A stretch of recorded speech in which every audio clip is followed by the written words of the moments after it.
I never get tired of that song. But I am working on my starting soon screen. It's in the works.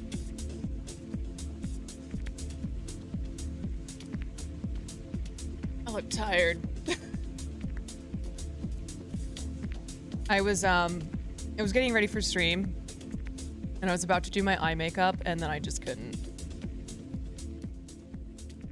My friends in chat, have you ever had that happen where you're doing your makeup and you're just like, nope, I can't be bothered. Yeah. But I'm also a streamer and I'm a woman. And I know that people will always come in and be like, are you sick? You look so tired. I'm like, yeah, fool, I am tired, okay? Life is exhausting. Are you sad? Devastated?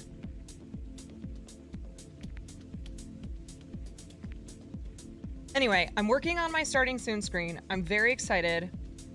I'm working on that and a couple other things for the stream.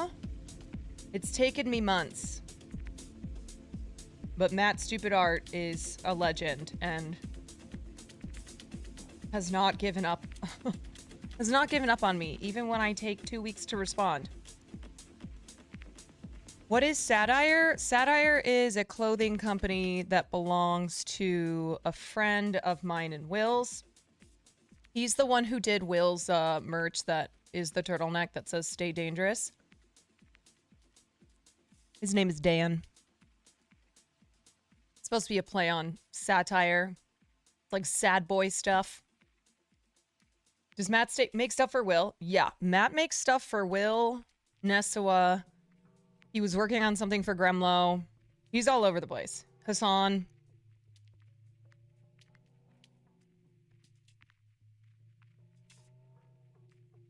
This is an energy drink. You're wondering why it looks like this. Yeah. Ah. How are we doing? It's Monday. It is the top of the week. I feel like every time it's Monday, I just want to listen to this song.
It's a film that, unlike Crash, Blindside, Driving Miss Daisy, other films that kind of deal with the white savior trope, you know, a palatable form of racism being solved. Green Book is a movie that people were fucking pissed online, like they are always, when it won. But it is still a film that a lot of people, black and white, all colors, all creed, love this movie. But it is very controversial for a multitude of reasons, and we'll get into that. Trying to think of the other big Oscar controversies we have yet to cover. Obviously, we'll be doing... Okay, I can't listen to this. I'm sorry. We will be covering... Actually, let me just take a look at this week. Okay, all right. So pretty much I gotta get through everything by Friday. Saturday are the Streamer Awards, and then Sunday is the Oscars. So probably towards the end of this week, we will be covering the big one, other than La La Land and Moonlight, which is the Will Smith and Chris Rock slap heard around the world. I know some of you have asked me the last couple streams about Chris Rock's stand-up special, in which he bitches and moans about Will Smith and Jada Pinkett Smith. So I'm going to wait to cover that until we cover the slap. Are we going to watch the Jesus and Mero Green Book parody? I don't even think I've ever seen that.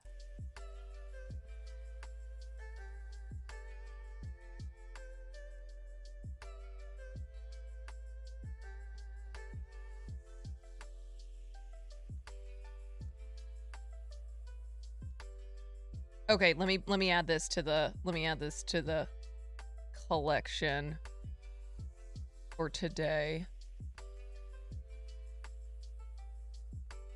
Great, sick. Didn't the family of the person who created the actual Green Book just like the movie? You're mixing it up a little bit there, but we'll get into it. It's not the family of the person who created the Green Book. It's the family of Don Shirley.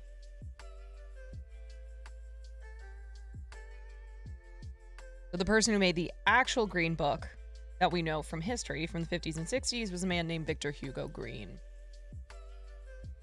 Okay, but before we get into that, and then we're also going to cover grifting, one of my favorite topics to talk about, because when I was reviewing some highlights from CPAC, all I could see was grifting, grifting, and grifting. And then I was thinking about how we really are at a time in American society where everything is grifting. From YouTubers grifting, to New York socialites grifting, to politicians, especially on the right, grifting. Everybody's grifting. I sometimes feel like I'm the only person not grifting. Maybe I need to start grifting. Everybody's doing it.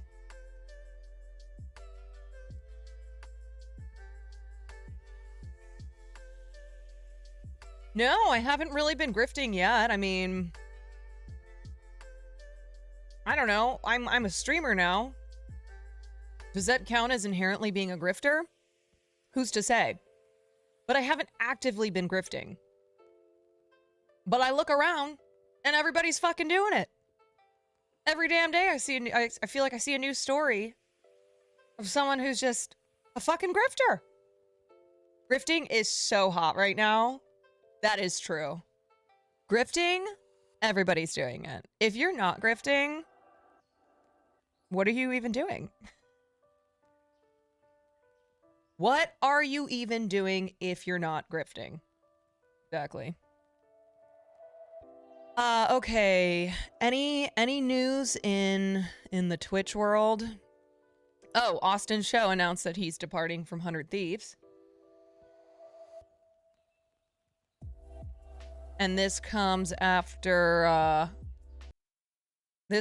both Tina Kitten and Tina Kitten and Nico Lull have also left 100 Thieves. So Austin tweeted, I have departed 100 Thieves, no bad blood and nothing but love to all my former teammates. Unfortunately, not the right fit at this time. I will remove branding the coming days.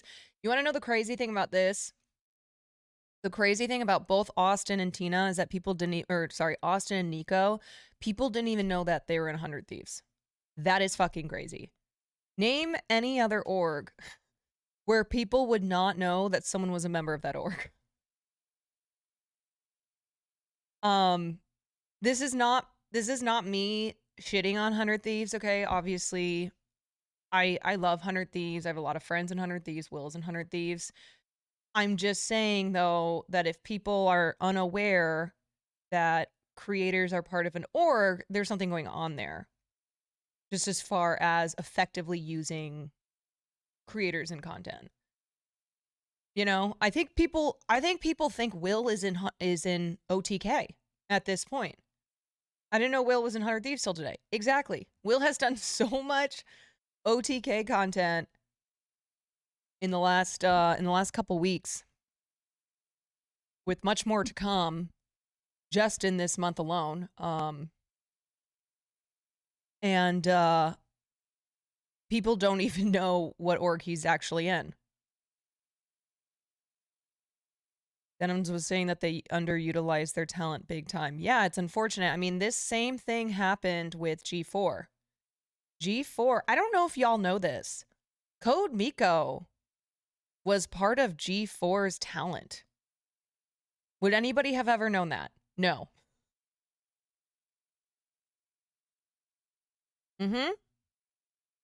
Code Miko was hired on around the same time as Will. Yep, when they were hiring talent, they signed her, or not signed her. I mean, she had a contract with them, and then they just couldn't figure out how to use her. So she just never did anything with G4. Hire talent and don't you? Yeah. Anybody want to hire me? Anybody want to hire me and pay me a big fat bag and then I don't have to do anything? That honestly sounds ideal.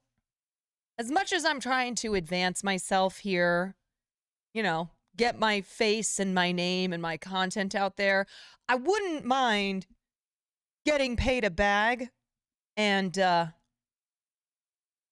not being used.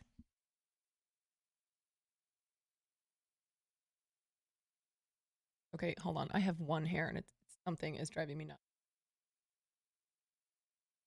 nuts. OT Quan. Yeah, I actually have never really thought about an org because I've only been doing this for like a minute and I don't know. I guess I just didn't think I would be in a place anytime soon to be looking at signing with an org. I was kind of just like, I don't know, I just show up here and go live and talk and hope that things don't break. Bitch better have my money. Y'all should know me well enough. Bitch better have my money. Mutsi donated $3.33. Bag, do not do anything. Haha. Just like with that dono there, watch me do nothing.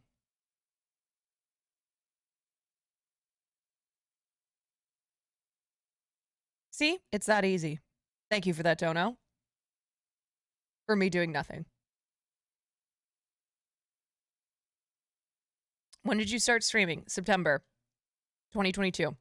What are the advantages of an org? Well, let me just first and foremost look at one of the best examples of joining an org, and you can immediately see the advantages from it, which is OTK. Look at somebody like Extra Emily, right? How many viewers does she have right now? She has 10,000 viewers right now. Now, Extra Emily was an exploding star before she joined OTK. But what OTK does is they understand the power of sharing communities. OTK is so good at doing collab content, and they pass their communities around. Same with Emiru. Yeah. Basically, one of the best parts of joining OTK is knowing that you will have an insane bump in your viewers. Like, you're an OTK, you have the OTK audience. Versus something like 100 Thieves, where they don't really share audiences because they don't collab together. You know, everybody is there's a lot of people in 100 Thieves who do very, very, very different things. They are also on YouTube and Twitch, TikTok. Like, not all of them are Twitch streamers. OTK is a fucking unit, man. And the other thing that they're really good at, that they're really generous about, is sharing streams. So for instance, when I went down to Austin, I'm not even a part of OTK. Nick and Milena and Extra Emily and like pretty much anyone that I did content with was like, hey, please let us know if you want to do a stream and we'll be on your stream. Like, when I saw Extra Emily on Friday night when we were going out and we were talking about, let's do something tomorrow, she was like, do you want me to come over and be on your stream with you? Which is, to me, is just something that's not common, right? You don't have bigger streamers say to a newer, smaller streamer, hey, do you wanna stream on your stream? Like, they get how this helps smaller streamers. And I said to her, I was like, nah, let's just do an IRL on your stream. But I appreciate it. I do. And Milena the whole weekend kept being like, you and Will need to stream on your channels and have us be a part of them. And I was like, yeah, but we're okay. We're okay being on other people's streams. She was like, yeah, but you shouldn't be. Like, you need to use other streamers and be streaming on your channel. And I guess, like, my frame of reference is always Will. And Will is somebody who always has kind of, been the guy to be on other people's streams, but not necessarily being the one to have it, to have everybody on his stream. And he's just, he's easy like that. He's like, we can just do it. It's fine. So I've kind of been the same way, where I don't ever think, like, my instinct isn't, oh, I want this to be on my stream so I can utilize, having these other streamers and collabing together on my stream. And Milena was trying to set me straight on that.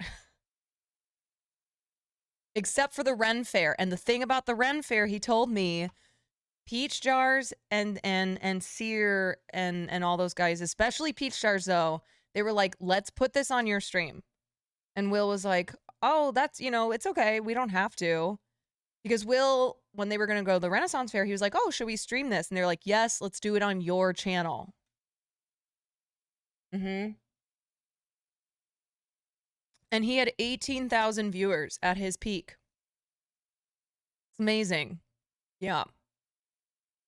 But neither he nor I are the type of people to kind of fight to make sure that it's like our stream, right? There are certain streamers who, if there's going to be a collab stream, it's going to be on their stream.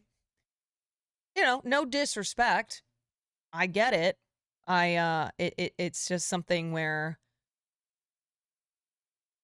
I think me especially, I'm still in the mindset of like, if I'm with bigger streamers, why would we stream on my stream?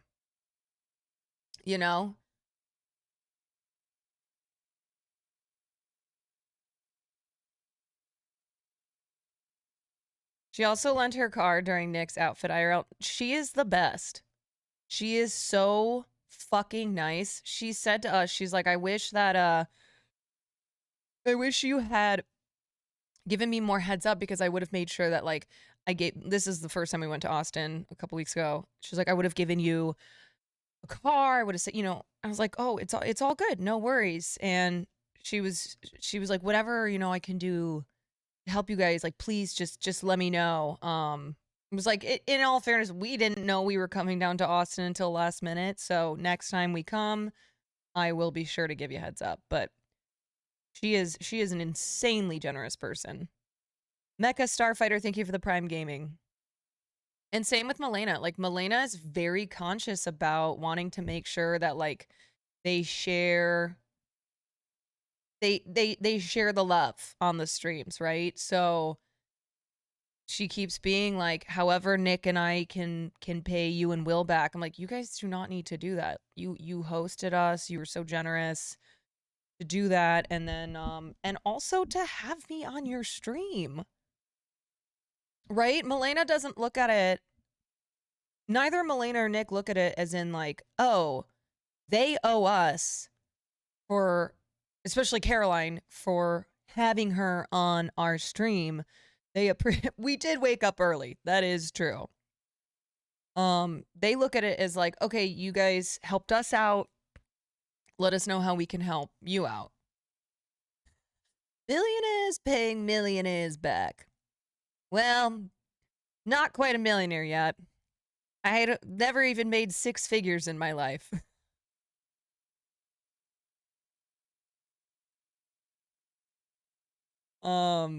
Yeah. But I am still, according to that one YouTube comment, I am still very wealthy because of Hassan Piker. So, never forget that.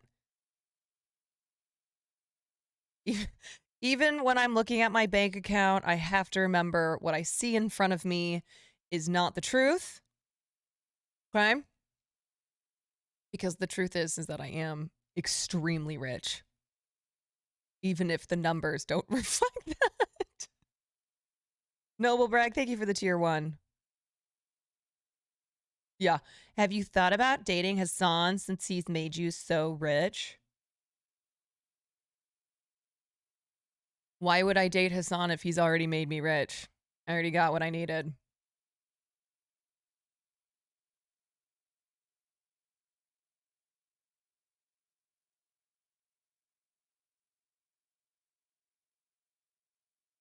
But anyway. Anywho, so Austin says he has a big announcement this week. I already know what that is, but I won't be telling you all.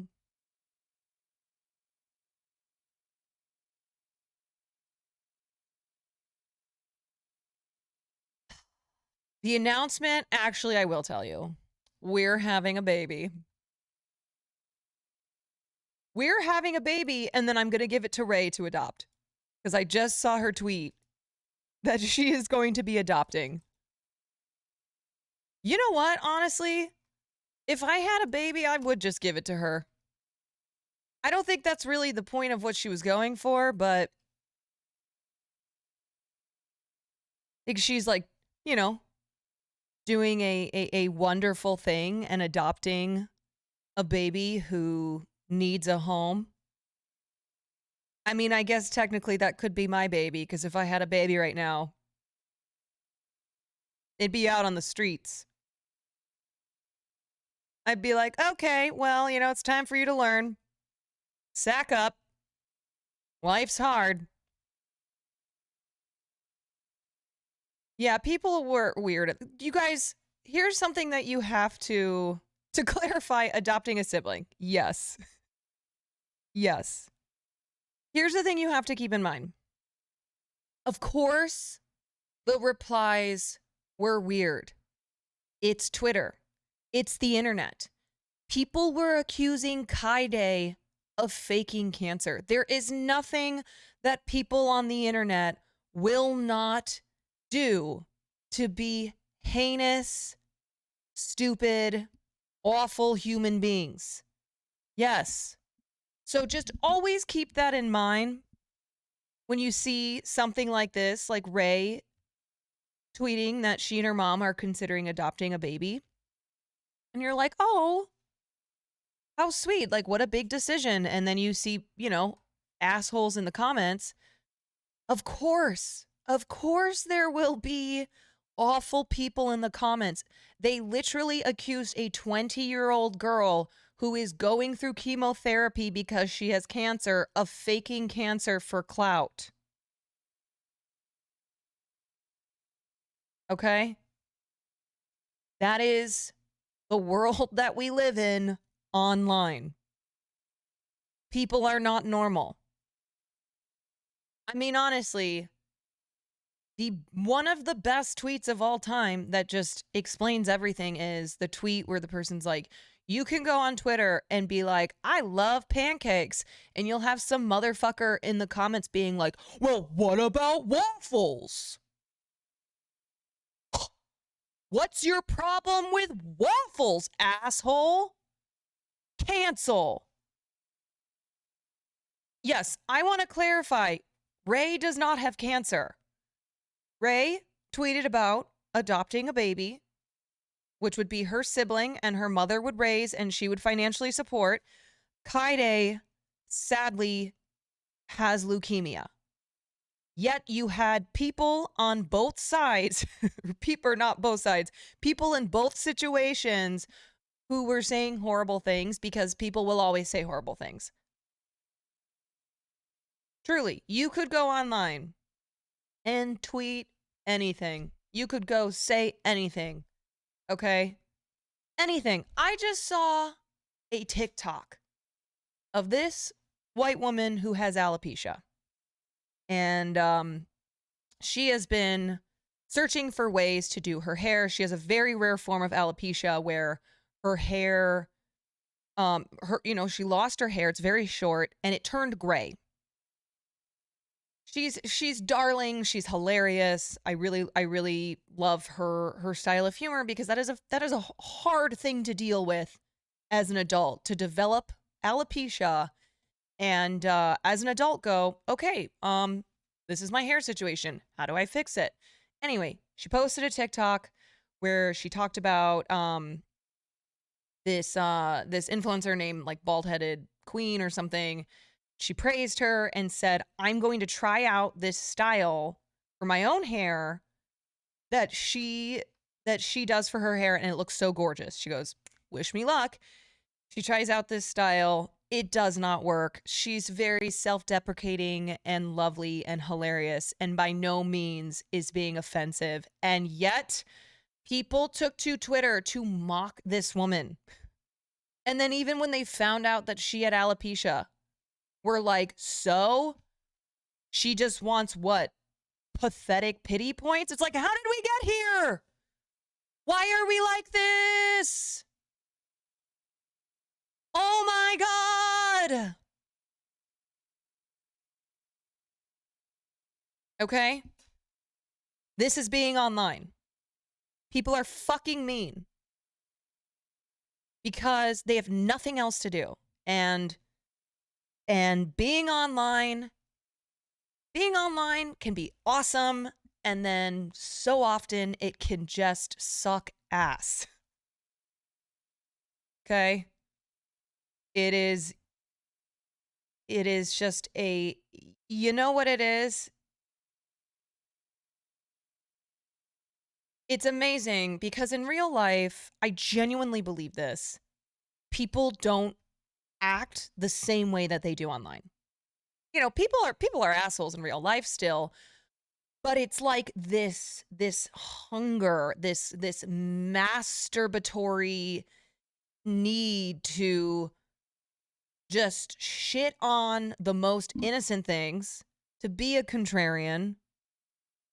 Why did you have to add that the lady was white? I added that the lady was white because a lot of people were saying white women need to mind their own business. I can pull up the TikTok. I just don't know where it is. They were making it about her race and about the fact that she was trying to do a hairstyle that a black woman in a TikTok had done. And it was something where I was like, I understand that black people and people of other races have to deal with white people, appropriating and stealing their shit and then making it popular. This was not that situation though. Truly. This was not this situation, and yet people so readily, black, white, whatever, jumped on this woman to just shit on her.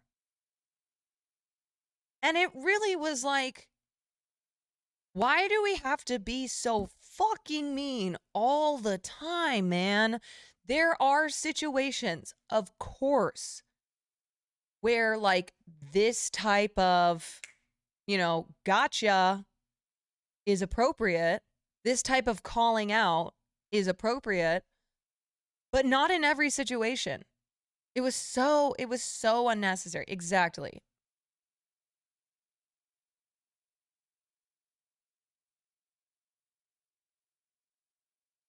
Yeah, man. I mean,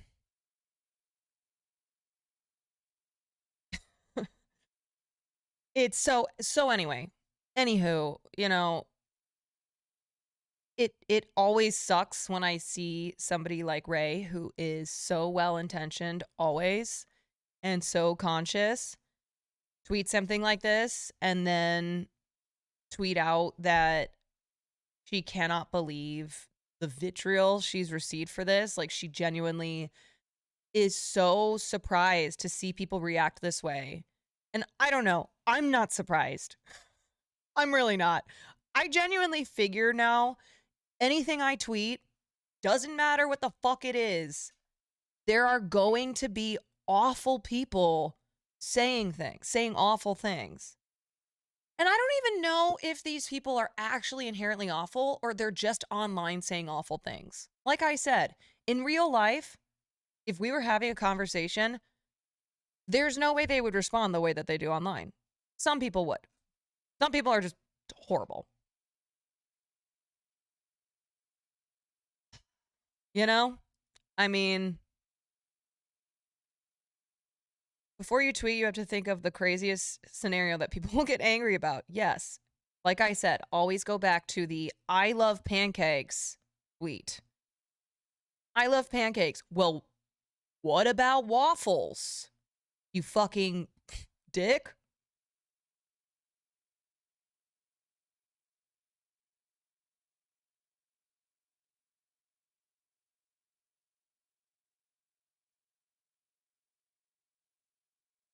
Yeah. So you hate waffles then, huh? I bet you also hate poor people. I'm like, what? Just the leaps and bounds that you know what? It's because everyone thinks they're this great thinker. People think that they have these amazing minds, these gifts for these gifts for intellectual thinking.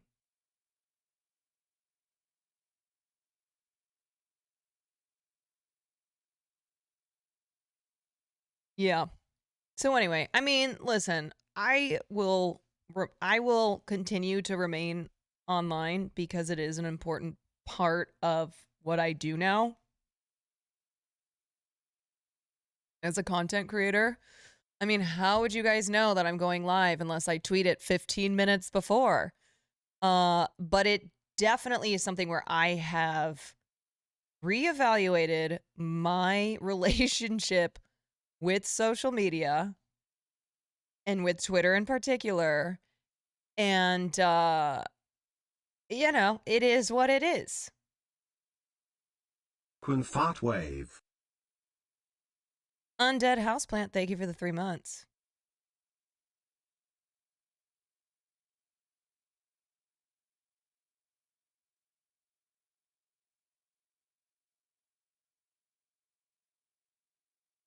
Yeah.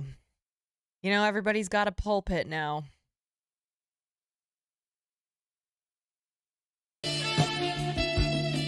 Oh, Jordan. Jordan, thank you for that 5-banger. Appreciate you, dude.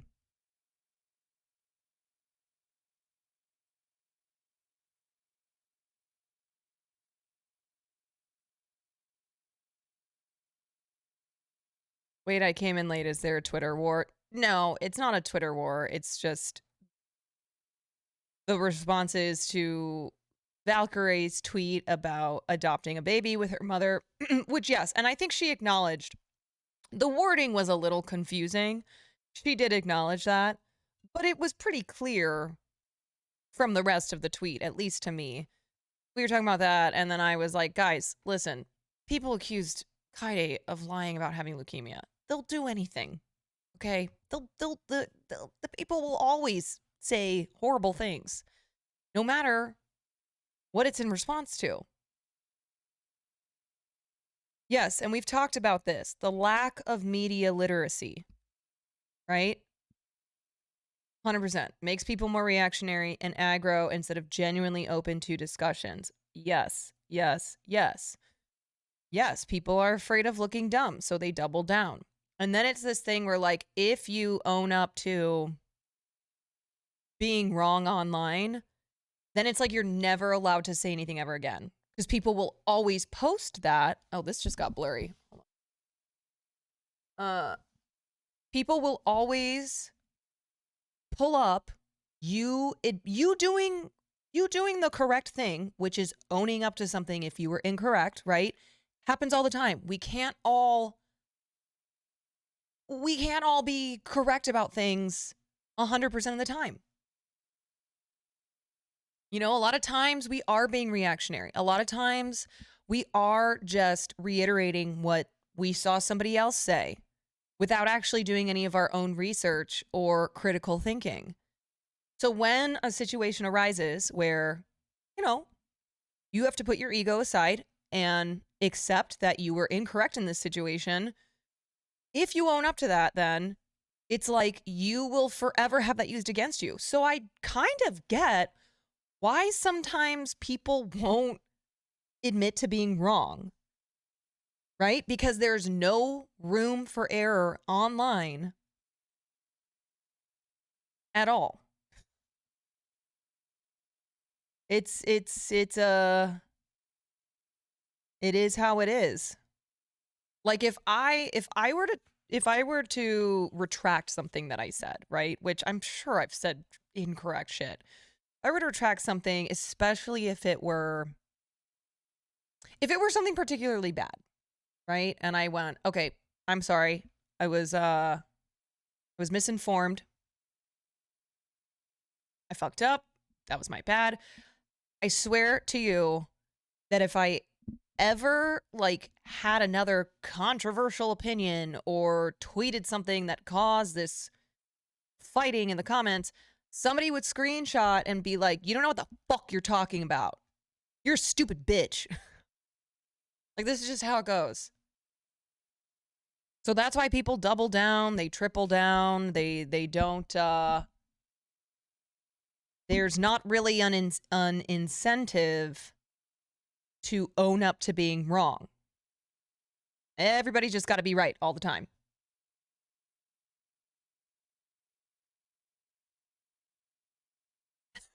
Like Blastoise the other day and the C word. No. No comment.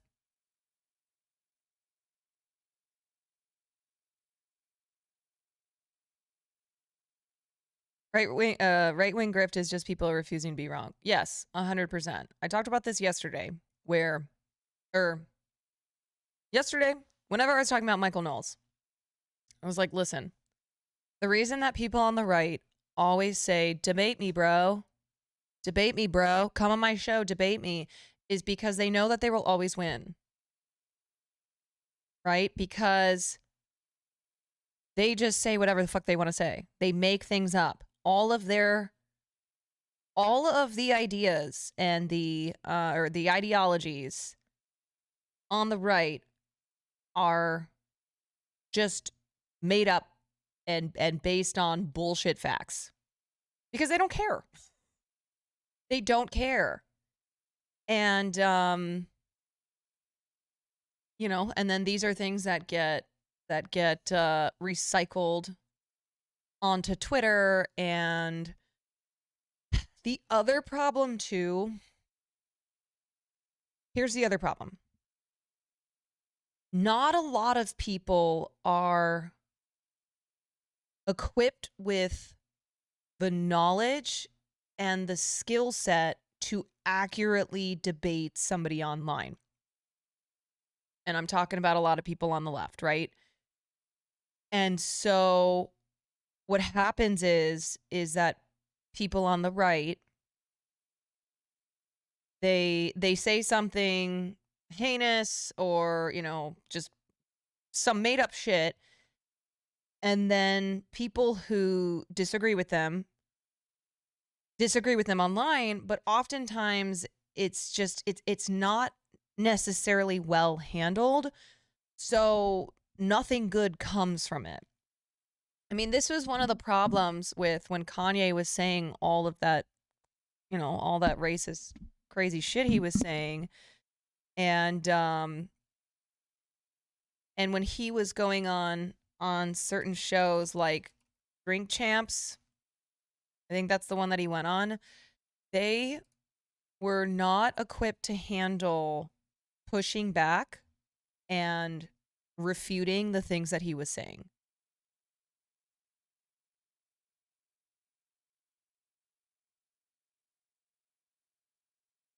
They swarm you with what ifs and whataboutisms, so you dispel so many lies that the original argument is not even debated. Yeah.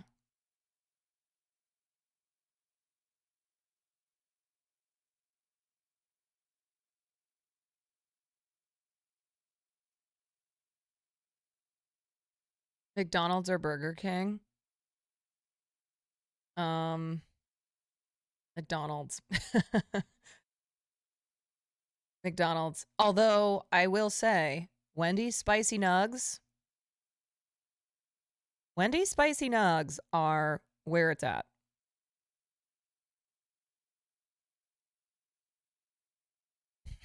Wow, so you hate Jack in the Box? Exactly.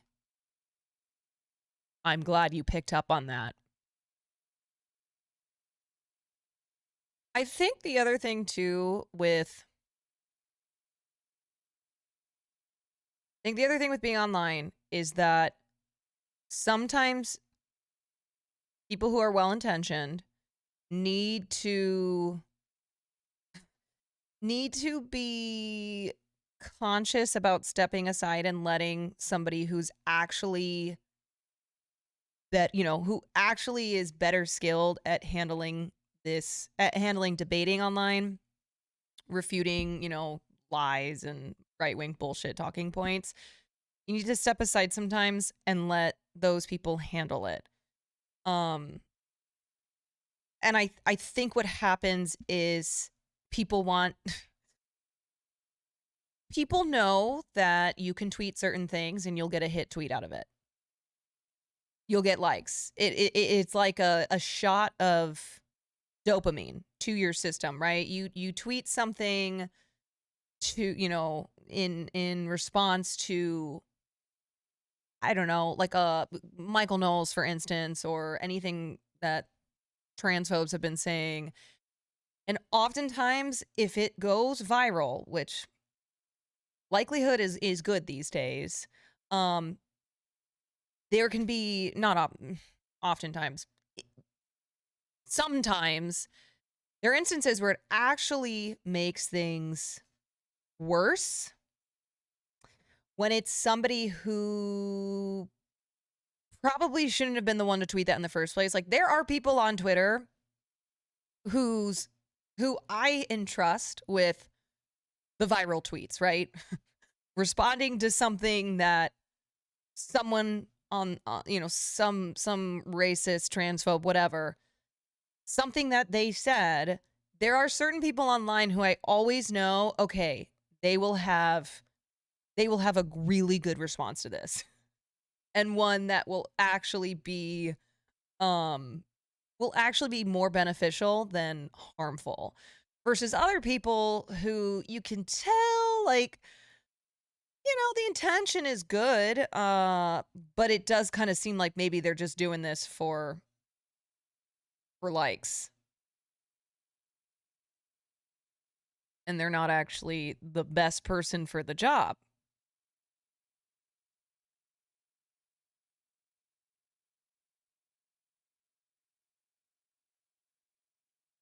It's interesting because you can see people copy. This is something that I've noticed. You can see people who are not, they're not super well versed or knowledgeable with political topics. I'm not saying that they're not smart. I'm just saying like it's not their forte. I can tell when someone is trying to copy a thoughtful, smart tweet that somebody else made, and they're trying to copy it because that tweet did very well, whatever. Um, and they're kind of plagiarizing it, of course, but trying to change a few things to make it their own. Right? This is why I always say there's really no original tweets. Everything is just sort of a copy of something else. They try to explain using someone else's words and often mess it up. Yes, this is what I'm talking about. Yeah, it's so basically almost the entirety of Twitter. Mm-hmm.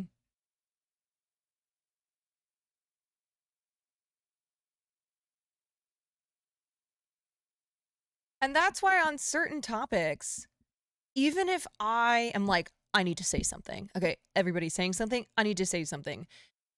If I actually don't fully understand the subject matter or I don't feel, I don't know, I don't feel knowledgeable enough or whatever to really put out a pithy, thoughtful, smart tweet without copying someone else's, I just won't do it now. And this is kind of how I feel about streaming and about certain subjects. Like, I have no problem going, hey, I don't really, I'm not an expert in this area, but I like to cover lots of things on this stream, so let's cover it together. But there are also certain things that I just don't do because I think that there are people who are doing it much better. And I genuinely am just like, I wouldn't know what to add. I wouldn't know what to add to the discourse without just like stealing someone else's words.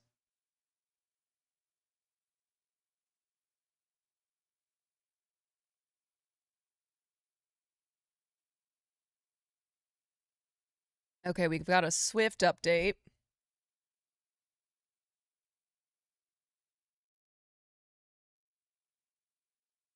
Vet recommended rest. Didn't even recommend an MRI yet. Since Swift has started walking a bit, the neurologist thinks that he will essentially heal on his own.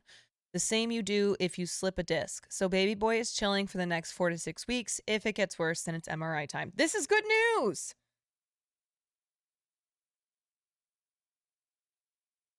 This is great. Let's go. Hyper clap.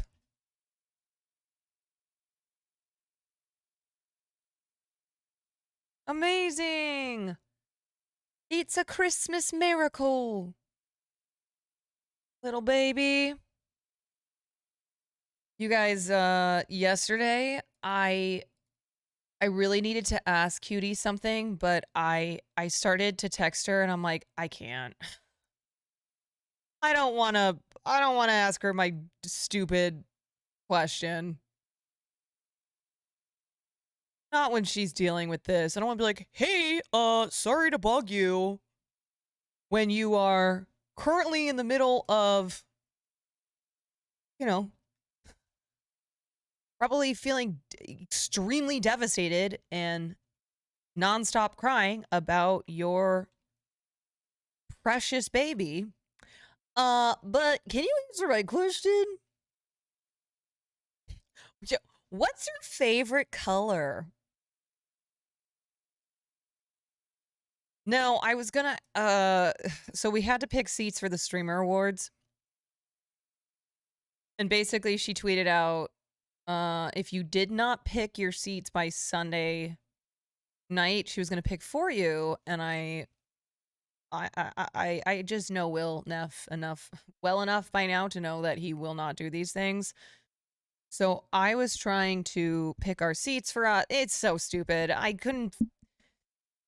Anyway, it's because then she was saying she might need to switch things around and have the nominees sit in the close-up tables, and the seating chart was kind of confusing because it would show an open seat at a table, and then I would click on it, and then it wasn't available.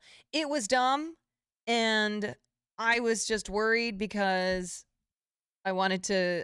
I also was weighing, like, is it going to be more annoying if Will and I don't pick seats and she has to do this for us, or if I text her to be like, hey, I just wanted to see if you're going to seat him at a certain table.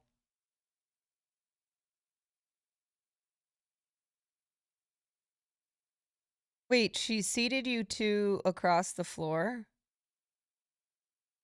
Wait, has she just, I don't know if you're joking, maybe you are, but did she discuss any of the tables or?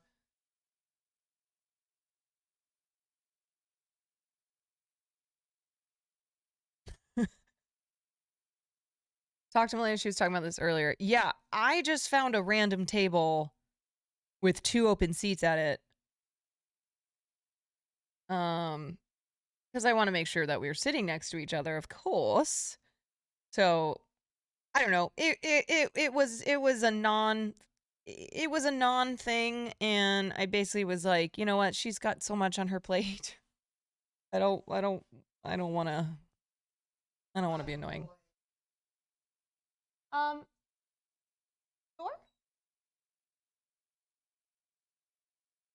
You didn't go to the store. I thought you said you were gonna go. Now we'll just have to eat dirt for the next day. I'll just suck in some. I took him before I streamed. Don't worry. This air tastes delicious.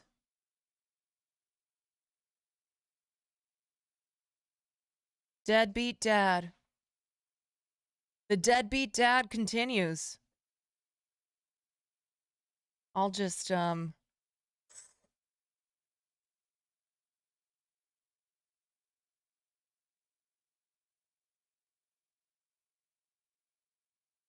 Is there any way to disable auto white balance? It's making a weird flicker constantly due to LED lighting. I don't know what that is.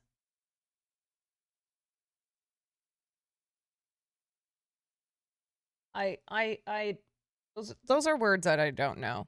You know how I just talked about how I'm not going to pretend to know something when I don't?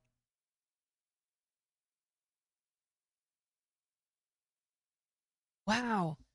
Jennifer Coolidge air taste.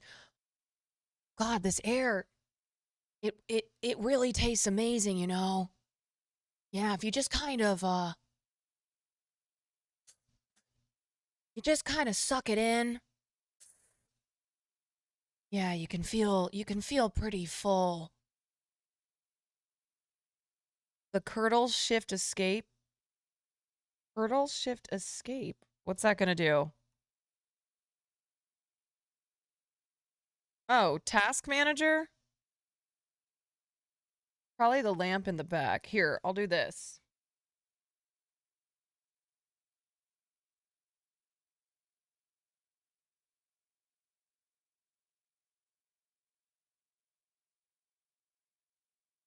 There we go.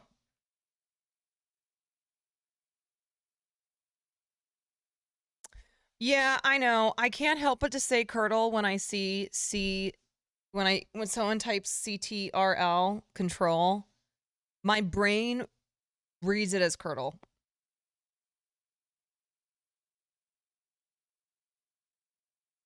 Okay, guys. Not to be random, but is this not one of the most random celebrity couples? Avril Lavigne and Tyga?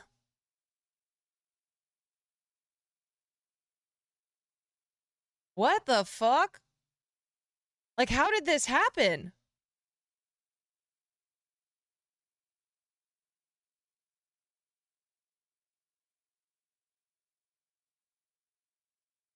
At least she's age appropriate for him. That is true. Because he did date Kylie Jenner when she was 17 years old, and he first met her when she was 14. So at least Avril Lavigne was a proper adult. Okay, let's look up some other random. This kind of got me thinking of like other random celebrity pairings. Obviously, Pete Davidson and insert name, right? Like most of Pete Davidson's relationships are. What? Yeah, Tyga, if you don't know who Tyga is, former Kylie Jenner boyfriend and also Black China's baby daddy. Yeah, so Avril Lavigne feels kind of random. Okay, let's most random celebrity couples. Macaulay Culkin and Brenda Song. I agree. I remember when I saw a picture of them. It was like a couple years ago. And I found out that they had been dating for a decade at the point that the picture was on the internet. And then I looked into them and I was like, wow, they're actually really cute. They've been together for so long. There's probably like 50 BuzzFeed articles. Wouldn't you know it? I'm literally on a BuzzFeed article called I've rounded up 45 of the most random celeb couples of the past 25 years. Always count on BuzzFeed. You need a listicle of something like random celebrity couples? BuzzFeed's got you. Okay, Mary-Kate Olsen and Olivier Sarkozy. Yeah, this is true. So weird. John Mayer and Taylor Swift. Honestly, not the most random to me. Not a great relationship, of course, like you, but this is not random like Avril Lavigne and Tyga is. Elon Musk and Grimes? Yes. This is weird. They have 2 children.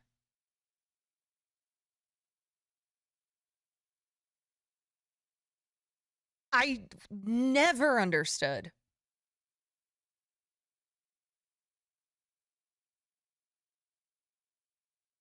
So bizarre.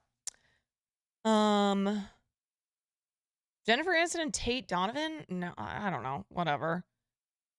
Luke Wilson and Drew Barrymore? Yeah, I guess these things don't really seem that random to us because to me, like when I think of actors like Luke Wilson and Drew Barrymore, they kind of do similar type movies. Like this doesn't feel weird. And they're also same-ish age. But they might have been random at the time. Okay, this one, Ashton Kutcher and Demi Moore. Now, here's the reason why this was especially strange. Because unfortunately, in our society, it is very rare for an older woman to be dating a younger man. Now, Ashton Kutcher was what, 10-ish years younger than Demi Moore? Not even that crazy of a difference, but this is uncommon. To have an older woman with a younger, A-lister stud never happens. I gotta say, they were a hot couple, though. Oh. 15-year age gap. Okay, well, still, I mean, this is like nothing. 15-year age gap in Hollywood? Sierra and Bow Wow. I do not remember that. Scarlett Johansson and Jack Antonoff. ScarJo? Scarlett Johansson and Jack Antonoff. Jack Antonoff, isn't he like a musician? Oh, okay, hold the phone. Yes, he's a musician.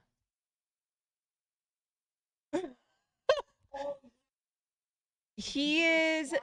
Yes, but but hold on. I know his name from something. No, okay. Why do we know why do we know why do we know Jack Antonoff? I think now he is Bleachers. I don't know. Whatever. I have no answers for you. Okay, Scarlett Johansson though. She does kind of seem to date randos. She's married to what's his name from SNL. When that happened, people were kind of like, "What?" Colin Jost, yeah.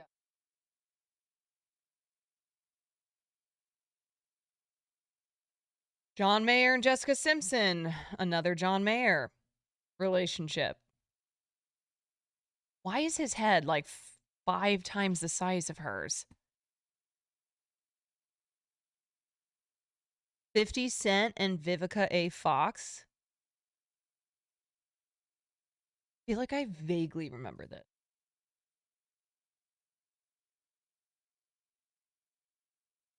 Topher Grace and Anne Hathaway. No, I'm looking for like Wilmer Valderrama and Mandy Moore.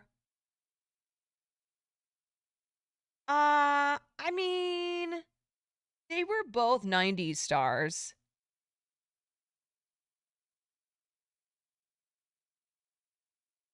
Wasn't this during the Kill Bill era for Vivica A. Fox? I think so. Okay. Yes, like this is what I'm talking about.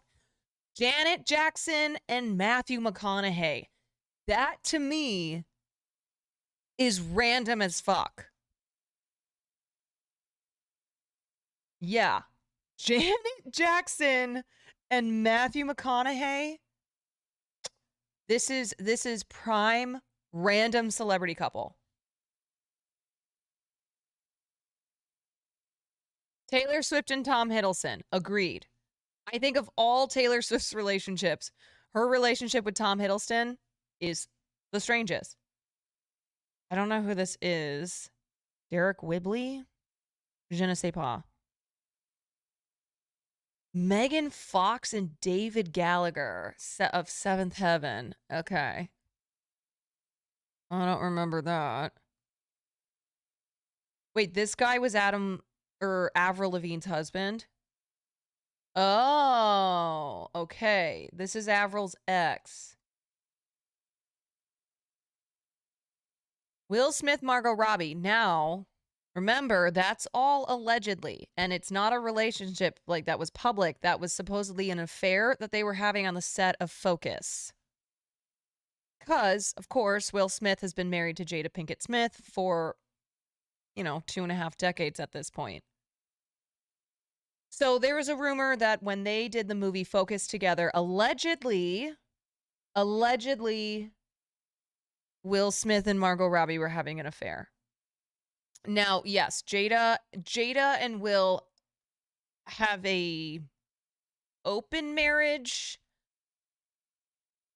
ish. Heidi Klum and Anthony Kiedis. Yeah, but I feel like this is not random for her. Okay, give me something good. Okay, like this. Bridget Nielsen and Flava Flav. Oh my god, right? Like, this is legendary. It's so strange.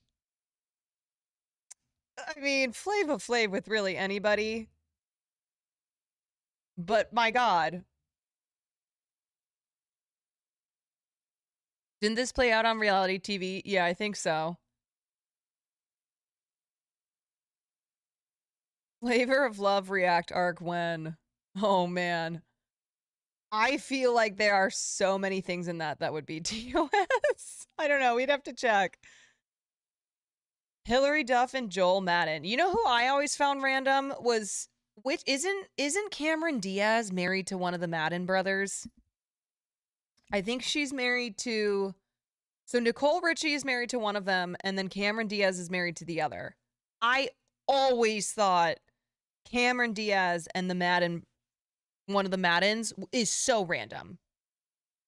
Because Cameron Diaz was like, I mean, she still is, but back in her day, she wasn't, one of the biggest A-list hotties.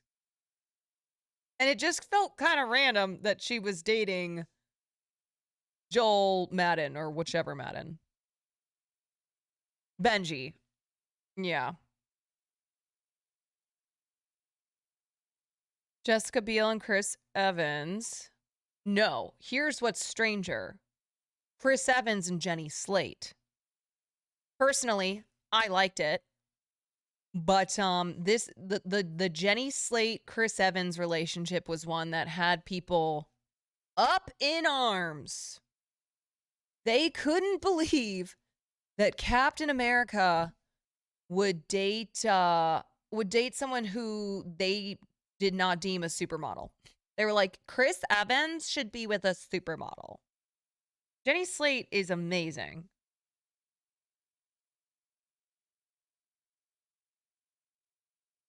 Josh Groban. Why do I always think Josh Groban is gay?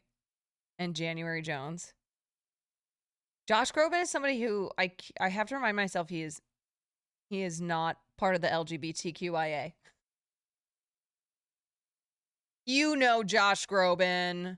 You raise me up so I can stand on mountains. You raise me. That's him. Y'all know him. Come on. Kimberly McCullough and Freddie Prinze Jr. That doesn't do anything. Minnie Driver and Matt Damon. I mean, they were in Good Will Hunting together. So that doesn't seem that crazy. Lots and lots of actors hook up from movies that they're in together and end up dating or get married. Co-stars dating? This one, Kristen Johnston and Ryan Reynolds. This is a little bit random.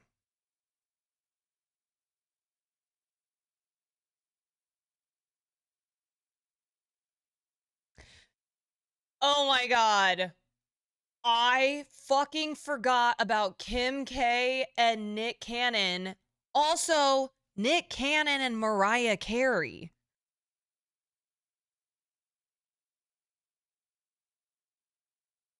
How did they not have a kid? Luckily, this was before the Nick Cannon popping out a kid every week era. Now, he does have kids with Mariah Carey, but not with Kim K.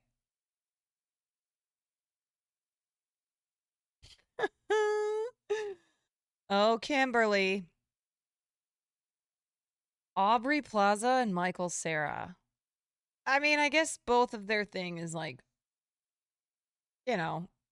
quirky. Is that pre-nose job, Kim? Baby, that's pre-everything, Kim. That is it, the iteration of, like, maybe the number 10 iteration of Kim K. Yeah, this is a pretty quirked up couple.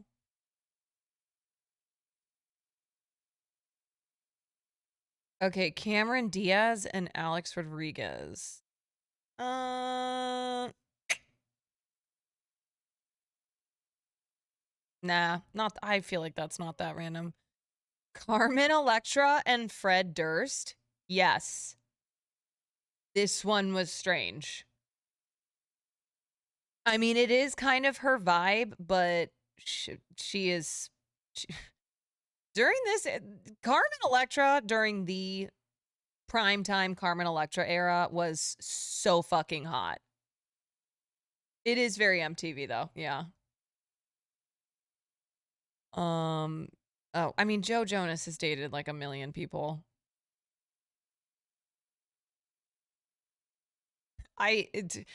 Joe Jonas probably has a longer dating list than most people in Hollywood.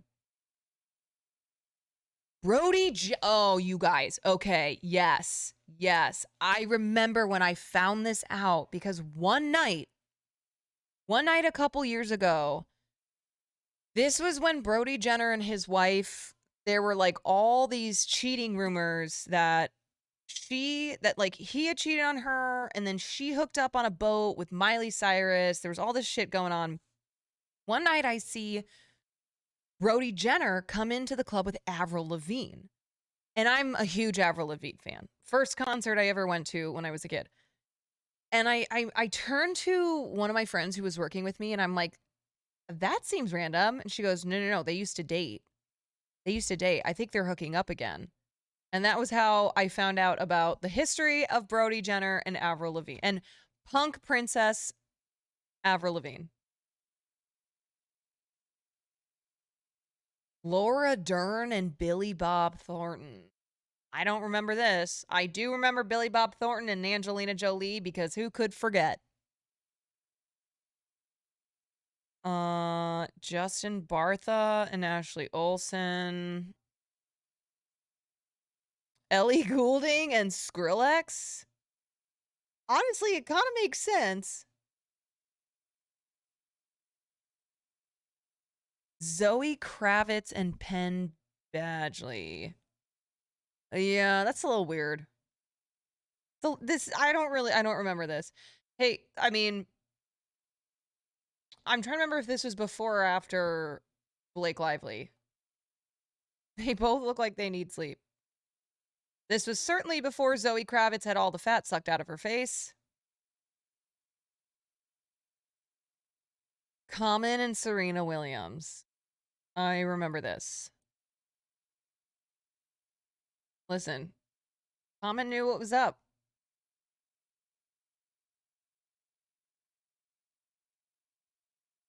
You know who she's married to now is she's married to one of the founders of Reddit, isn't she? Serena and Drake is weirder. That is true. Did you explain this? Oh no, not yet. Not yet. I can explain that. I can explain.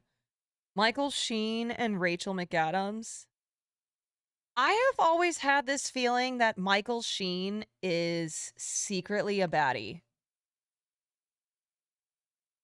I have always gotten this vibe. Maybe from the show Masters of Sex.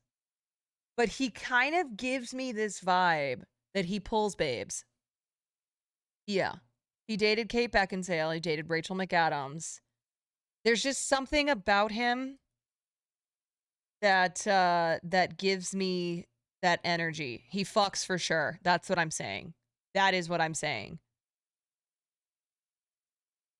Justin Long and Amanda Seyfried. No, that's not that random to me. Cody Simpson and Gigi Hadid. No, I don't care. Miley Cyrus and Patrick Schwarzenegger. I don't really care.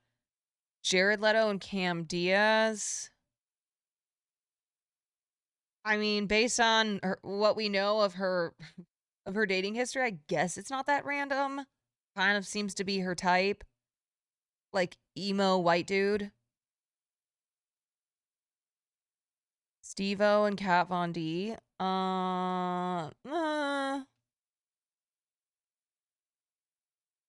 Zachary Quinto and Jonathan Groff. I mean, gay and theater.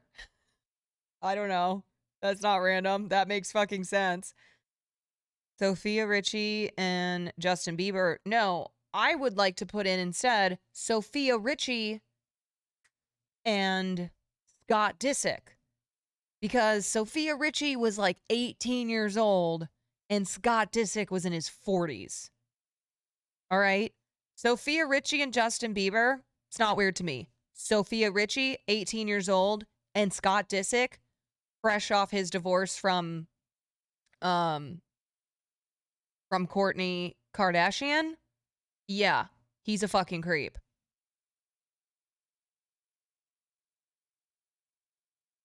This is weird. Serena Williams and Brett Ratner, aka the Rat Pack, who has been ousted because of sexual assault and harassment. This is fucking random. I do not remember this at all. Her nip is showing. Yeah, I know. I have to scoot past. I have to scoot past that. Hilary Duff and Jason Walsh. Blah, blah, blah. No. Emma Stone and Kieran Culkin.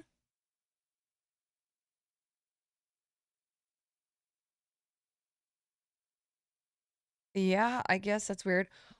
Wait a second. So, when the fuck did Serena Williams and Brett Ratner date?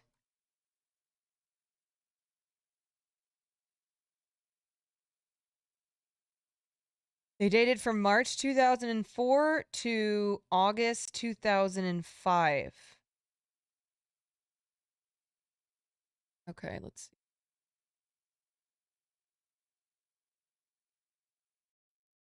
Here's an article from the Daily Mail. You're disturbing. Brett Ratner caresses clearly uncomfortable then-girlfriend Serena Williams in newly rediscovered 2005 footage. In the latest scandal to sweep Hollywood, Brett Ratner is being accused of sexually harassing a half-dozen actresses, including star Olivia Munn. Now, newly discovered footage shows the director pushing the limits of then-girlfriend Serena Williams' comfort zone back in 2005. The clip shows the tennis player telling the Rush Hour director, you're being very disturbing, as he tried to slather her in affection during one of Sister Venus's tennis matches. Wow, this is such a random... Like, how did they start dating? In the 90-second clip, Serena now tries to talk with Brett about her issues with their long-distance relationship, blah, blah, blah, blah, blah. Give me some love, show me that you care, the director pines. Can you stop? Serena asks. You're being very disturbing. Weird. Have we talked about DiCaprio and Hadid yet? I mean, if I were to talk about DiCaprio and his list of girlfriends, we'd be here all night. But no, we haven't talked about that. I don't think that that's really real. I gotta be honest. I don't think that they actually dated. I think that they were probably, I mean, they were seen out together, but this came shortly after. I mean, people have been talking about Leonardo DiCaprio's penchant for dating women under 25, but it was after he broke up with Camille Marone, and everyone was like, ha ha ha, here we go, Leo DiCaprio, when they hit 25, throws them in the trash. So then that's when the Gigi Hadid thing happened, and I genuinely think it was part of his team pushing that story because Gigi Hadid is 27. Because the whole thing was like, look at Leo dating, look at him dating Gigi Hadid. He likes Gigi Hadid and she's 27. Here's a picture of them. We did talk briefly about Taylor Swift and Tom Hiddleston. I, however, did not talk about how that was their PR teams who cooked that up. If you felt like that was a weird relationship and very random, especially the picture of him wearing the I Love TS t-shirt, it's because it was fabricated. It was a complete PR relationship. Mm-hmm.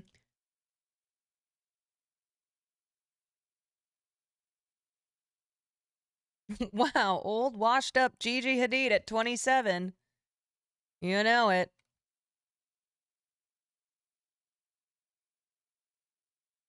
How do we know that? Well, first and foremost, I would say there is an open secret in Hollywood that a lot of relationships are fabricated by the various celebrities' teams um for uh for various purposes. And Taylor Swift has had a few relationships or dates that have been purposely for PR purposes. And so what they'll do is the team of one celebrity will email the team of another celebrity, and it's kind of a mutually beneficial thing, of course. And they'll say, hey, why don't we have them go to lunch this day at this restaurant? I will slip a tip to one of my paparazzi contacts, and, paparazzi will, so we can make sure that they show up.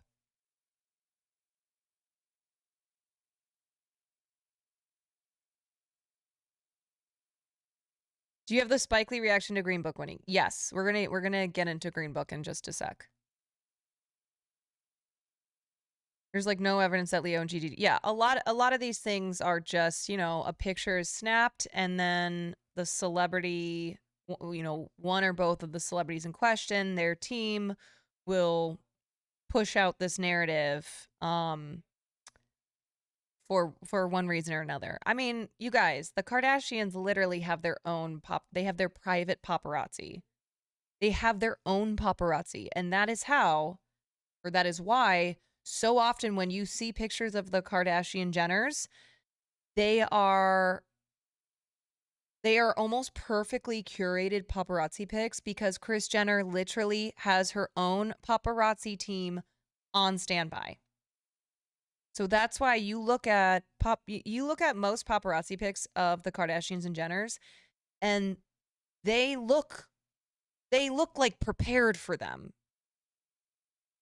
It's fabricated paparazzi shots, right? Devil works hard, but Kris Jenner works harder. Absolutely. Wait, but Kim and Pete? Yeah. Yeah, that one. Listen, I'm not saying that these celebrities might not. I'm not saying that they don't date per se, but it is organized, and there is a. Kim Kardashian does not do anything without an ulterior motive in mind. Between her and her mother, there is a reason why she does everything that she does. So I'm not saying that like a Pete Davidson necessarily was working the ropes with that relationship, but Kim and Kris 1,000% were. Kanye and Julia Fox was a weird match. Julia Fox literally went to an audition, a cattle call audition in New York, to audition for Kanye West's girlfriend after the Kim Kardashian breakup. She won. She was picked out of this audition. Yes.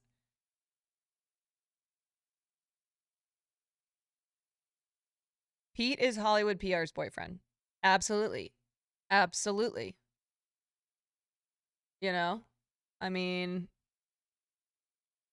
it really is like, it's become such a meme now too, that when a very hot female celebrity goes through a public breakup, Emily Ratajkowski, for instance, chances are good that she will be spotted out the next week with Pete Davidson.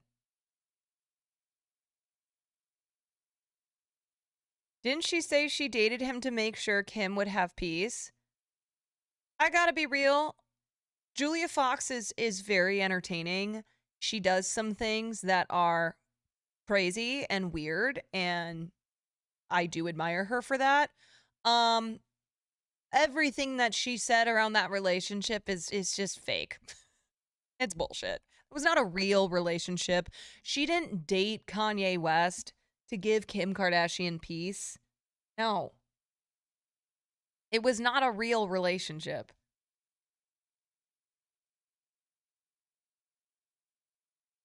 I want to hear your reaction to Kanye's meltdown after the Ice Spice TikToks. I actually haven't seen that yet. I've been too busy going down the Oscar rabbit hole. Spent like another 3 hours today just reading random shit about the Oscars. Another Kanye meltdown. Yeah, I think there's also certain things that my brain kind of turns off to now. Like anything with Donald Trump, I usually kind of glaze over it. Like there was a time that I consumed every single thing that Donald Trump said. Right? I poured over everything Donald Trump said, and I felt righteously angry and would tweet about it and would talk about it and would text about it and would be on the phone with my mom about it. Nowadays, when I see something with Donald Trump, my eyes glaze over. I don't seek it out, even though it's right in, it's shoved in our faces. And I also have to say, I think it's because he's boring. He really is boring now. Like, he is not doing anything that is near on the level of what he was doing back in 2016. Like, there's nothing more that he can add. I really think that we reached peak Trump, and now he's just trying to rehash his old shtick. And as we've seen from old celebrities, washed up celebrities who do this, it's pathetic and it doesn't work. Rehashing the old shtick that made you famous and that made you popular. Yeah, he's doing his greatest hits tour, but it's just not it ain't hitting. Yeah, recycling content, Andy. Like, I'm gonna be honest. I watched some of his CPAC speech because I was looking at stuff to talk about tonight on stream. And I was like, all right, what the hell's going on with CPAC? And I was watching some of his speech and I was just like, I mean, first of all, the room was fucking empty, CPAC is basically just a MAGA land. Like MAGA Disneyland now. And even still, ugh. You know what it felt like? It felt like Trump was a washed up conservative stand-up comedian who was visiting an old folks home. Like half the people there are practically dead. I feel like he's one step away from being Jeb Bush and saying, please clap. Like he's getting there. Now, is he still the front runner? Absolutely. Of course. Will he, win the primary over someone like Ron DeSantis? Yeah. But as far as really just the power that he seemed to hold in 2016 over all of media and, just everything that he said was fucking crazy and you couldn't believe what would come out of his mouth. It was incendiary. People on the right and the left, all they could talk about was Donald Trump. And then the 4 years of his presidency, it feels like that has absolutely diminished. Now, I am not saying that this is going to be like, I'm not making any predictions about the election. It's too early, please. It's the beginning of 2023.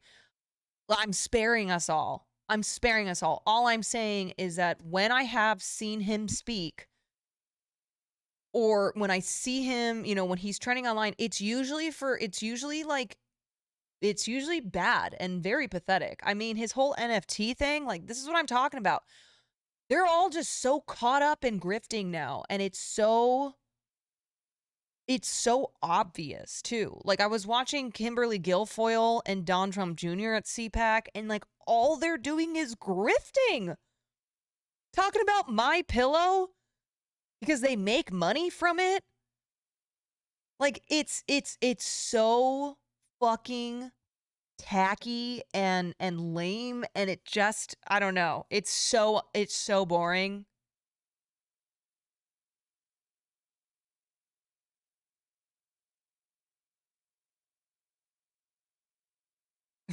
Yeah, the NFTs. It feels like when, you know, when we hear the same joke about pronouns over and over again, right? And by the time we get to the 100th time and it's like, oh my God, are we really fucking doing this? Is this all you guys got? This is it? Okay.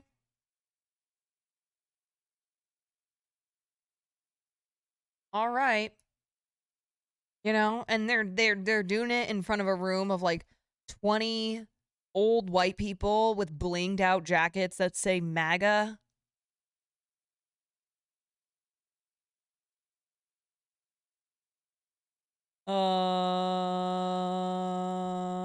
I gotta get me one of those jackets. Okay.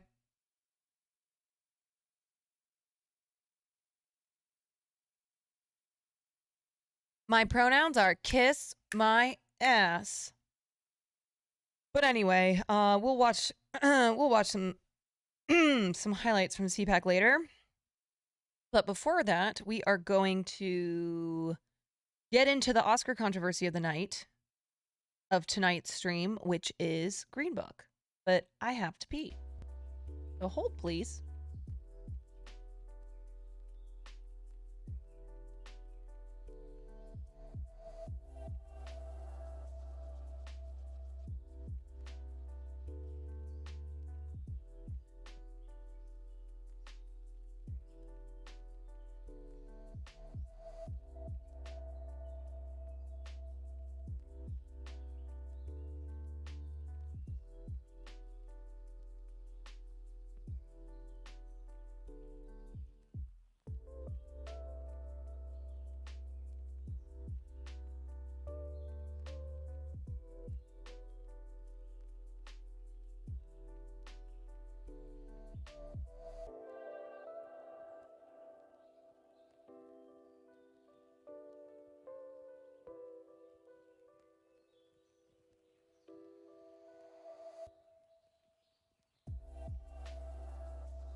I just realized I put the wrong date in my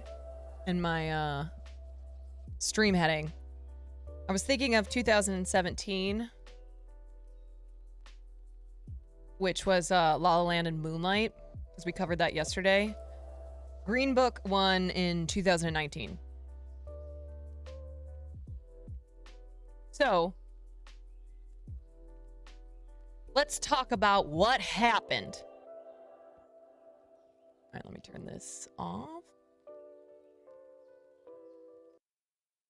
Okay, so in 2019, the nominees for Best Picture were Bohemian Rhapsody, The Favorite, Black Panther, Black Klansman, Green Book, Vice, A Star is Born, and Roma.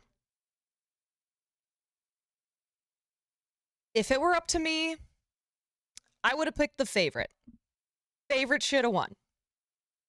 Favorite was frisky as hell and fucking amazing. But there were a lot of other great films as well. I would have picked many of those films over Green Book. But what happened was going into the Oscars, many people presumed that at the end of the day, Green Book was going to win out because the Oscars, the Academy, has a long-standing history of loving to go with, or of choosing to go with the safe pick. And Green Book was it was a familiar feeling. It was a comfort fantasy. It was a story that harkened back to racism in the past, but made it pretty clear that racism is only something in the past. It is what we call a racial reconciliation fantasy. It is why films like The Blind Side, or like The Help, Crash, Driving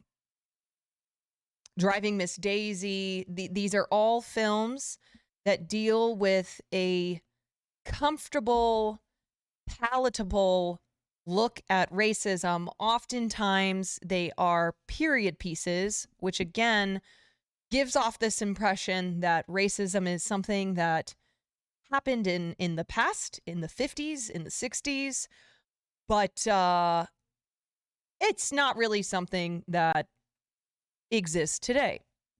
So Green Book was a film directed by Peter Farrelly, who is known for rom-coms like Something About Mary. It was written by Nick Vallelonga, who is the son of the main character, Tony Lip, in Green Book. It is a story of Dr. Don Shirley, who is a world-class African-American pianist, embarking on a concert tour in the Deep South in the early 1960s. And he hires this Italian-American man who is extremely racist, but he's out of a job and he's looking for work. He hires him as his driver and as almost a bodyguard. And they embark on this tour throughout the South using what is called the Green Book. And the Green Book was something that was created by Tony sorry.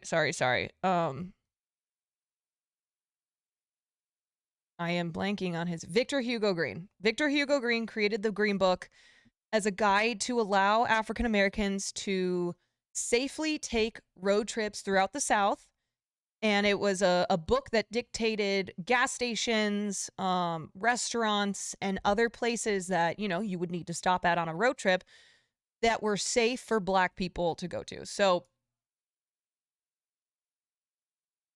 the Green Book is a film that is, again, told from really the perspective of Tony Lip, because his son was the one who wrote the story. And the tagline of the film was based on a true friendship. And it's supposed to be this true story based on the friendship between this racist Italian American guy, Tony, and this very cultured, respectable, gifted concert pianist, Don Shirley.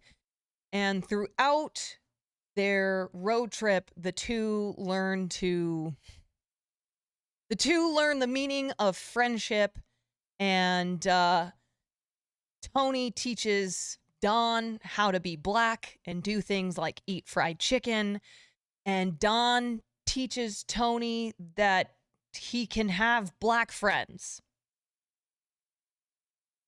So anyway, when Green Book came out, there were a lot of people, a lot of critics who panned the film, and they were like, okay, Here we go again, Hollywood. But there were also a lot of people who really loved the movie and found the story to be beautiful, found the friendship between the two men to be beautiful, and they were happy when it won Best Picture. Now, Green Book, as you can imagine, it winning Best Picture in 2019 is very controversial, not just because of the kind of returning to the old ways, the old Best Picture ways where Hollywood chooses the safe bet over a film like Black Klansman, but also because the family of Don Shirley famously hate this movie. And they hate this movie, and they came out against the film because they said that they were not creatively consulted on it. They were not at all told that this movie was being made. They had no part in it. And they also claim that it is a completely inaccurate retelling of the quote-unquote friendship between Tony and Don. The family claims that Don and Tony were not actually friends, and it was just an employer-employee relationship. They claim that Don actually hated Tony, that by the end of the road trip, Tony was still a fucking racist.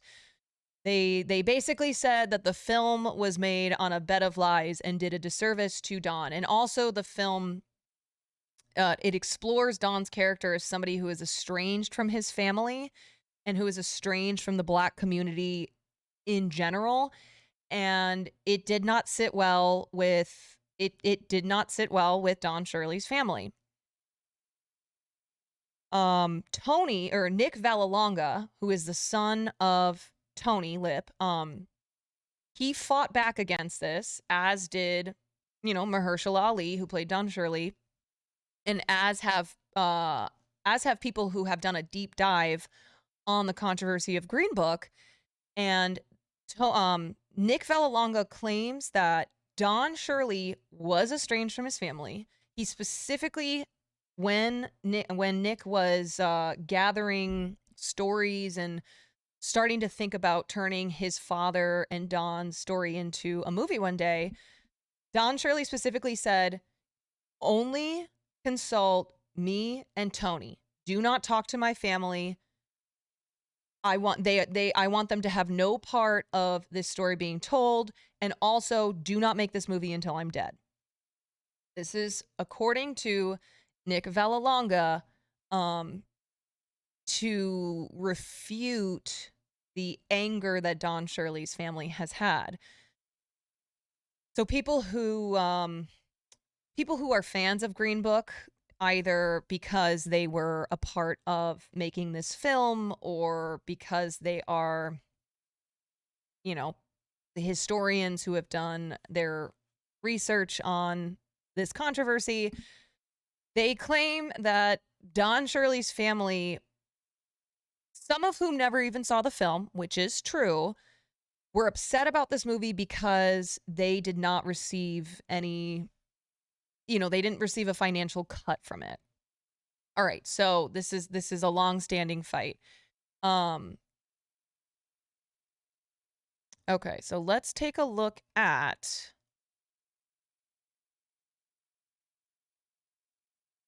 when Green Book gets announced as Best Picture. Over the course of the evening, we've seen highlights from 8 films nominated for Best Picture. Each is unique in the story being told. Each is different in its appeal. But they prove once again that regardless of who you are or where you live, these are films that connect us to one another. Once again, here are the nominees. I gotta be honest, I love Julia. She has the worst case of cottonmouth I have heard. Get this woman a glass of water. For Best Picture: Black Panther, Black Klansman, Bohemian Rhapsody, The Favorite, Green Book, Roma, A Star is Born, Vice.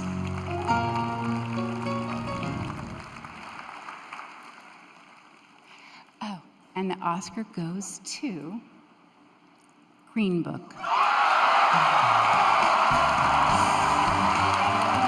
Green Book has 5 Academy Award nominations this year, winning 3 Oscars: Actor in a Supporting Role, Original Screenplay, and Best Picture.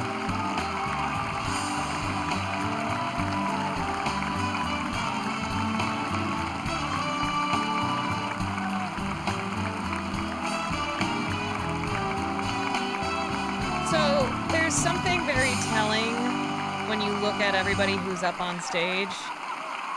Give it a moment.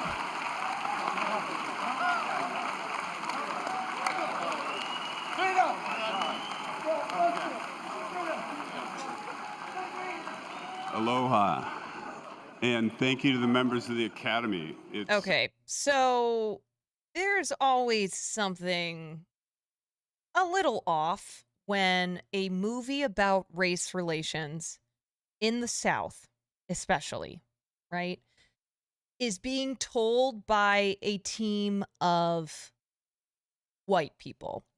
White director, Peter Farrelly, white screenwriter, Nick Vallelonga, who's up here, white producers.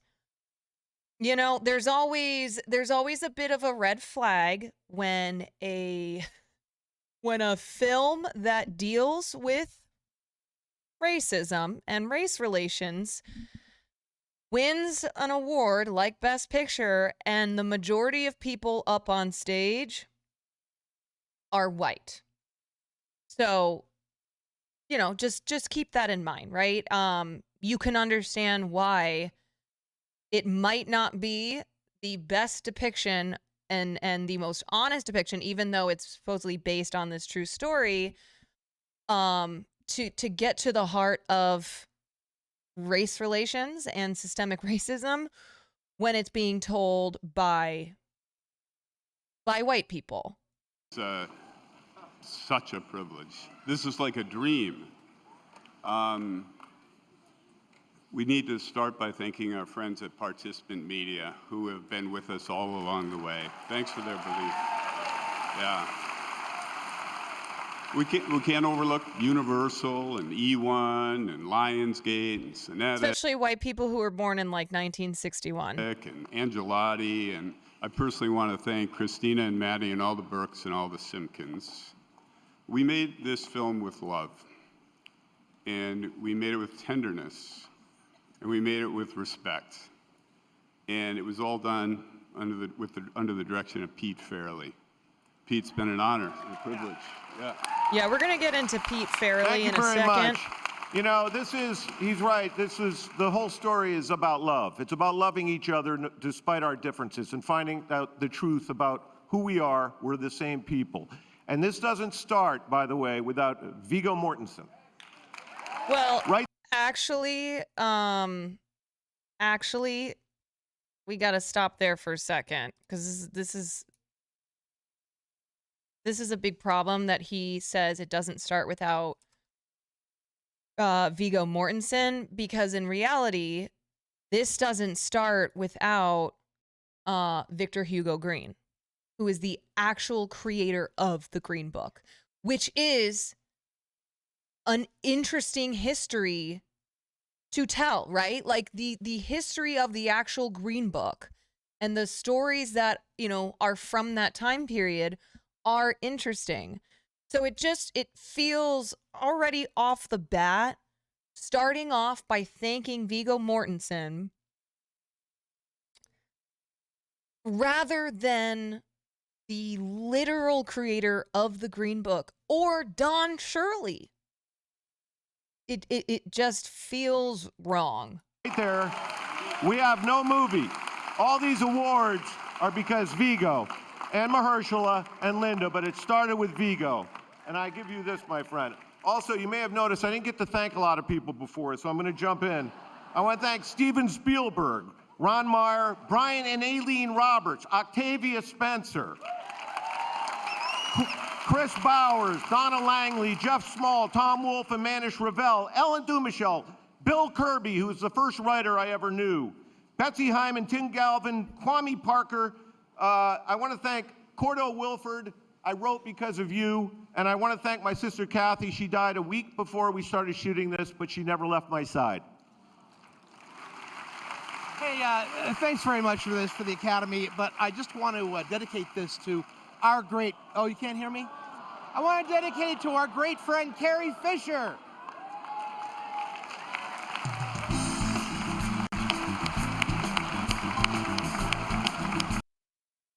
Okay, so let's talk real quick about the other problems surrounding this film.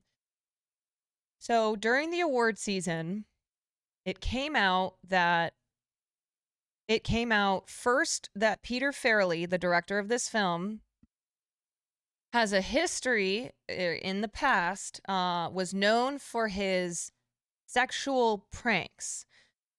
So what he would do during meetings with women, with female actresses, is he would whip out his dick. So, for instance, there was a meeting he had with Cameron Diaz before she was cast in his film There's Something About Mary, where he took out his penis. So he thought that these were funny pranks. And so as Green Book garnered all this attention during the 2019 award season, his history of whipping out his dick was brought up, and he commented on it and said, I was an idiot. I did this decades ago. I thought I was being funny, and the truth is I'm embarrassed, and it makes me cringe now. I'm deeply sorry. Apparently he had done it at least 500 times. So not just in meetings with female actresses, but it doesn't matter, right? You don't whip your dick out in front of anybody during a meeting. Yeah. So that's what he was known for. Back in the 90s, he was known for his predilection of showing his penis during meetings. Yeah.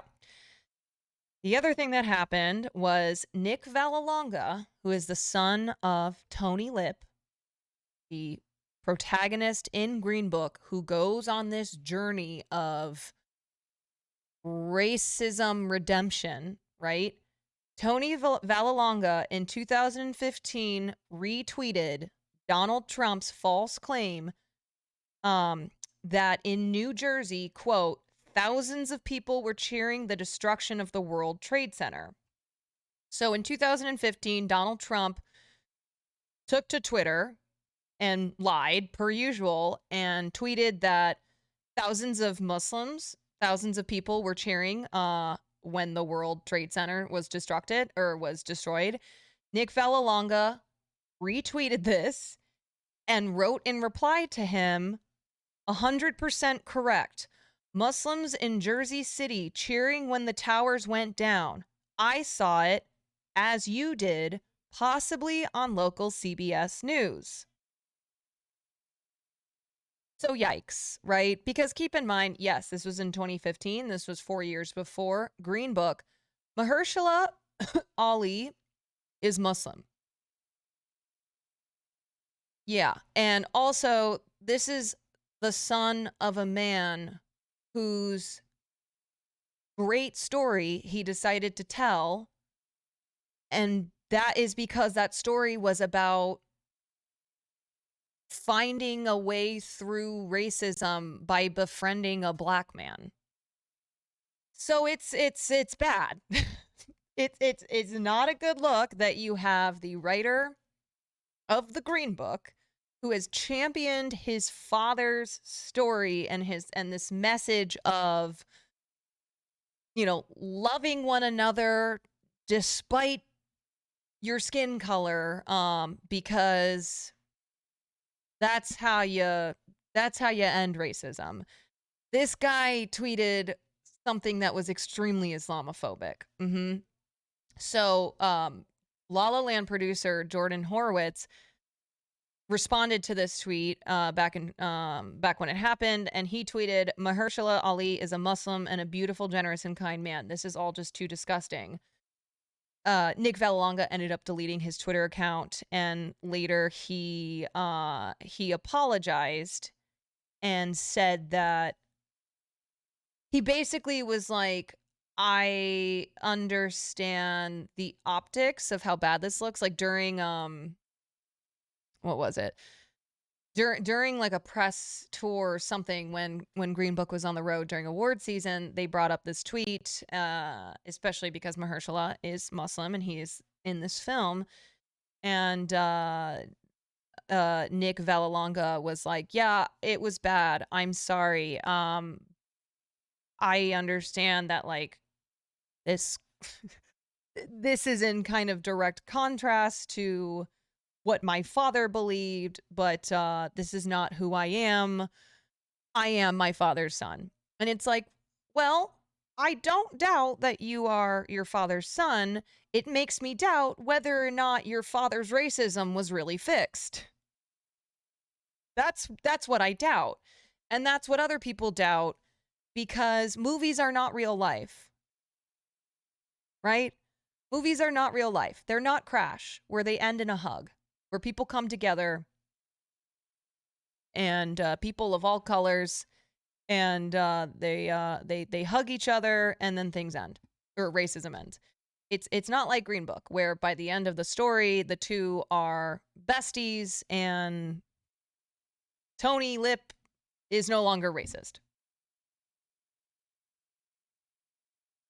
Yeah. So these two controversial things were brought up during the press tour for Green Book. So going into the Oscars, these were known, right? And people were upset when Green Book won for many reasons, but these included.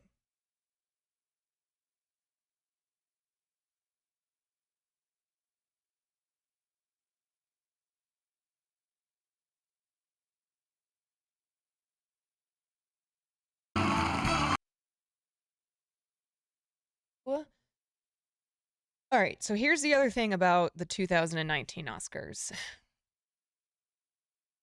You had a story like Green Book, which is essentially the reverse of Driving Miss Daisy, where a lot of the themes are the same, a lot of the palatable racism is the same.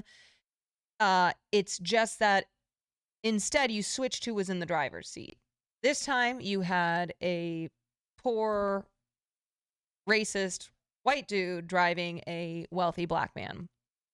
But what was the same that year was that Spike Lee, what was the same in the year 2019 as was in 1989, which is when Driving Miss Daisy won, is that Spike Lee had a feature film that year that is arguably a much more truthful, pragmatic, realistic look at racism and how it still has its claws in society today.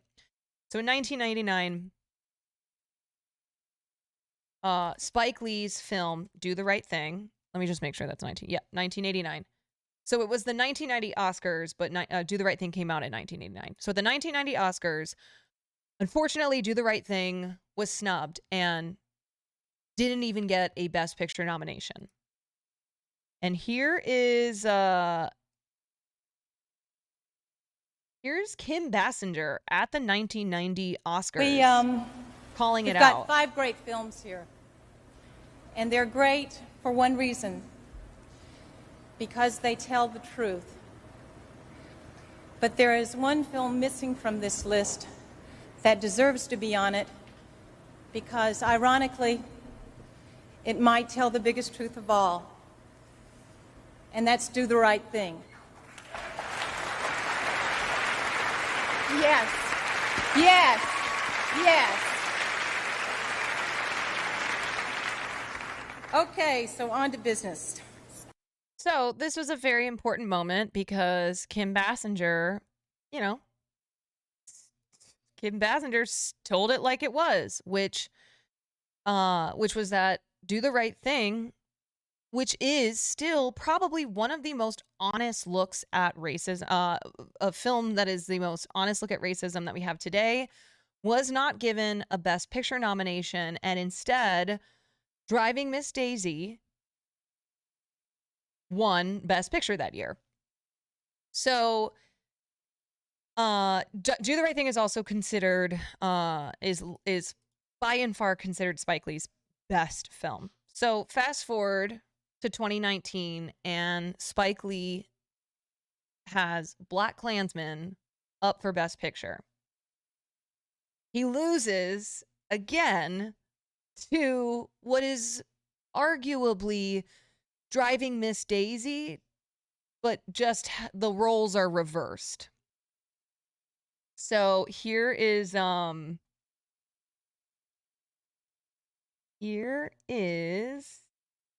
Spike Lee backstage. Where the fuck did it go?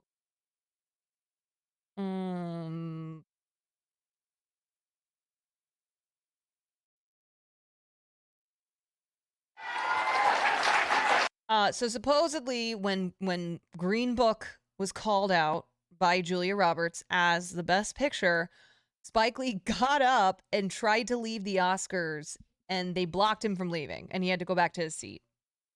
So he ended up he did win an Oscar. And here he is backstage. This is my 6th glass. And you know why?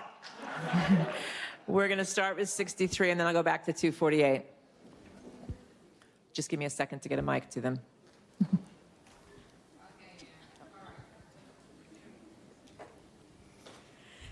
Hey, Spike. How are you doing? I'm great. How are you What is your doing? name? My name is Tanja Stidham. I'm from The Root. The Root, all right. So first of all, congratulations. Thank you very much. I want to say the Academy did the right thing by giving you this award. Thank you very much. So I actually recently interviewed Ron Stallworth, and he said that he couldn't imagine anyone else helming this film. And so I want to ask, what would you say to Ron now that you have this award for writing for this film? Well, first of all, he lived that life. He infiltrated the Klan. He talked to David Duke on the phone. He was David Duke's bodyguard. And he lived to write a book to tell about it. We're gonna Next. We're going to go to 248 and then over to 180. Right here, All Spike. the way in the back. Hey, How you doing? great, congratulations. Thank you. So you've mentioned Do the Right Thing in your speech and with your accessories today, so does this make up for Do the Right Thing not winning the Oscar for you right now?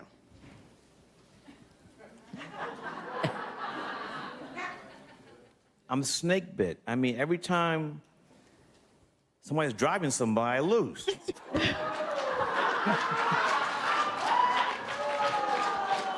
Every time somebody's driving somebody, I lose. I mean, yeah, it's the truth, but what a way to put it. Every time someone's driving somebody, I lose. But they changed the seating arrangement. We're going to go over to 180. Can we play that back? Yeah, here you go. Driving somebody, I lose. Right now.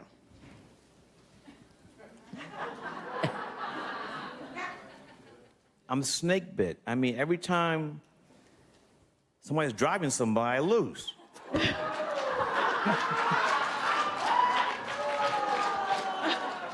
But they changed the seating arrangement. We're going to go over to 180 and then over here to 95. But in '89, I didn't get nominated. So this one we did. All right, over here. For best 180. You want to picture. stand up 180 so he Sure. can see you? Yes. Thank you. Over here. To you. Hi. Yes. How you doing? Good. How are you? Good. I just wanted to ask you. We saw a little bit of a reaction to the Green Book win. Can you give us? Wait, what does he mean by that? Do you mean his joke about this time they switched the seating arrangement? So I don't know if you just got here, but in 1990, the 1990 Oscars, which were the films that came out in 1989, Do the Right Thing, which is a masterpiece, and I would say his best film, was not nominated for Best Picture. That year, Driving Miss Daisy, film about a white Karen in the South being driven by Morgan Freeman, won Best Picture. So here he is in 2019. His film Black Klansman, another scathing look at racial relations in this country and in the South, is actually nominated for Best Picture this time, and he loses to Green Book, a story about in this case, a racist white guy driving a black man. So the seating arrangement is switched, but a lot of the it's a very sentimental film, similar to Driving Miss Daisy. Us your thoughts on that Best Picture win? Is he taking a sip every? Let me take another sip. There's the response to your question. Why is he taking a sip every 2 seconds? Is it a bit? Everything he does is a bit, but yes, he's emphasizing the no comment. Next question. I know Black Klansman took place in Colorado, but it deals with the KKK, which famously was started in the South. That's what I meant.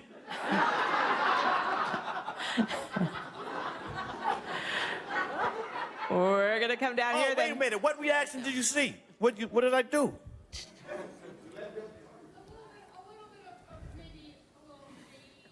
No, I thought it was courtside at the Garden. The ref made a bad call. We'll move over here. Courtside. 95. The world's most famous arena, Madison Square Garden. Knicks coming back next year. 95 and then 146. Spike, right here. Right here, sir. What's up? How's it going? Good. Jonathan Land from Associated Press. AP. AP? All right. You've been a critic of the Academy, for some years. How do you feel about the progression of black filmmakers, after this year? Here's the thing. Without April Rain, without April Rain, hashtag Oscar So White, and the former president of the Academy Award Motion Picture Sciences, Cheryl Boone Isaacs, I wouldn't be here tonight. They opened up the Academy to make the Academy look more like America. It's more diverse. So that's why 3 black women, if I counted correctly, won Oscars. That would not have happened without Oscar So White and Cheryl Boone Isaacs. Facts. Like my brother Jay-Z says, facts. What's the rumors? Rumor is that you turned your... So, right. I mean, this is the issue, and a lot of people who stand by Green Book winning, saying, what's the problem? The Academy is super diverse now. They're the ones who chose this. But it doesn't change the fact that even if the Academy is more diverse, they still have this, they still always feel inclined, and they have this love of choosing the safe pick. Like, even though, yes, diversity has improved in the Academy, which means that we get a wider berth of diverse films that are nominated for Academy Awards, diverse actors who are nominated, filmmakers, et cetera, still doesn't change the fact that the Academy, diverse or not, has a history of wanting to choose a safe pick, because what it does when you pick a movie like Green Book is this is the movie industry, right? And especially the Academy believes that we are changing the world and that we have the power to change the world through our movies. So they would rather choose to pick a feel-good movie about race relations like Green Book because that's the message that they want to put out in the world. That's the thing that they're trying to say. Like, we can change the world by just hugging each other, right? We can, we can get rid of racial tensions in this country by individuals being friends with people of other races. This is just what the Academy loves to do.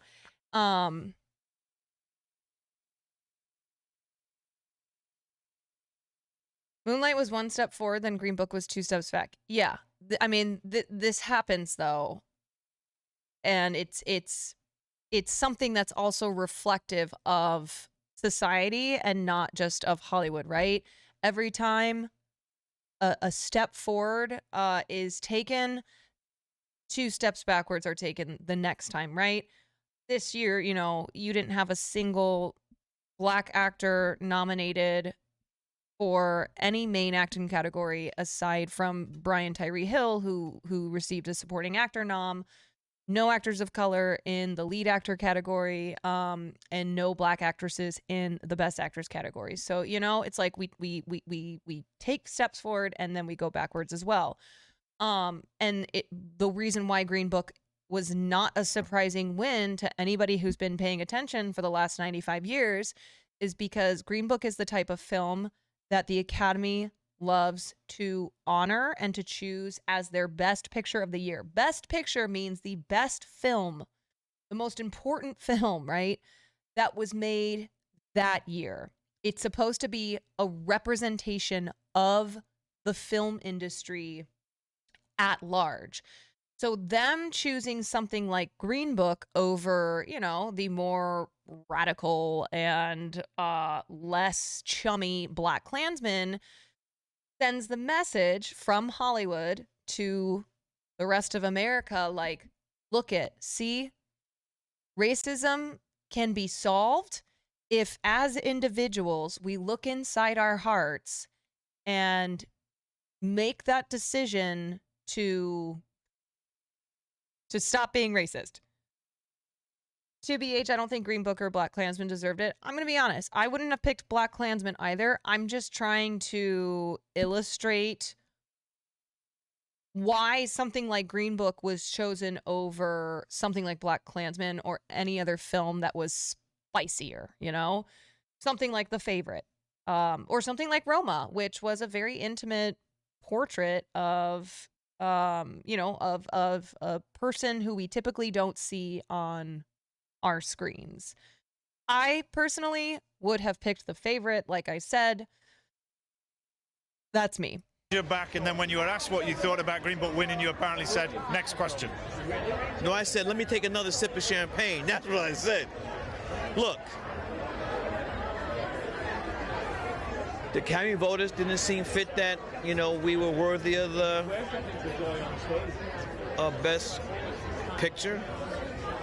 And same, and look, I guess it's progress. Do the right thing to even get nominated. So I guess it might have to take another 20 years to come back. So we'll see. Well, what do you make of Green Book as a film?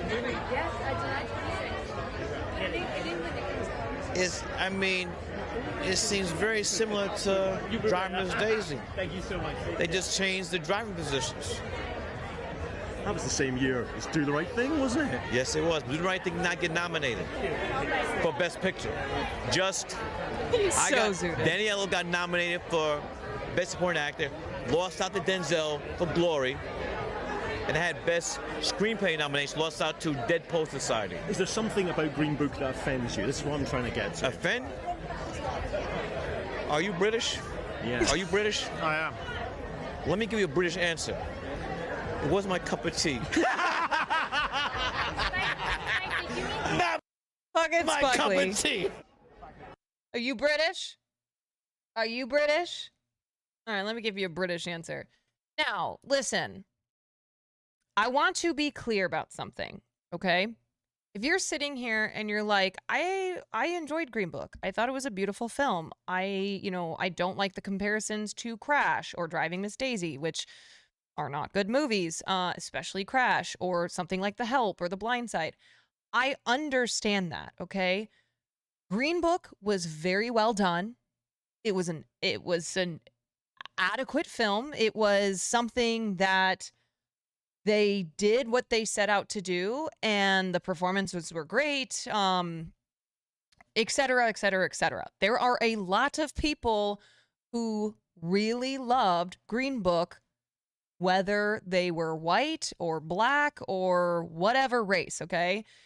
If you're sitting here and you feel badly because you liked Green Book, I'm not trying to make you feel bad about liking Green Book. I'm explaining the controversy and the history of the Academy and why something like Green Book was the safe pick. Now, in a little bit, I'm going to get into what we call the white savior trope, because one of the criticisms of Green Book was that, yet again, it incorporated what we call the white savior trope.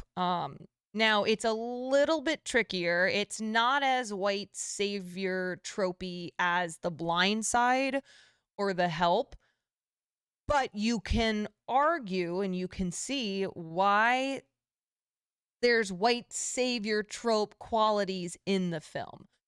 More so, what I think is probably a more accurate criticism of the film is that it is, one, it is not told from the POV of Don Shirley, so therefore he's not as well-rounded and developed of a character as is Tony Lip, because it is a story told by his son, and he is the main protagonist.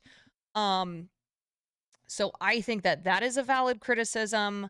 I would say also that whether or not you believe the family of Don Shirley, or you believe Nick Vallelonga and people who have supposedly debunked the Shirley family's claim that this was a film built on a bed of lies, whoever you believe, there are absolutely liberties that are taken in this film, things that writers have made up, that producers have added, because that happens on every movie, right?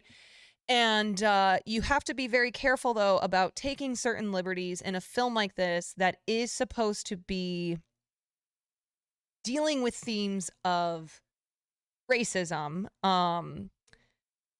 and race relations in the South during a time period. I would say another criticism of this film, and this is a little bit more complicated. It's similar to The Upside, a film with Kevin Hart and Bryan Cranston, and then also Driving Miss Daisy, where you have a film that is ultimately about friendship, right? It is about interracial friendship and how two people from different races and different backgrounds put aside their differences and become friends. But it's a little bit more complicated than that, because at the end of the day, the relationship at the center of Green Book, at Driving Miss Daisy, at The Upside, is one that is transactional, right? Because it is an employer and an employee. It is a person who, it is two people who have come together in this situation because of a transaction. One is working for the other. And that is just something that is not, that's not taken into account when making a film like Green Book, even though it should be, right?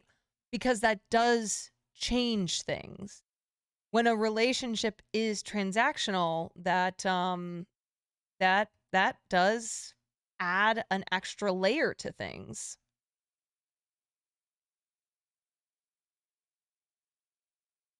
Okay.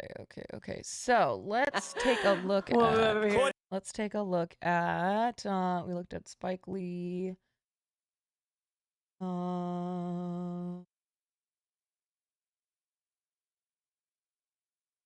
Okay, here's the producers of the Green Book backstage.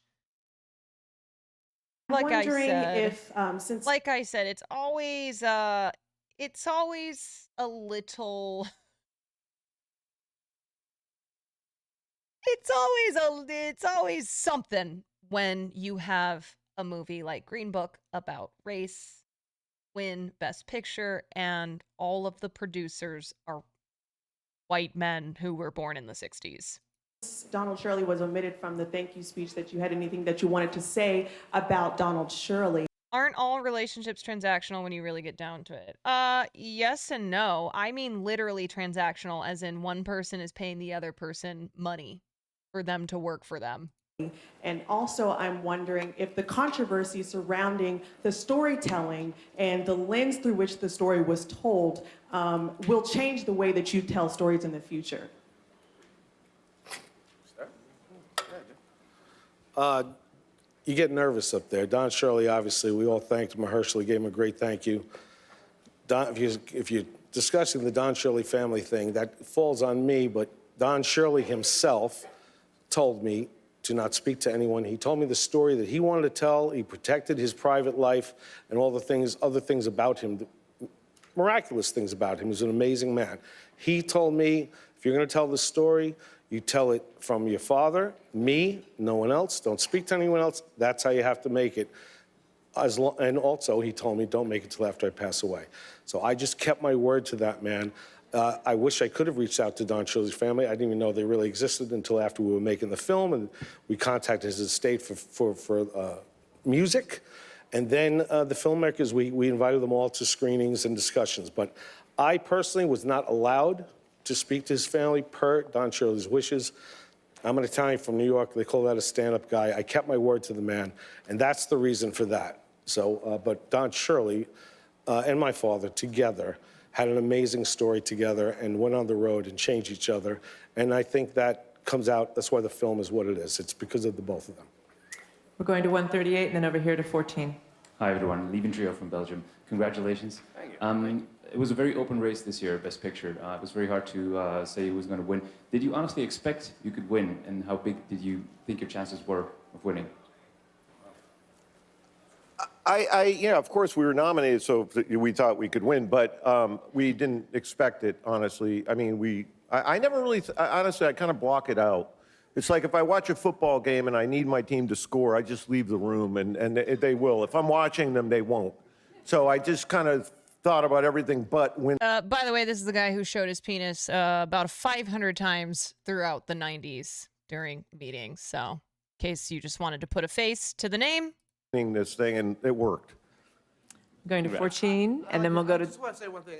These guys may or may not agree with me, but when I'm forgetting the name of the actress who gave us the award, I don't know why. Julia Roberts, and she opened up the, thank you. She opened up the thing, and I'm not kidding. I started to talk to my friend sitting next to me, and they said, Green Book, so just to let you know, were we thinking we could win? I kind of forgot that we could, and you know. You know, did anybody notice that they cut the mic on me, or is anybody here? They didn't. Did you hear the Carrie Fisher remark? Yeah. Great. 14, and then back to 249. Hi there, Steve Futterman from I just, again, it's very off-putting to me. I love Carrie Fisher. I don't know why Carrie Fisher was thanked in this, other than this was the year that she died.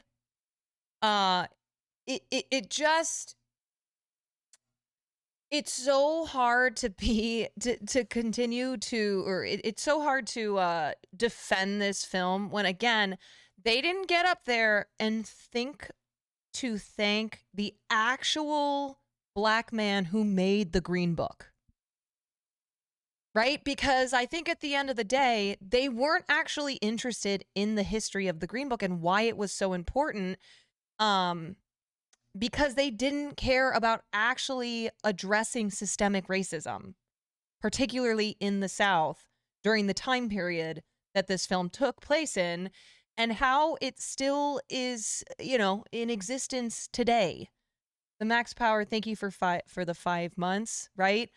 Like, they wanted to tell a story of a poor, racist white guy from the Bronx who gets hired by this wealthy, respectable, well-to-do black man, and the two of them learn to become friends throughout this journey, but it's not a one-sided friendship. It's like they both teach each other things. Viggo Mortensen's character Tony Lip teaches Don Shirley, a black man, how to eat fried chicken, like shit like that, right? Charles Wessler, the producer at Thankter, got one of his first jobs on The Emperor Strikes Back. Yeah, and so I'm not saying that he can't thank Carrie Fisher. I'm just saying in the context of all of this, to not actually acknowledge the history of what your movie is titled after. And the first person that they thanked profusely was Viggo Mortensen. Not even Don Shirley. I don't know. Like that to me just, it came across really bad. CBS News on your right over here. Nick, I wanted to ask you a question. Can you talk about why you thought this movie just resonated with people? And what do you think it says about the 60s and race relations and blacks and whites sometimes, occasionally coming together in that era? That's a pretty big question for me to answer. It just was an amazing story from when I was a kid. I met Dr. Shirley when I was a kid. I went to his home. I went to Carnegie Hall. I sat on the throne. I saw his beautiful African robes. And I saw the man that he was. And I saw the change in my father when he came home and over the years, how he brought us up. So when he told me the story, and because he was so angry when he went on this trip with Dr. Shirley of what he saw and witnessed, that's what changed him. So that's what brought us up, told us these stories, and I said, wow, I can't believe that guy, the genius that he was, the unbelievable musician that he was, the man that he was, all the things he had to go through, I couldn't believe it myself. So I just thought, this is an opposites, an odd couple movie. It had a lot of things, but mostly it dealt with the racism of that time. So I always knew I wanted to tell the story, and I spoke to my father about it, taped him. I spoke to Dr. Shirley, hours and hours and hours getting his blessing and telling me what I could put in and what I couldn't. And I always knew I was going to do it. So I had to wait. Luckily, he lived a long life. But when I finally decided to do it, I brought Brian in to write with me, who brought Pete in to write with me. And we, all of us, from the writing to the production to the casting, the cast, the crew, everyone knew we were telling an important story. And there's lots of ways to tell a story about that subject. This was our little story, and I think it's as valid as any, and I think it resonates with some people because it's a small story about two people. And Pete kept telling us when we were writing, we got to keep it about the two people. It's about their relationship and how they changed each other in a time when it was crazy, obviously. So I think we brought great honor to Dr. Shirley. His name is out in the world. We brought great honor to the Green Book. People know about the Green Book. And Pete directed a magnificent film, and here we are. Thank you. We're going to go to 249. It's I do have to. Okay, all right. The fact that he couldn't answer that question, he goes, "What a question for me to answer, dude. You wrote this story that is supposed to be like tackling that very question, though." And I think also him saying like we showed the world Dr. Shirley, but the intent really of the film at the end of the day is to show how Viggo Mortensen's character, his who is written after his father, Tony Lip, the real life figure, about how he stopped being racist upon experiencing racism through Don Shirley's eyes, right? I just, I don't know. Wrap it up there. Right. Yeah, Richard Green, The Hill TV, and this is for you, Peter. In the back of your mind or in the front of your mind, was Viggo Mortensen's character at all related to the people who wear MAGA hats today or Donald Trump? And what is your message from the film to America in this very polarized political time? I never thought of him as a MAGA guy. It's a different era, and it's whether he would have been one of those guys, I don't know. But he was a guy who was flawed in the beginning and learned by being in a car with a man who was completely different from him, but they were in the car for a couple months, and they got to know each other, and they realized they had a lot more in common than they thought they did starting out this journey. And the message is, talk to each other and you'll find out we all have a lot in common. And, you know, it's a hopeful message because... See, this is the problem I have. And I know that there are people who are sitting there going, why does every film about race have to be angry? And like, why can't we feel hopeful? And like, shouldn't the message that we put out in the world that we should love one another? It's like, yeah, if the world weren't a real place, right? And again, I'm not gonna re-explain myself, but there's a reason why the Academy chose this film to represent what the film industry is putting out in the world and what they think they're doing to change things.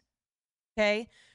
Because wouldn't it be nice if we could all come together and sing Kumbaya and stop hating one another and fix racism? Doesn't fucking happen that way though.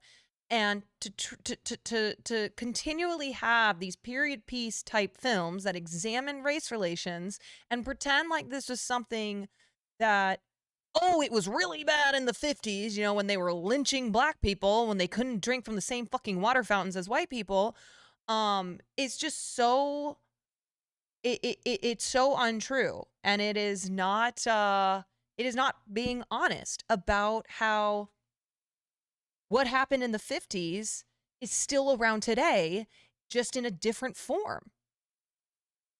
It is like a thank God it's not like that anymore. Exactly. And I just feel like I'm not saying Green Book was an awful film. I'm just saying if you're going to pick a movie, if you're going to pick a film that, and you're choosing that film because of its depiction of race relations, pick one that's honest and doesn't just isn't just telling us as individuals like, hey, if we just stop being so angry, like everything will be fine. I mean I think what Peter Farrelly right there says is so true, and that's the difference between a Spike Lee who when he deals with race in his movies, especially something like Do the Right Thing, it is not to make you feel comfortable, especially if you are white, right? Because that is dishonest. And Spike Lee doesn't fuck around with that. The difference between a Spike Lee and a Peter Farrelly is exactly what you see right Who here. wear MAGA hats today. I never thought of him as a MAGA guy. Whether he would have been one of those guys, I don't know. But he was a guy who was flawed in the beginning and learned by being in a car with a man who was completely different from him, but they were in the car for a couple months, and they got to know each other, and they realized they had a lot more in common than they thought they did starting out this journey. And the message is, talk to each other, and you'll find out we all have a lot in common. And you know, it's a hopeful message because sometimes it seems like there is no hope, but there is. All we have to do is talk, and we get closer together. I know that sounds... All we have to do, it's Crash. It's literally Crash. All we have to do is talk, and we'll get closer together. That's just simply not true. And maybe in this specific instance, because I don't fucking know, okay? I wasn't there with Don Shirley and Tony Lip. Maybe in this particular instance with these two individuals, they talked and Tony Lip stopped being so fucking racist. But as a big picture type thing, this way of thinking is so antiquated. And it doesn't belong in today's age because we just know it's not true.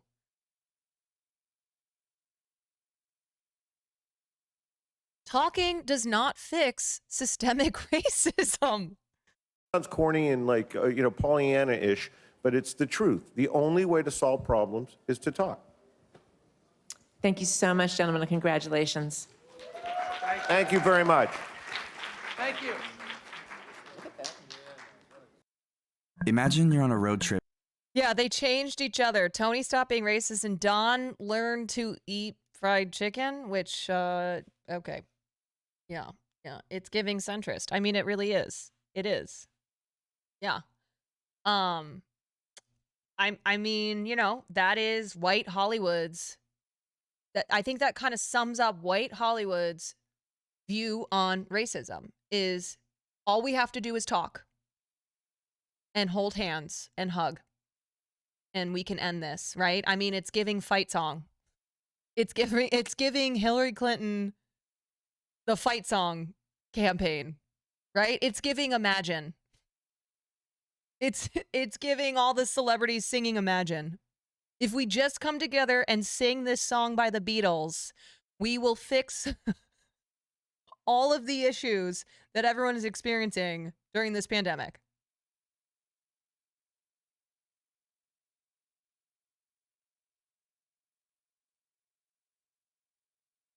A lot of what we looked at is older, so it's easy to laugh at them being ignorant. This is 2019. Right, that's exactly what I'm saying, right? This is a movie that belongs probably in 1989. Like, it's hard to believe that, let's see, 1989, almost 30 years after Driving Miss Daisy, it's like we're still here. We're still here.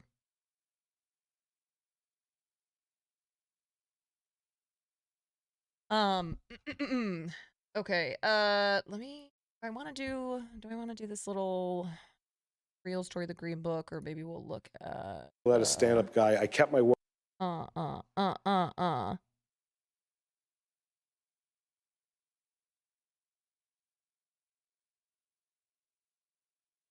Okay, let's look at,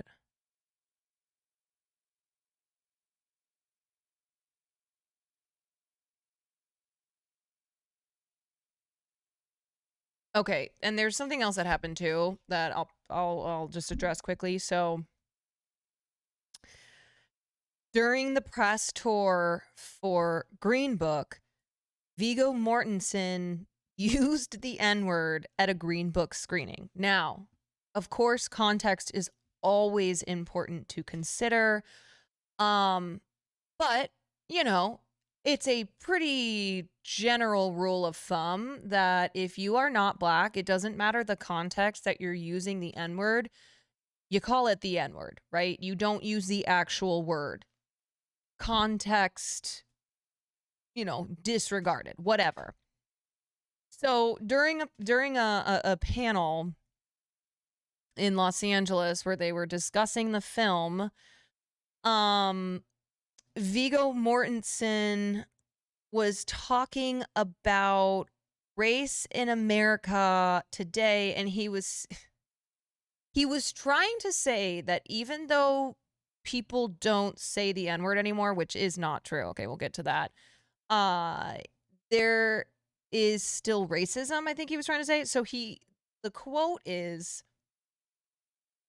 when he's talking about this, he said, for instance, no one says N-word anymore, but rather than say no one says the N-word anymore, he said the actual word. And according to people there, it took all the oxygen out of the room. No shit. But he was making the point that many people casually used the N-word in the period in which the movie is set.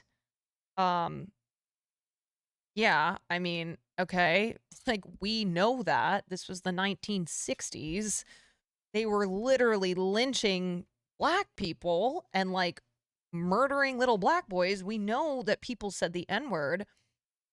So, this is just like one more instance of things that were orbiting this film that just kind of caused people to roll their eyes and Green Book won the Audience Award at TIFF in September. It's expected to be a roll their eyes and just go, what are we doing here? major player in the Oscar race. But one of its stars, Viggo Mortensen, had to apologize for using the N-word when he was part of a panel discussion and was talking about the use of the word in the 1960s when the movie is set. Yeah, his co-star, Mahershala Ali, was on The View yesterday and explained why it's important to accept Viggo's apology. Anytime a non-black person, and especially with the history of the word, the history of our country, says it in a space, there's a mini explosion that goes off within you because you suddenly having to process the intention behind it, the relationship behind it. So, and Mahershala had to defend him. He had to defend this whole film. Okay, I mean, it's not. The onus is not on Mahershala. He was wonderful. I want all the Academy Awards for him. But yeah, he basically was like, left and right putting out fires that people who were white people who were part of the film were creating. And so in this instance, of course, he gets asked about Vigo using the N-word during this panel, and like the gracious person that he is, and just, you know, the beautiful human being that he is, he defends Vigo and he explains that context is important. In this case, and with Vigo, who I absolutely love and adore, there's a difference between racism, insensitivity, and a lack of awareness. And anytime someone, black, white, Asian, Latino, whoever, exhibits a moment of a lack of awareness about something, and then they quickly apologize and get it, part of us moving on and healing as a country and as a people is embracing that apology, not having no probationary period about it, like really embracing that apology and being like, all right, brother, you could actually be closer as a result of that, because then they understand something on a deeper level. And this is exactly what he was trying to get at. If you remove the N-word from your vocabulary, it doesn't mean that you are not harboring racist thoughts or supporting policies that are racist or discriminatory. And so in expressing that, he's saying that it doesn't disqualify you from being a racist. And he said the full word in saying it. So you mean now we can't say the word? Because I am, if you are going to explain this period of time, you've got to tell people what you're talking about. I don't think he was caught. I think it doesn't fucking matter. Should we be saying retard or not? Let me guess, you're a Destiny fan. Calling anybody No, out. no, he was wasn't. talking about the time and the words. So But there was tremendous backlash. I understand, and I think we have to be really careful what we're backlashing about. Right. Yeah, it's interesting. Yeah, so Vigo said it in the context talking about the movie. Yeah, but it's never right for anyone to say That is a very, very, very, very, very stupid take. Truly. Dozy, thank you for the 2 months. I actually like Will, and he said you were his girlfriend. I was surprised in a good way. That's fine. I'm glad you like Will. I still think that your take that it doesn't fucking matter if people say the N-word or not, which is what your take seems to be, is a bad take. So correct me if I'm wrong, but that's how it came across. Because people do care. Okay? If you don't care, that's fine, but to say no one cares is completely reductive. Is it a stupid take? I'm Jew, and people be saying Nazi nonstop and stuff. No one cares. Here's the difference, okay? Nazi is not a slur. I think that's pretty simple right then and there. The word Nazi is not a slur, okay? It does not have a history of being used. It is not a word that has a history of being used to dehumanize a particular race, unlike the N-word.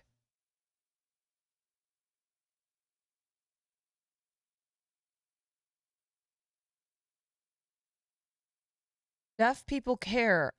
I agree. I think people for sure care, but I feel like it gets way too much attention. I guess I am not from USA. I feel like it gets way too much attention. Clearly not, because people are still using the N-word out here.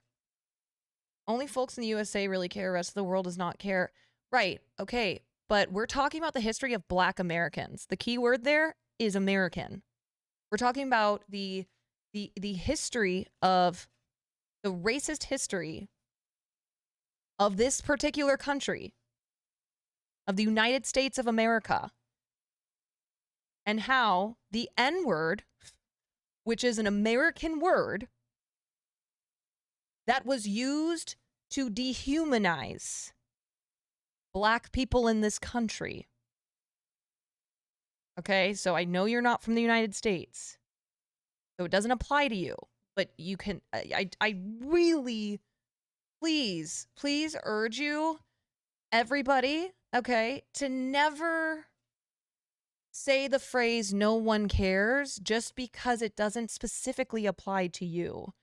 that is incredibly ignorant and really just not the take to have.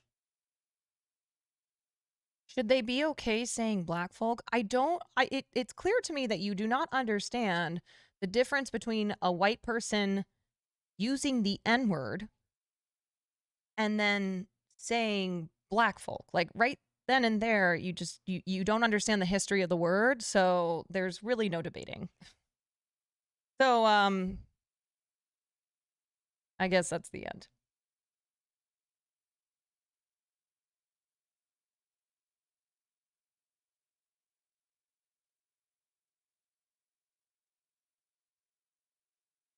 The word. Yeah, it's interesting because Mahershala also brings up the idea that in terms of black culture, yeah, in terms of, especially in music, I mean, a lot of rappers still use it, and there's always that debate. Should they still be using it? Like, I know some rappers say, like, you know, we're taking back the word, and it's empowering, but I remember even Oprah said, like, no, they shouldn't be using it. Yeah, so it's a big debate that keeps on happening. But no, yeah, Vigo should not have said it in any way. But. I think that the use of the N-word, it's a generational thing in the sense of, you know, how it affects people. Like the N-word, how it affects my grandmother when she hears it versus how I feel when I hear it is very different.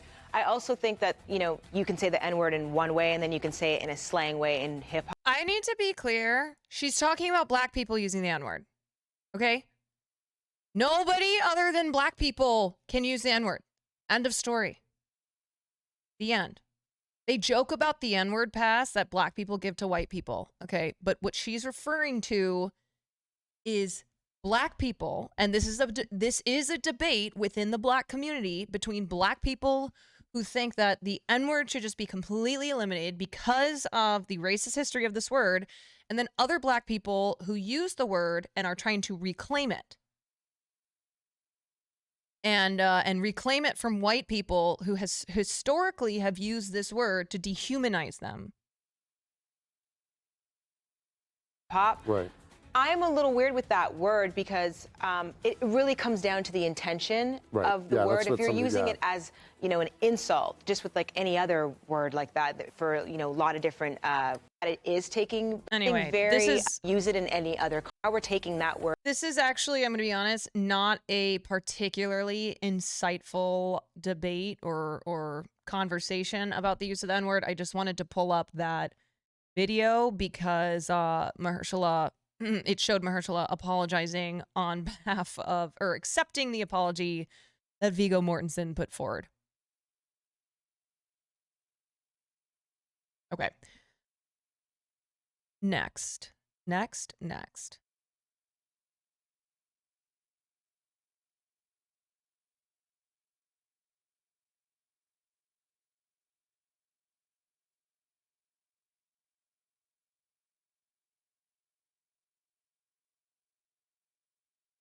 Why just no one say it? Honest question. I don't understand what reclaiming would do in the long run. I mean, this is the debate, right? The word has such a negative connotation because of how it's been used in the past and how it's used today still. That's why a lot of black people say there's no reclaiming that word. Like that's it, that's all. But then, you know, there are other black people who claim that it's a term of endearment, or it's like when white people call each other, hey buddy, hey pal. There are black people who say that they use that word. They use the N-word, but not the hard R, obviously. Because that in black culture is like white people calling each other buddy, hey pal. Okay.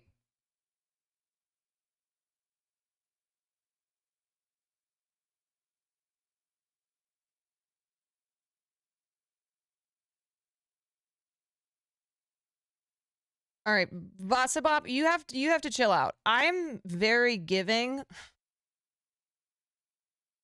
I genuinely don't like to be like Hassan and just ban people all the time. I understand that it's usually for good reason. I like to, I don't know, I guess maybe I'm like Green Book, where I have this false pretense that if I just talk to people, I can change their mind. You know, I like this to be a community where you come in here and rethink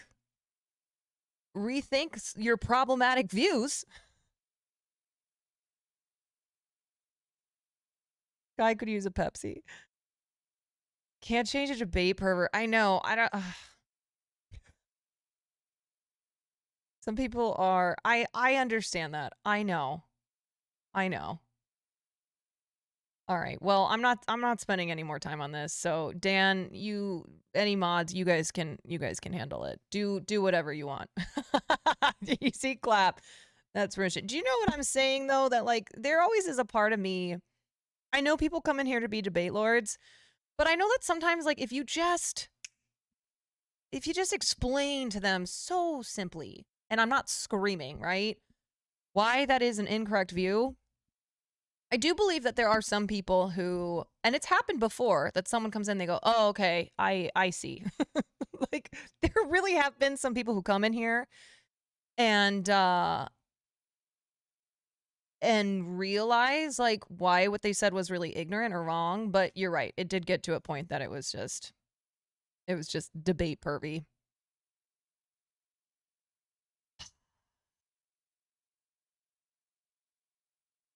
Hassan's issue more seems to be ADHD. He can't ignore arguing with annoying people. I really never do argue with people. I think like I'll call out shit. Like I'll see shit. I'm like, should I say something? Debate lords won't let it go. And that's the difference. You're right. You're right. I do need to update my definition of a debate lord. That is true.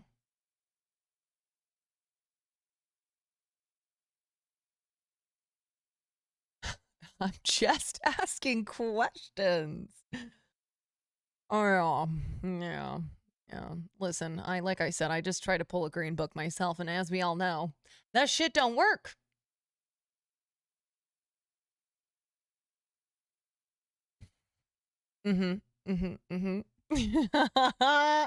Okay, let's move on to the next video, which is why are people up in arms over Green Book? That dominates the 2019 award season is Green Book, but all the attention includes several controversies. Before we go through the list of the movie's on and off-screen problems, here are some basic facts. Mahershala Ali stars as black jazz pianist Don Shirley. You're right. I need to be more of a bitch. I'm too nice. Viggo Mortensen stars as his white chauffeur Tony Vallelonga, who accompanies Shirley on his concert tour of the Jim Crow South in the 60s. So can I put PS Kiss the Kids? The film is based on the pair's unlikely friendship. Tony's real-life son, Nick Vallelonga, co-wrote the movie. It was directed by Peter Farley. An Oscar-winning actress, Octavia Spencer, was an executive producer. Green Book won 3 Golden Globes and a SAG Award. It also landed on the American Film Institute's top 10 lists and got 5 Oscar nominations, including Best Picture. Was it worth it? But critics deride how the movie handles racial conflict. They call it tone deaf and say it perpetuates a white savior complex. The racism against Don Shirley is a focus of the film. But the true center of the movie is how this trauma makes Shirley's white friend, Tony Vallelonga, a better person. This gentleman says that I'm not permitted to dine here. Monique Judge, a writer with the online black magazine The Root, says the movie spoon-feeds racism to white people. She explains there are some shocking events, but they are not truly frightening. Here, have a breast. Critics have wondered who exactly was this movie made for. In the past few years, films like Moonlight, Blind Spotting, and The Hate U Give were celebrated for their more modern, raw depictions of black experiences. Why did Mahershala Ali win supporting actor? Well, a couple of reasons. One, Viggo Mortensen is top billed in Green Book. He is the main protagonist. He's in more scenes, etc., which is why, you can rightfully criticize this film for that reason, disregarding whatever you think is the truth regarding Don Shirley's relationship with his family, right? And what Don Shirley would have thought of the film. So there's that reason, is that, yeah, technically Viggo Mortensen, who was nominated for Best Actor, and he lost, and Mahershala Ali was nominated for supporting, and he won. There's that reason, because he was not top billed. The other reason, no, I know you mean he deserves it. I know you're asking why he's in supporting and not lead, so that's what I'm explaining. The other reason is that the Best Actor category in 2019 was very competitive. And they did probably when they were pushing for Mahershala's nomination, they submitted him in the Best Supporting category because they knew he would have the best chance of winning an Oscar if he were in Supporting rather than in Best Actor, where he would have A, split votes with Viggo, and B, he was just up against really fierce competition. What do we do about the bones? We do this. But Green Book is a more mainstream movie with a reassuring message and a rose-colored happy ending. Author and journalist Mark Harris believes the film is dated and said, after 50 years, a particular kind of movie about black and white America has at long last run its course. But not everyone can play Chopin.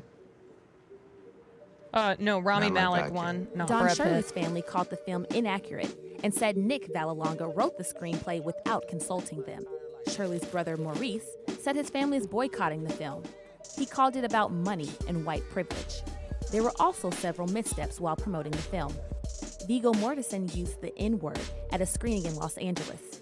He commented on how the movie depicts the slur's frequent use in the 1960s. He later apologized for the full use of the word. What I was saying was that just because people don't say that word anymore, it doesn't mean that they don't still harbor discrimination, racism inside themselves. This was followed by the resurfacing of allegations of Oh, sexual harassment Aragorn. against director Peter Farrelly. He admitted to flashing people on his movie sets as a joke, including actress Cameron Diaz in 1998. That same week, Yeah, he used a hard R. 2015 tweet from Nick Good night, Mary Vallelonga Melodies. resurfaced. He tweeted he agreed with the claim made by then presidential candidate Donald Trump that Muslims in New Jersey celebrated on September 11th. This was debunked and proven false.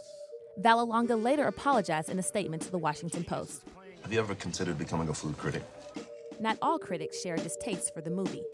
The Post Ann Hornaday awarded it 4 stars.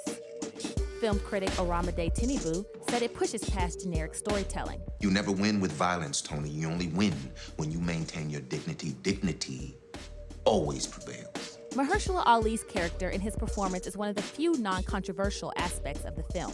Don Shirley was just so dynamic and just a character and a person that I hadn't seen on screen before. And I wanted to step up to that challenge. Audiences will find out February 24th if the film was able to move past these controversies and win an Oscar. Sure did. Isn't it obvious that he's referring to people that don't say it anymore? Listen, like I said before, obviously context is important. Viggo Mortensen was not intentionally trying to be racist or harmful, of course. But the point is like, I mean, just the fact that he did not think in his brain, hey, I probably shouldn't say that word, hard R. I should probably just call it the N-word, right? Like, to many of us, that is such a no-brainer. Like, duh, you're not supposed to say the word, even, despite the context. Doesn't matter if you are using it to be intentionally racist or not. It still is like, oh boy. Oh.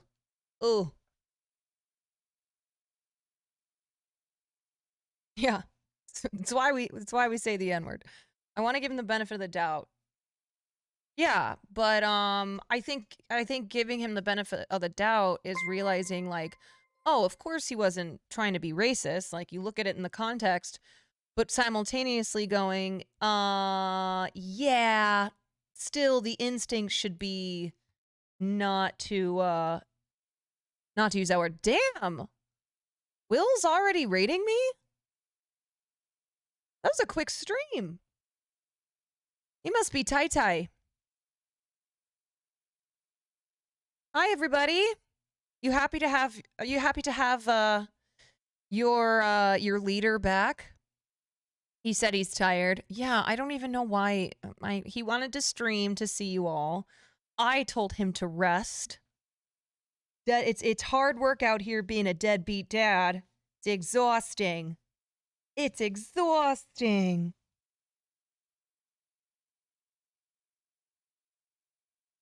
Yeah, I knew he'd be tired. He's also on that Austin time. It's 2 hours ahead. He's tie-tie. Hi, y'all. Welcome in. We have been discussing, I guess this would be the 8th Oscar controversy that I've gone over, and that would be Green Book winning Best Picture in 2019. So we are looking at some stuff here. Okay, next we are going to... All right, we watched... Okay, here.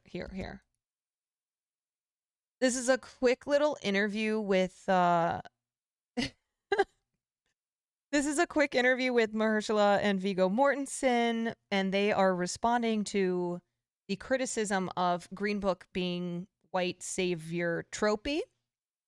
The reason I pulled this interview is because I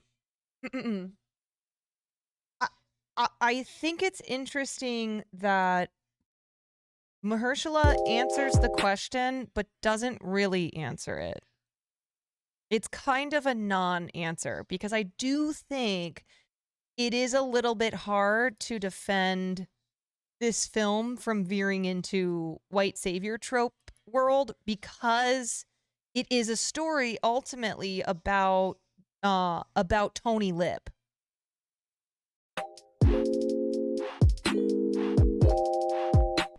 Now, one of the things that some Black audiences can get nervous about when we see buddy films is that there might be a white savior like trope. So how does this film subvert that trope?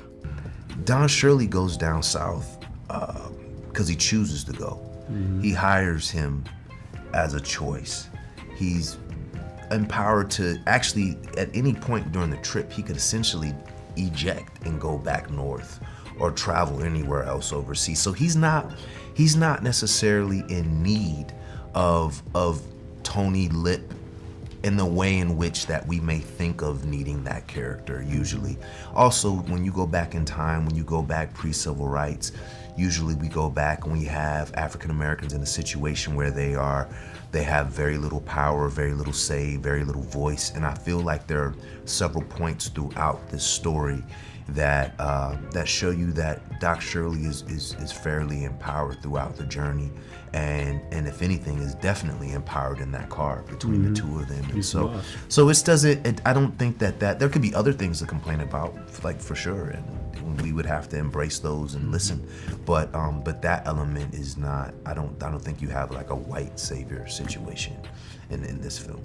And you don't want to go the other way either, to do some saintly, it's like, you know, the black man completely teaches everything to this ignorant, you know. Right.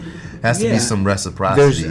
It's true that he does say, you know, thanks to the relationship, Tony's able to evolve about certain things in an important way. So much so that when he comes home, his wife notices it and is glad. Yeah. It's not some huge, incredible leap.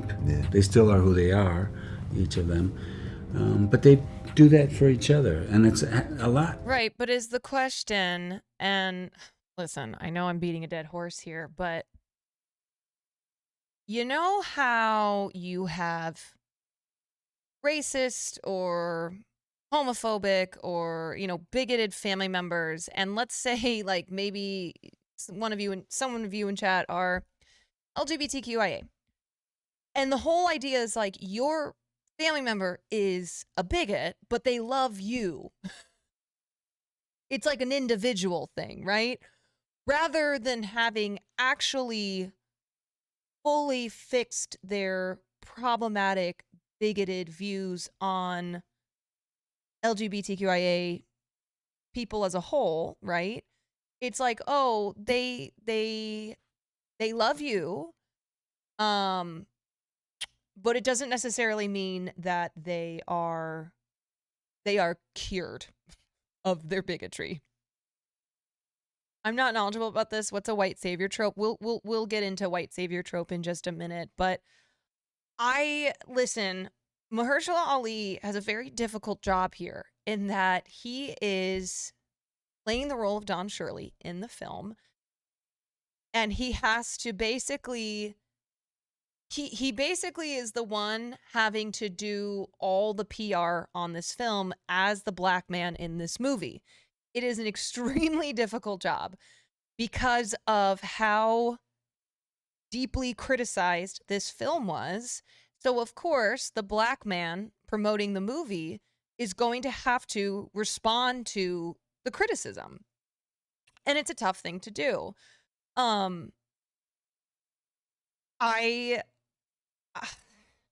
commend him for doing the best that he could. Like I said, I showed you this interview because it really does kind of seem like a non-answer answer when trying to refute the criticism about there being moments in this film that do speak to the white savior trope. In my opinion, that's the best answer you could give without admitting there's a white savior complex. 100%. Yes. It has to do with not race so much, but first impressions. Getting past the limitations of first impressions, I think, which are always, they're limited. That's what they are, first impressions, you know, and it's an invitation to feel and think. It's not preaching, it's not saying you have to think this way, and it's not made for one sector of society or the other. It's just a story. Okay, so let's take a look at what is the white savior trope.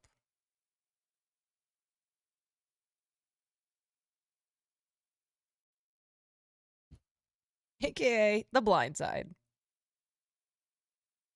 This year's Oscars were fraught with countless controversial nominations and awards that led to a lot of discussion on topics of race, representation, and so much more.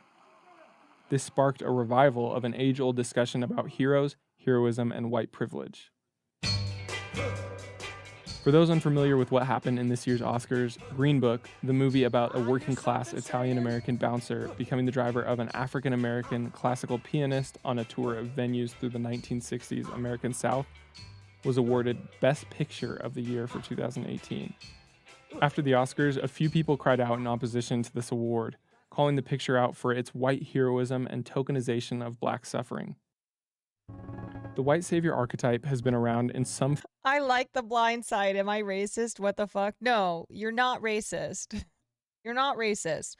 The Blind Side is a film that we that is very palatable to white people in particular because of the themes of the film, because of there being this white lady who would typically be a Karen, but she comes in and she changes her mind and her heart on things that deal with race, and she steps in and stands up for the poor black kid who she ends up adopting.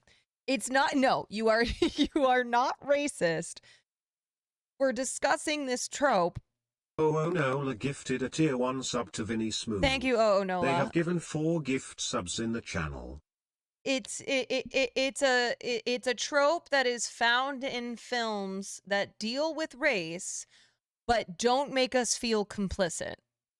That don't make us white people, and I'll put myself in that as a half white person, that do not have us feeling responsible for racism, right?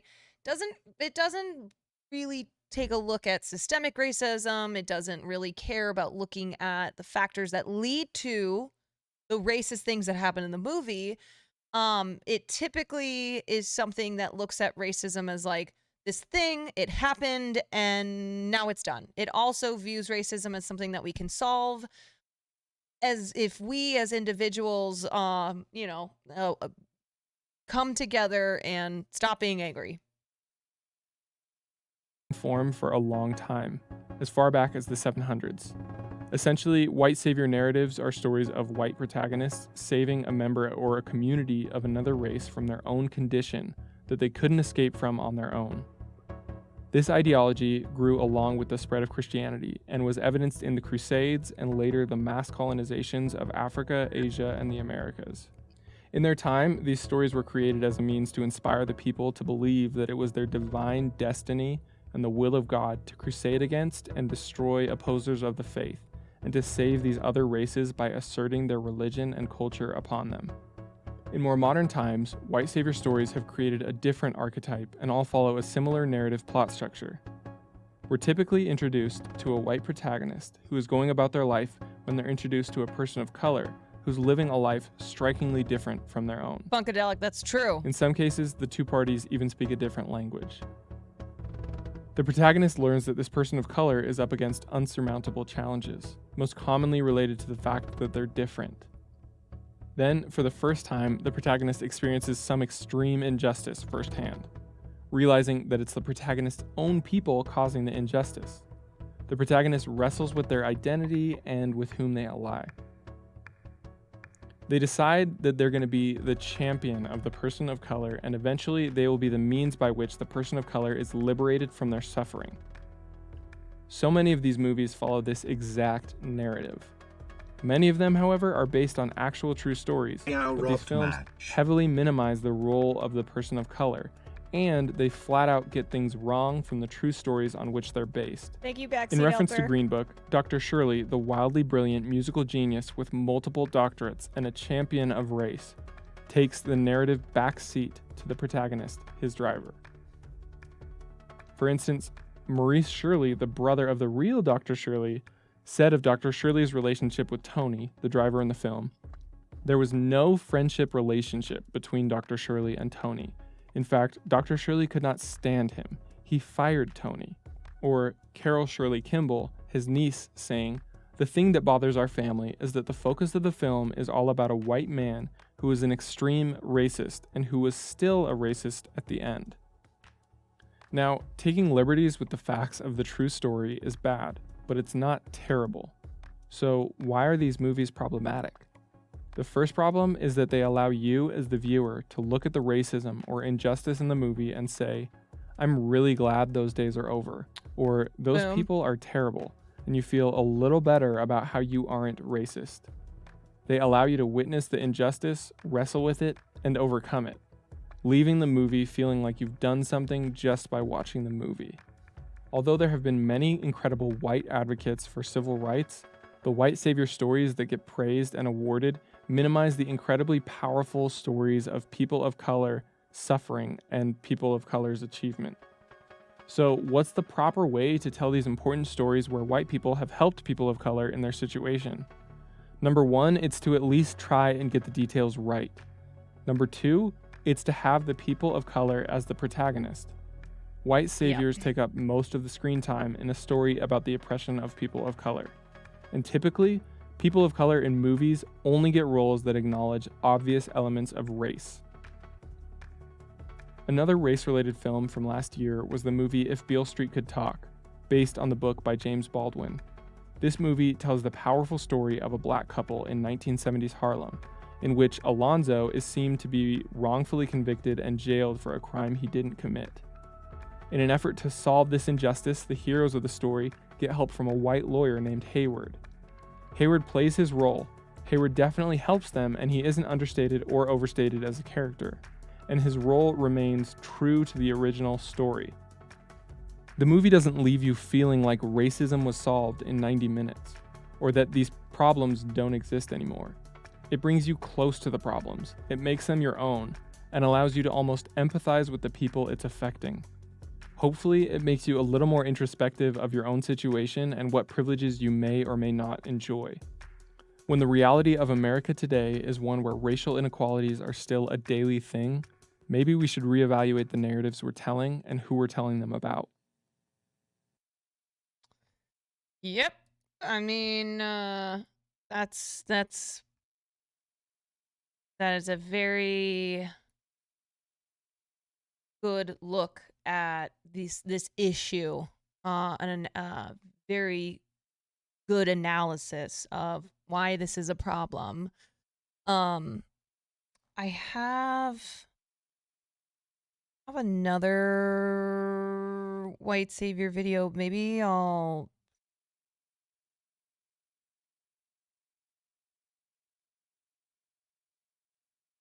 I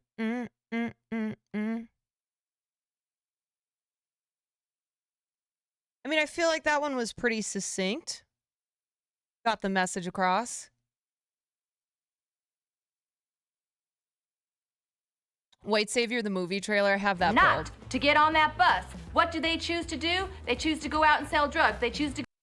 I do think that this is a good video though, so I'll think about playing it. But here, I have that White Savior movie trailer pulled as well. This I actually think is one of the funniest things that Seth Meyers has done.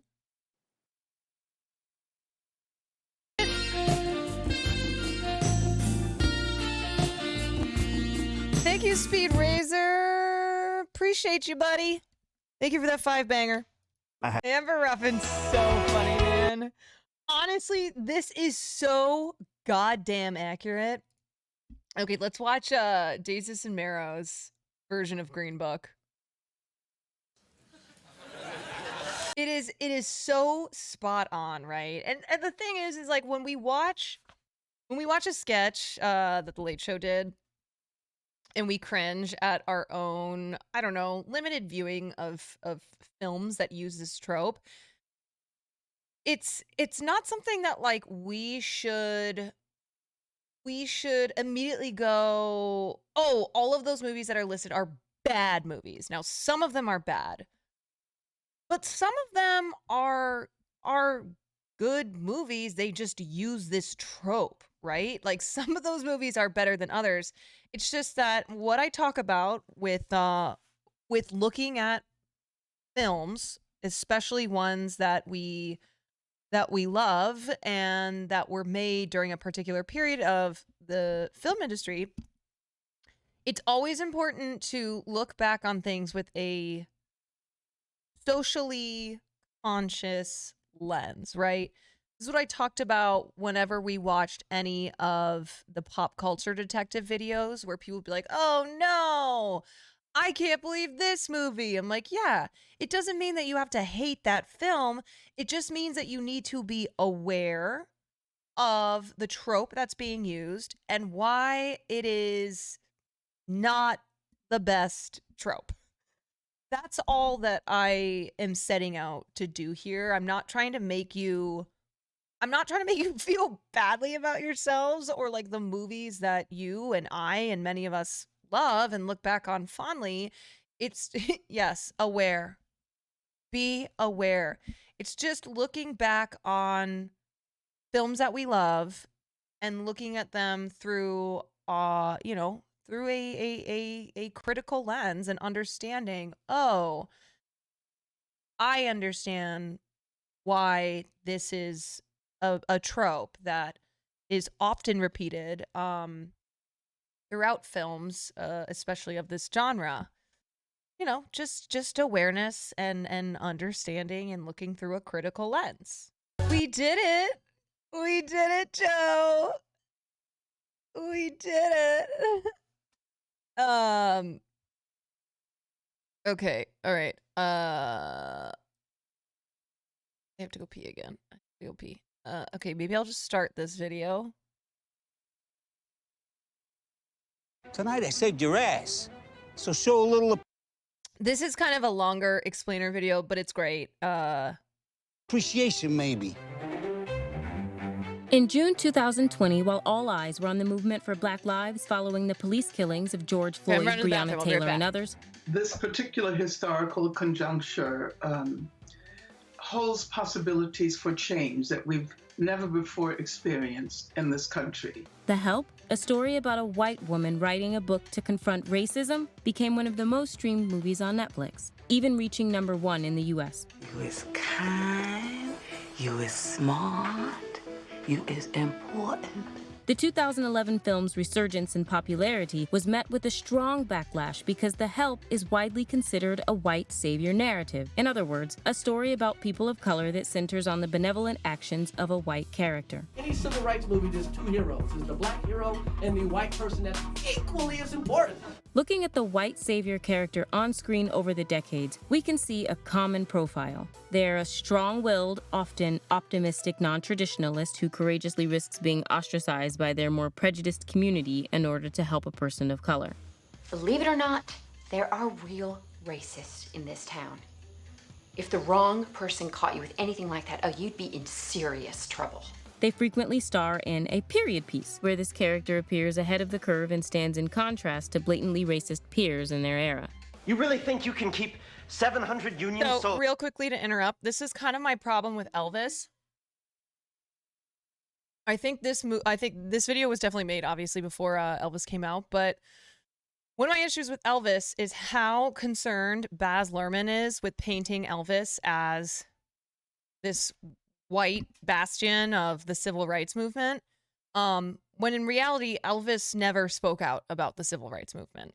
So, great musician, okay? King of rock and everything, but it was very bizarre watching that film and like having a scene of Elvis watching MLK Jr. get assassinated and then crying and then him like anyway. soldiers without proper shoes because you think it's funny? The white savior tends to be the main focus of their story. So while movies featuring this character may eloquently advocate for unity and fairness, they can also end up sidelining the Black and POC characters.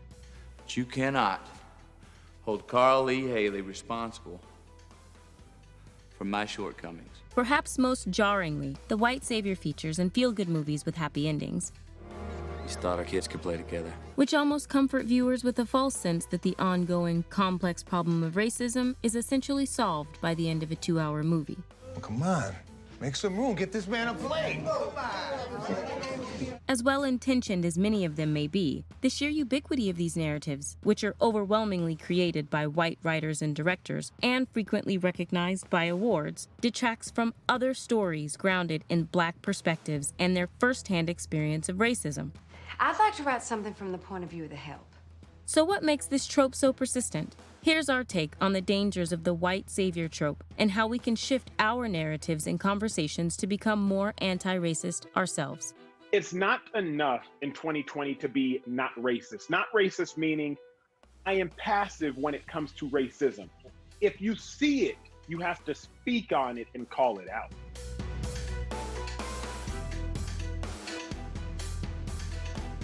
If you're new here, be sure to subscribe and hit the bell to be notified about all of our new videos.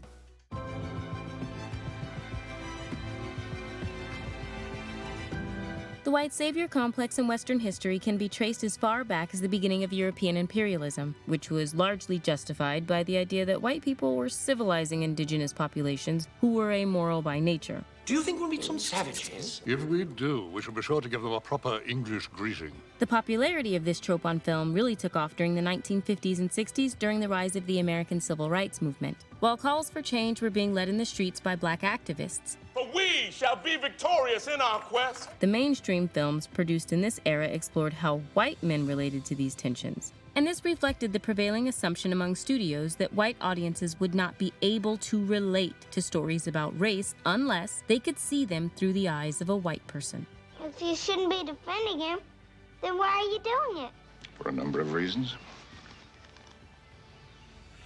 The main one is that if I didn't, I couldn't hold my head up in town. In the 1962 film adaptation of Harper Lee's To Kill a Mockingbird, Southern white lawyer Atticus Finch attempts to save a falsely accused black man from conviction in the 30s. I've been appointed to defend Tom Robinson. Now that he's been charged, that's what I intend to do. And while Atticus is unsuccessful, his bravery makes him a hero to the black community and a role model to his daughter. Miss Jean Louise, stand up. Your father's passing. As admirable as much of their writing and ideas were for the time, staples of American film and literature like To Kill a Mockingbird helped to establish a norm of stories about black history being told through the lens of noble white protagonists. In the late 80s through the 2000s, acclaimed movies like Mississippi Burning, Glory, Avatar, and Amistad all articulated inspirational messages of freedom and equality. The natural state of mankind is instead, and I know this is a controversial idea, is freedom. But they did so while foregrounding the experiences and hardships of white main characters. Don't you have the whole world to change? That's right, and I'm changing. 2011's The Help, which explores racial tensions between black domestic workers and their white employers during the civil rights movement, chooses as a protagonist not the maids, but the young white woman who wants to write a book about them. I'd really like to interview you, Abeline. I know it's scary. The volume and popularity of white savior films to this day shows how committed our culture remains to centering white characters in stories about civil rights, Black history, and racism. These movies, usually made by white writers and directors, continue to receive top awards over films depicting the same themes made by Black filmmakers. I mean, every time somebody's driving somebody, I lose. So the most fundamental issue is that white creators continue to dominate a conversation where it's vital that Black voices are featured most of all. You know, if I was a Negro, I'd probably think the same way they do.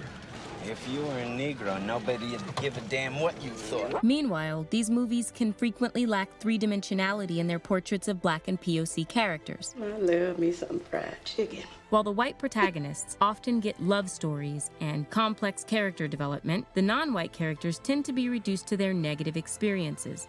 Never had one before. What, a room to yourself? A bed. Black and POC characters also risk being portrayed as passive in their own stories. Did you fire her? In The Help, it is Skeeter's revelation that her childhood maid has been fired that leads her to want to expose racism on behalf of the other Black maids in her community, while in reality, Black people were eager to tell their own stories and had been doing so since before the abolition of slavery. So this simplified narrative centered on a white woman suggests that without Skeeter's bravery, these women would never have encountered the ongoing Black struggle for equality. My boy Treelaw always said we gonna have a writer in the family one day. Yeah, Mammy. I guess it's gonna be me. Focusing primarily on the experiences of white characters also elevates their brushes with racism almost to the point where they're equated with actually being victimized by racism. I just want to live my life and not feel bad about it.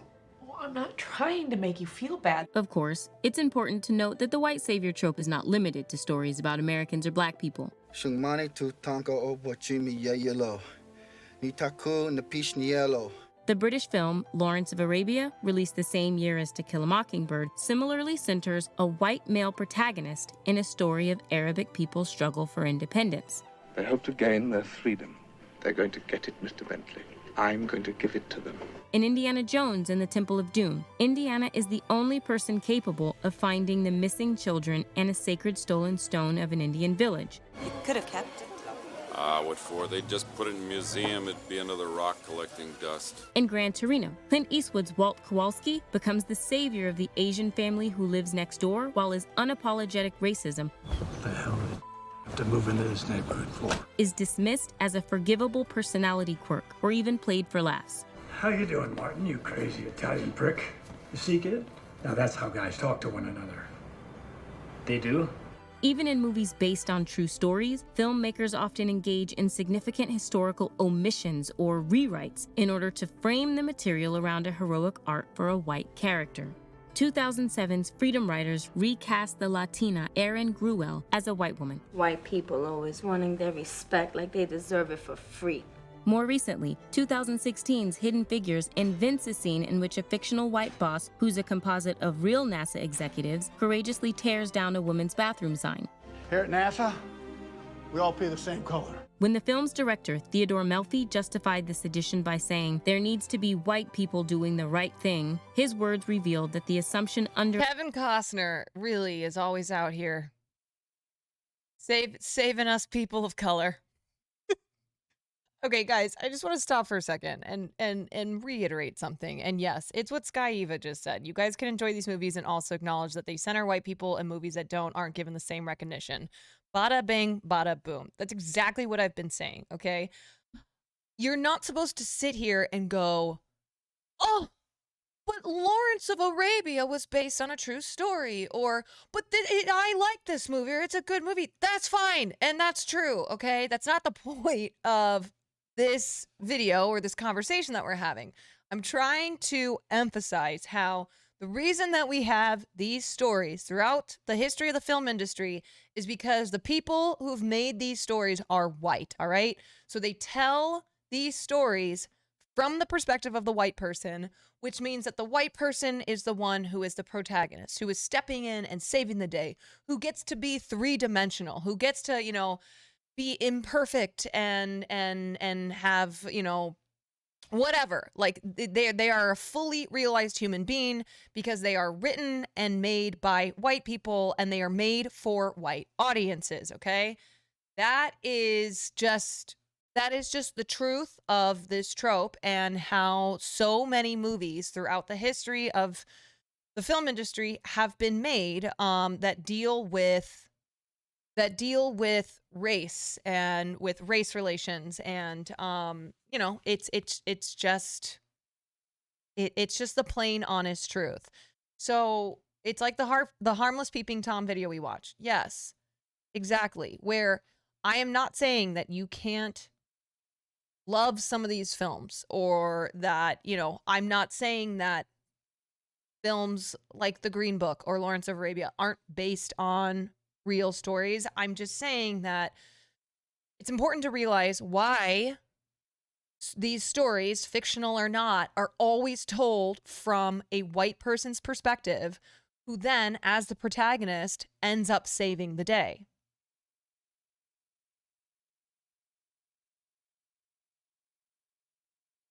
Right? And yes, you're right. Importantly, we must always think about who was this movie made for. And for the past 95 years, for the most part, movies have been made for a white audience. Underlying earlier civil rights movies that white audiences can only relate to movies with white characters is still very much alive today.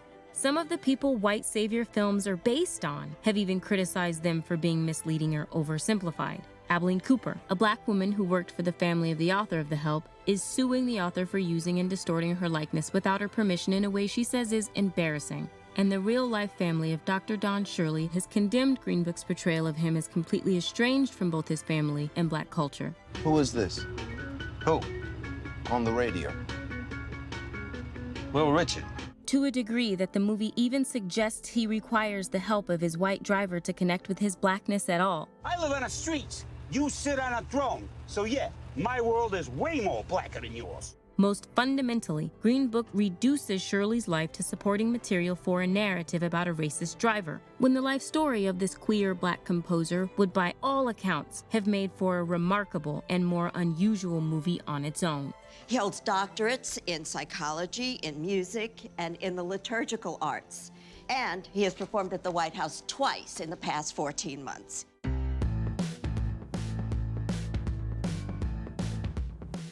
Who are these kids? Rejects from hell? One of the most central problems with white savior narratives is that while we know racism to be deeply systemic, these movies often explore it solely on the individual level. You threaten my son. You threaten me. In 1957's 12 Angry Men, as one white juror tries to convince his peers to act fairly in the case of a young man of color accused of murder. Boy, oh boy, there's always one. The film's focus is on each of the white men trying to confront his own personal prejudice. You want to see this boy die because you personally want it, not because of the facts. In The Help, most of the racism we see takes the form of prejudiced remarks between white individuals. All that talking there today, I'm sorry you had to hear that. The problem with the individual focus of the white savior trope is perhaps best illustrated in two particular subgenres of this story: the white savior sports movie and the white savior education movie. All the poems you taught us say you can't give in. You can't give up. Well, we ain't giving you up. A number of iconic sports movies feature white coaches rehabilitating black sports teams to lead them to victory. What kind of statement are you trying to make by playing so many colors? Sir, I'm a basketball coach who don't make statements. Likewise, in the white savior narrative featuring teachers in education, Actually, I chose Wilson because of the integration program. I think what's happening here is really exciting, don't you? an energetic white teacher is frequently inspired to clean up a black school or change the lives of students for the better, often against the advice of more prejudiced or cynical members of the community. Don't you think that finishing high school will be valuable to their future? That's not in their future. Both of these subgenres can depict compelling and inspirational Black and POC characters, and they might feature real racial violence and trauma experienced by their Black characters. Still, they rarely spend much time investigating the underlying systemic structures that lead to these characters being disenfranchised, underserved, and victimized in the first place. The league never wanted you to play this game, but you showed up. There are a lot of people who live in your neighborhood who choose not to get on that bus. What do they choose to do? They choose to go out and sell drugs. They choose to go out and kill people. And the result is that audiences usually aren't presented with concrete ideas for structural change, but instead are left with vague messages of unity and kindness. We're made to feel that complicated, deeply entrenched problems can be fixed by an individual who simply cares enough. There are no victims in this classroom. Why do you care anyway? You just here for the money? Because I make a choice to care, and honey, the money ain't that good. The hyper-focus on racism at the individual level also creates the illusion of good and bad white people who either choose to be racist or choose not to be. Is this some sort of white guilt thing? This oversimplified framing offers an easy scapegoat for white audiences, while handing them an admirable, non-racist white figure they can relate to. I don't need y'all to approve my choices, all right? But I do ask that you respect them. Another key feature of the white savior narrative is that it tends to be set in the past. This allows viewers to comfortably look back on how far we've come from this period setting when prejudice was more egregious and overt. They carry different diseases than we do. And it avoids making white viewers feel excessively implicated in the ongoing racism of the society they're still a part of. Aren't you the machine?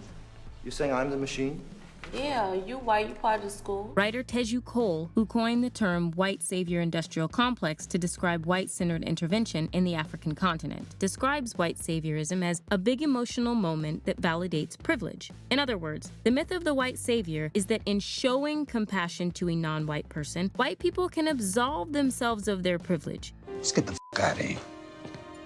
In the end, while the white savior is positioned as relatively selfless, the resolution almost certainly involves them being rewarded with some sort of personal fulfillment. When I'm helping these kids make sense of their lives, everything about my life makes sense to me. This trend in white savior films echoes the magical Negro trope, which has long been criticized for treating black characters like counselors in the white character's journey to self-actualization. There's only one shot that's in perfect harmony with the field. One shot that's his. Crucially, many white savior narratives wrap up with a heartwarming resolution. Merry Christmas. While the world may still not be perfect at the end, the implicit message is that progress at large is possible and on its way because of what we've seen these individuals are capable of. Honey, you're changing that boy's life. No. He's changing mine. By contrast, in movies about racism made by black filmmakers, the emotional takeaway is frequently the opposite. Audiences leave feeling challenged, confused, and even confronted. Watching this is painful. But it's necessary. This needs to be watched. Yeah. And when Spike Lee's Black Klansman ends by cutting from its civil rights era story to 2017 footage of the Charlottesville white supremacist rally and Donald Trump, Lee reminds viewers that the fight is very much still ongoing. These films force us to reckon with the reality that racism is not some distant past, but a pernicious reality that continues to be part of all of our lives. So many aspects of the old Jim Crow are suddenly legal again once you've been branded a felon.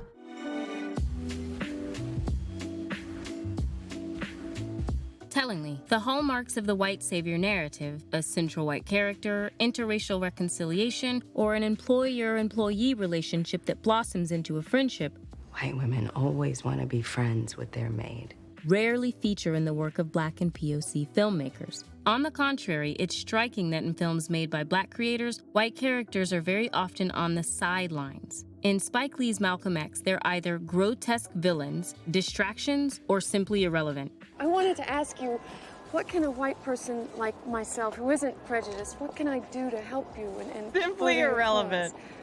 Nothing. While many classic white savior narratives frame the divide as being between racist and not racist, in the words of Angela Y. Davis, in a racist society, it is not enough to be non-racist. We must be anti-racist. We are all witnesses to this injustice. And we will not stop until the world sees it too. When it comes to creating or watching film and TV, being anti-racist means seeking out narratives that challenge us, instead of ones that make us feel comfortable. It means actively looking to confront our own bias, understand ways that we're involved in racist systems, and hold ourselves and others accountable. There are many educated Caucasian folk who are talking to each other about it. They need to continue to do that so that we can save our energy for survival and thriving. On Insecure, Frida, Issa's coworker at her all-white nonprofit, embodies the transition from being non-racist to anti-racist. When we meet Frida, she is well-meaning, but can be patronizing in her attempts to help Black children. And these poor children need our guidance more than anything. However, over time we see her make a concerted effort to become more aware of how she and her organization carry implicit biases that hinder their work. But we're not about to waste time on white people, no offense. No, we've given white people enough time. The 2018 film Blindspotting and the series Dear White People highlight how even well-intentioned white people can endanger their Black friends if they're not cognizant of their privilege. Joel, I called the cops the other night. I thought it would keep things from getting too out of control. I thought I was doing the right thing. These stories force their white characters to face that they cannot disavow their whiteness. I didn't mean to. Are you sure? In Little Fires Everywhere, Reese Witherspoon's Elena Richardson starts out the story fashioning herself as a white savior who's self-satisfied after she does a favor for Mia Warren, a single Black mother who appears to be in need. What did Lexi tell me? You're renting to a homeless woman for practically nothing? I mean, who does that? But when Mia not only fails to show gratitude, but also brings challenging chaos into this wealthy white woman's life, Elena is increasingly forced to confront her deep-seated biases and privilege. I think hard work and sacrifice is a hardship as well. And because the audience at times can empathize with her, her story pushes viewers to look critically at themselves. A good mother makes good choices. You didn't make good choices. You had good choices. Options that being rich and white and entitled gave you. Another complex series starring an anti-heroine, Mrs. America, cleverly subverts the white savior trope to depict a self-righteous protagonist on a mission who's not very relatable and who, far from saving anyone, causes tangible setbacks to the rights of women, the LGBTQ community, and people of color. Now, if we pull this off, Houston will be the death knell of the women's liberation movement. Let's blow it up. All these narratives represent a step forward from the reductive, racist versus not racist binary from white savior films of the past. It's almost like you're stealing the identity from people who fought hard for against colonial structures.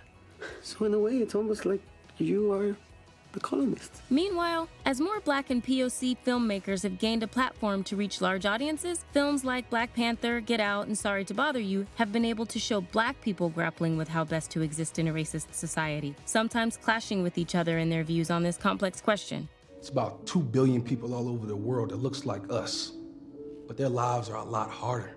Crucially, Black and POC filmmakers increasingly have the opportunity to tell stories that include the challenges of racism, but are not just about that. Movies and shows about people of color must reflect a diversity of individuals and stories, in which confronting prejudice is one part of a complex lived experience. Like the white population, we are diverse within ourselves. There is not a monolithic Black experience.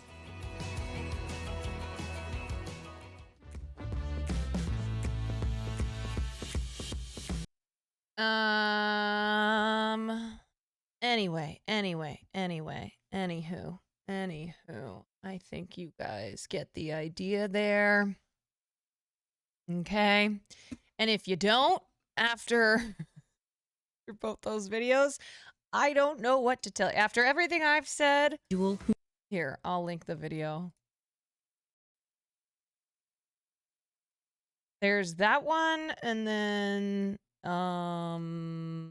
the first one we watched is this one. Oopsie. Okay, here's this. Minimize the incredibly powerful stories. Okay. All right. Minimize the incredibly powerful stories of people of color.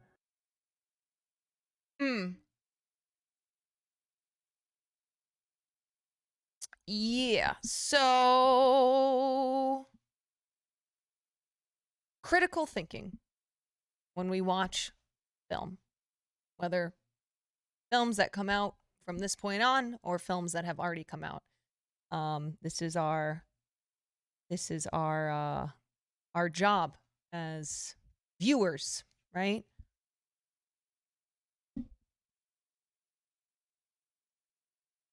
Fortunately, showing that vid in some of our schools now would get you thrown in jail. Yeah, that's true. Wait, you need to think when you watch movies? I mean, not all movies. Let me be clear. Not all movies do you need to critically think.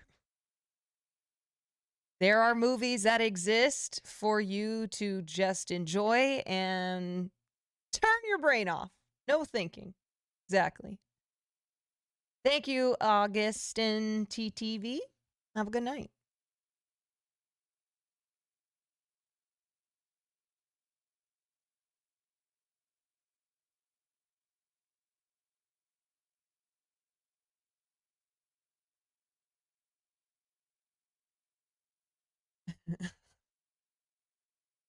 How do you critically evaluate Transformers? That's a question I can't answer. If you're interested, skip intros. Propaganda videos are very good. Yeah. Complex, well-written characters are always more enjoyable and interesting. Anyway, that is true. This is true. All right. Oh, the last thing that I wanted to show you all on this topic was the real story of the Green Imagine Book. you're on a road trip.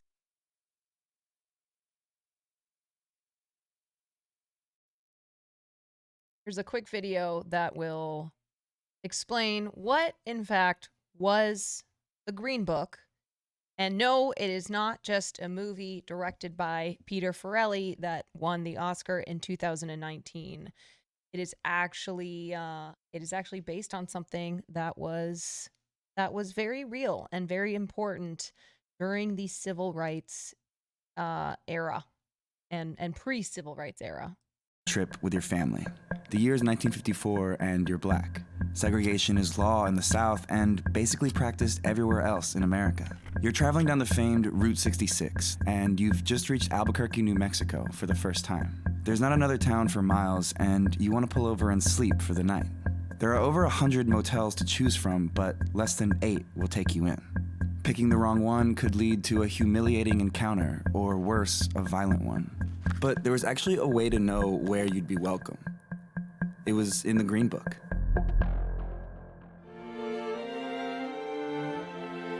Americans fell in love with the idea of the road trip in the mid-20th century. A growing middle class meant more people had cars and jobs with paid vacation time.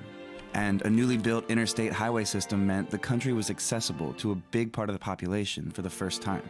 The open road indicated freedom, and traveling by car reflected Americans' image of themselves, self-sufficient, curious, and spontaneous. It was a way for families to spend time together and see the expansive country they called home, to experience America's cultural and natural diversity. Through the 1950s and 60s, the highway became the most common way for American families to travel. Motels and roadside attractions sprang up along the highway to accommodate travelers needing a place to sleep or eat at any point on their journey. But that freedom didn't extend to all Americans. Black motorists were turned away from the roadside hotels, gas stations, and restaurants that had taken over the American landscape. Some places were so hostile that it was unsafe to even get out of the car. Sundown towns forcibly expelled African Americans at night, sometimes violently. Black families had to take prepared food in case they wouldn't find a restaurant that would serve them, extra gallons of gasoline in case filling stations wouldn't sell to them, and even empty coffee tins in case they couldn't access a bathroom. They carried blankets and pillows, knowing that finding a safe place to sleep could mean camping by the roadside or driving long hours into the night, even though they had money to pay for a hotel. Sometimes that distance was fatal. It was the exact opposite of the spontaneous American road trip. But thanks to a Harlem postal worker turned travel agent, knowing where to go wasn't a total shot in the dark. In 1936, Victor Hugo Green collected information on hotels, restaurants, beauty salons, and mechanic shops that would reliably serve African Americans in New York City. He called his travel guide the Negro Motorist Green Book and began publishing an updated version each year. Using his network at the United States Postal Service, which was one of the largest single employers of African Americans at the time, Green put together detailed information on businesses and private homes that would welcome black travelers. The Green Book eventually grew to cover locations in all 50 states and sold ad space to businesses all over the country. With the help of Esso, now ExxonMobil, as a progressive corporate partner and distributor of the guides, around 15,000 copies of the Green Book started selling each year. Victor Green's once 16-page booklet ballooned to over 100 pages and became a staple item for black families who wanted to participate in the joy of cross-country travel. And it turns out that iconic image of the open road, of freedom and family values, would become an anchor in the civil rights movement. Dr. Martin Luther King even mentions it in his I Have a Dream speech. We can never be satisfied as long as our bodies, heavy with the fatigue of travel, cannot gain lodging in the motels of the highways and the hotels of the cities. The Civil Rights Act ended legal segregation in 1964, and just 2 years later, the Green Book went out of print. It had become obsolete. And as the road cut through the broad plains, you felt the tremendous space all around you, the country rolling out to the horizon, and you rolling with it. It was beautiful, and you sort of sensed the real meaning behind the word freedom.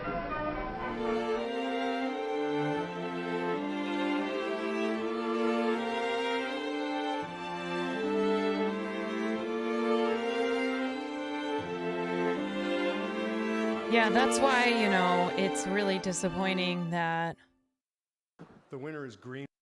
it's very, very disappointing that the director and the producers of Green Book did not mention Victor Hugo Green.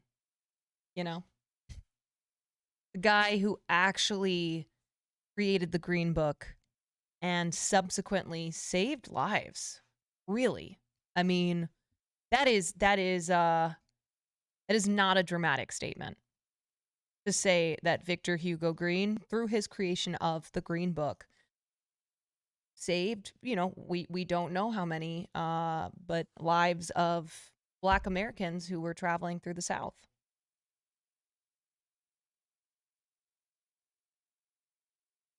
Need one of those for trans people too. Yeah,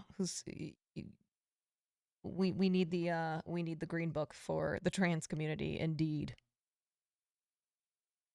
And how many memories he allowed Black families to make? 1,000%. A trip with your family. The year is 1954.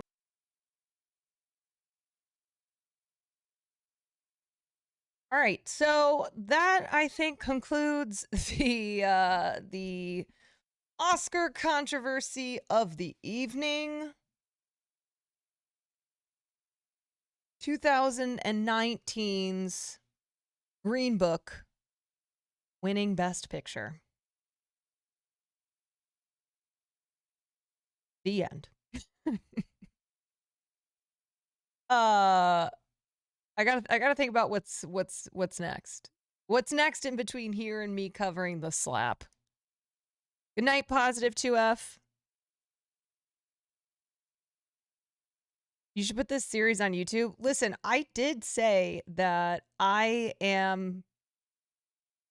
If I don't start my YouTube by the end of this month, then I will force myself to eat the tube meats from 7-Eleven that Will is such a fan of. I know. I need to start my YouTube so people can I can have videos on there that people can watch if they can't make the streams, or they watch the videos and go, "Hey, I like that." I know, and especially with the Oscar discussions, because I've spent so much time compiling clips and, you know, doing various research to like bring these controversies to you guys. I've had like 100 people offer to be an editor, which is very, very kind. I do appreciate that. I haven't responded to anyone because I still haven't even started my YouTube, but I appreciate all the people who have offered to help.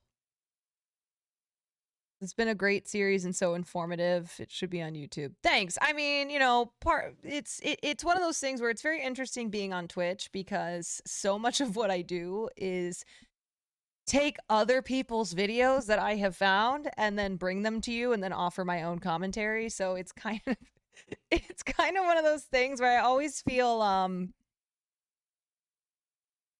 you know, I always like to link the videos or shout out creators whose video essays I find important. That's what everyone does. That is true. You know what?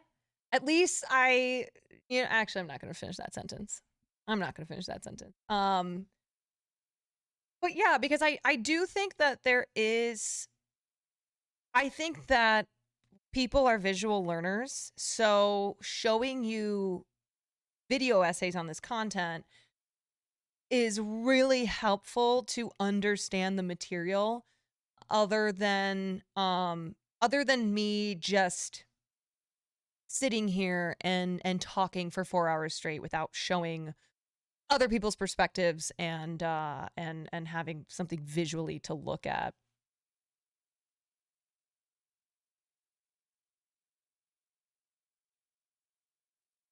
Does feel like you're doing live video essays with your prep. Yeah, it has been. It does feel like every day before I stream, I I do my work.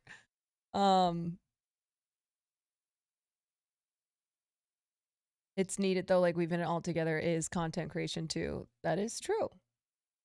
It is true. I know. I wonder what. I don't know. Maybe I'll sit down one day once I have my YouTube started and actually like try to make my own video essay on something.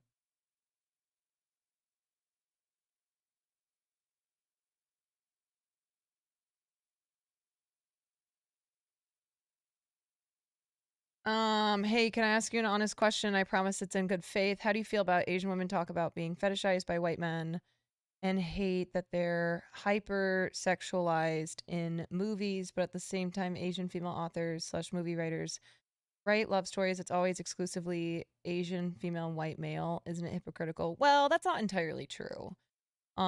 Maybe you're thinking of To All the Boys I Loved Before, but there are plenty of Asian rom-coms that are not Asian female and white male. Crazy Rich Asian, Always Be My Maybe, literally anything by Wong Kar-wai. I understand the question that you're asking. I think it's something where, you know, I'm an Asian woman who dates a white guy like this, and in my screenwriting, I have tackled this issue of the fetishization of Asian women. Now, just because this is a very real issue that Asian women face does not mean that like we can't date white men without it being hypocritical. You know, not all white men, but yeah, like it is something where Asian women shouldn't be prohibited from dating white men without it looking hypocritical, and therefore like if that's their experience, then that's what they, you know, if they are authors, if they're screenwriters, if they're filmmakers, like putting that experience on screen. Now, I think it's important when you are telling these stories, if it is an Asian female and a white male, not to do it from the perspective of the white male necessarily, and also like to really be careful to avoid stereotypes and to feed into the stereotypes that have created this fetishization issue that Asian women face. Will isn't white, he's from New Jersey, which means he's Italian, which means he's a POC. Yeah, I guess that is true. That's true.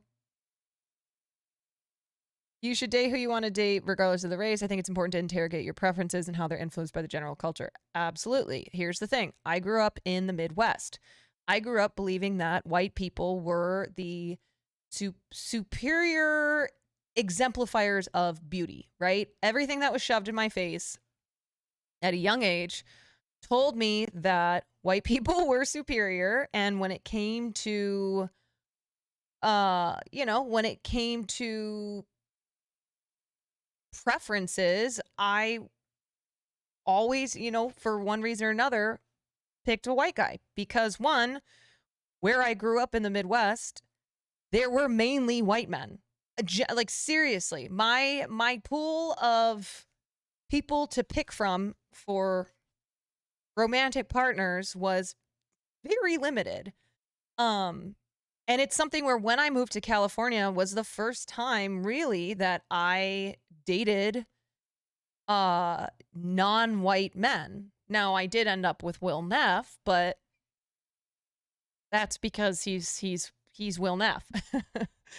But it was one of those things where when I started writing about the fetishization of Asian women and examining it as a screenwriter, I had to look at my own, I looked at my own self and my history, in particular my dating history, and had to like look introspectively at why I had mainly dated white people. And so I listed some of those reasons. The other thing is that for me, and I don't know if this is a personal thing or not, one of the reasons that I never found myself dating Asian guys is because when I was growing up, the only Asian males around me were my family members. So from a very young age, like I associated Asian male with family member because the only Asian guys around me were my father and my brother. And then, my cousins when they'd come in town and visit. Like the only Asian men that I had experience with were my family members. And this absolutely had an effect on my dating preferences. And I don't think I'm alone in this.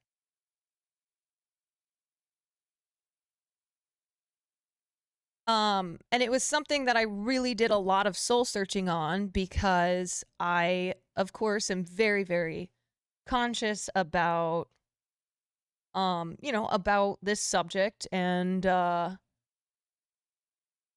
wanted to know why for the most part have I always looked at Asian males and felt a familial connection. And it is something where, like, when I see Asian men of a certain age, they remind me of my father. It's something that I'll never be able to, I'll never be able to shake. Like, there's an emotional connection that I feel.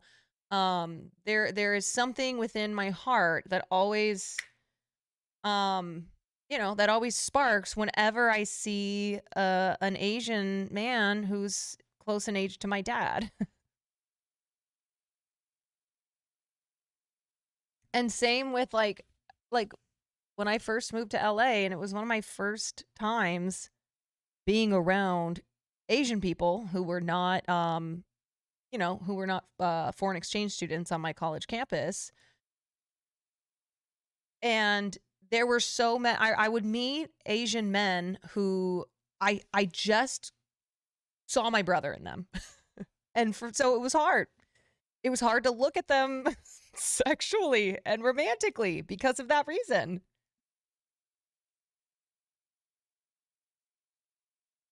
Because because I'm not like, doesn't stop me. As a Puerto Rican who grew up stateside, I feel the same way when I hear people speak Spanish. It feels familial. Yeah, yeah. If only I was from Alabama, exactly. Now, Asian men do tend to get treated as desexualized beings, and I, of course, am very, very conscious of this. Whereas Asian women are hypersexualized, Asian men are hyposexualized. They are, it is the opposite problem, the stereotype that Asian women deal with. So this is something that I am conscious of, and I never ever want to contribute to that stereotype. So for me, it's not that Asian men are not, fully realized human beings like everybody else and are not, potential romantic partners or, sexual beings or et cetera, et cetera. It's just that, I explained why it was what it was for me. Now, I'm not saying that every single Asian guy, I'm like, oh no, never, I could never. It's just that for for a long time, that was my instinct, was to not look at Asian men as weak and effeminate, like the other, like the stereotypes that get put on them. But more so, like, if I was ever around another Asian person, around another Asian guy, there would just always be this familial connection that came into play.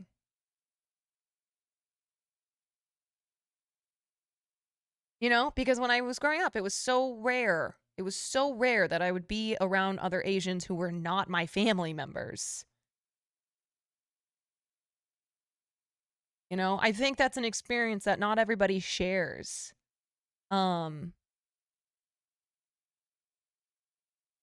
There's so many things from my life that have shaped who I am today, and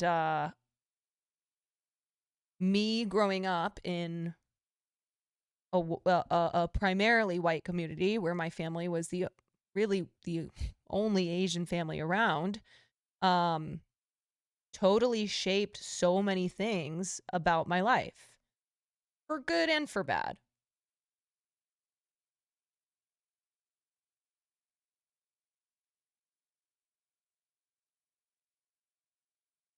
Cousins owning those dudes. Yeah. So I'm explaining it not as I look at Asian men like the stereotypes that are put on them. I don't at all. I mean, that's I don't do that. It's more so something more specific in that there's an instinct in me, and not so much anymore because I've lived in California long enough, but really, especially when I first moved out here, that when I'd meet an Asian guy, I would see my brother in him. I would see, my dad in him. I'd see my cousin in him, because those were the only Asian people that I knew.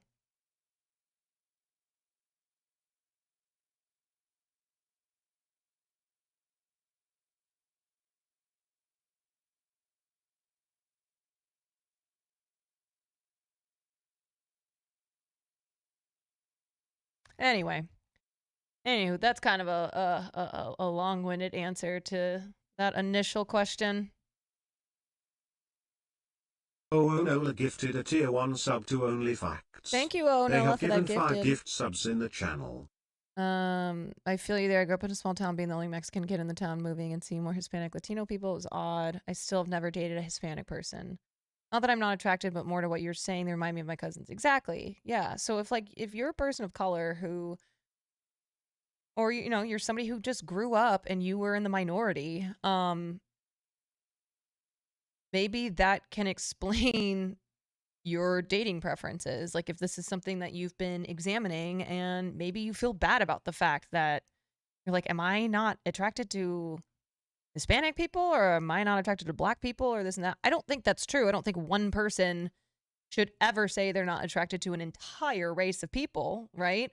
I just think that it can help to explain why, yeah, being separated from others of your ethnicity will do that.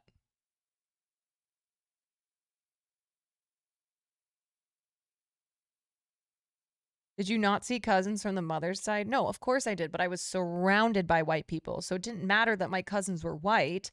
I would still, because I was only surrounded by white people, I didn't look at white people and go, oh, no, I can't. That reminds me of my cousin. Now, if they looked like my cousin, sure. But it's not the same thing as with my Asian family.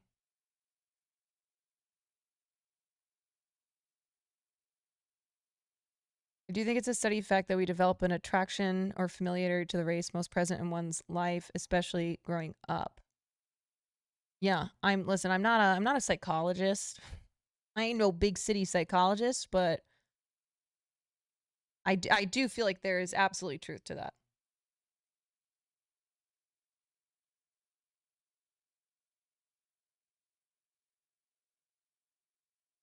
How can you not be attracted to Black people when Saweetie is alive?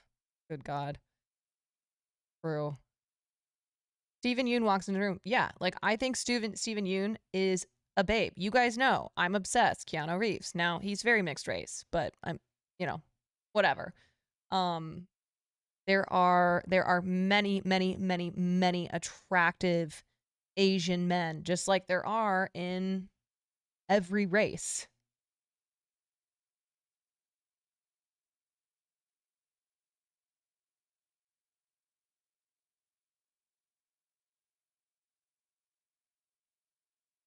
I grew up in a predominantly Asian community. I've always felt a sense of familiarity with my Asian friends that did not always exist with white people. Well, I think that makes sense too, right?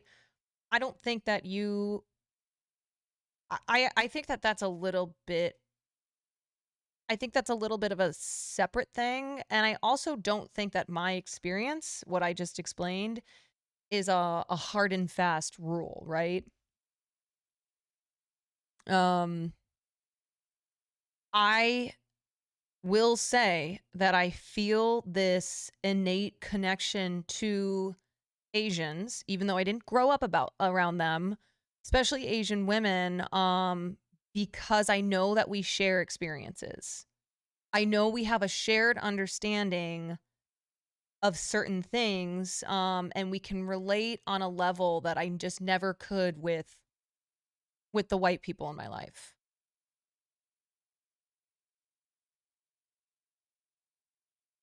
I remember like the first time that I remember my first year in LA, and I would go to parties and I would meet women, Black, Latina, Asian, didn't even necessarily matter the race, but especially because it was 2016, right? It was the year of Donald Trump and MAGA first erupting. And I would just meet these random strangers at parties and relate on a level that I had never had the rest of my life, because I love my friends from home and from college, but they were all white. They're great. Love them. But there's just certain things that they would never be able to get, or that we'd never be able to relate to, because our experiences going through life were different because of our races, you know.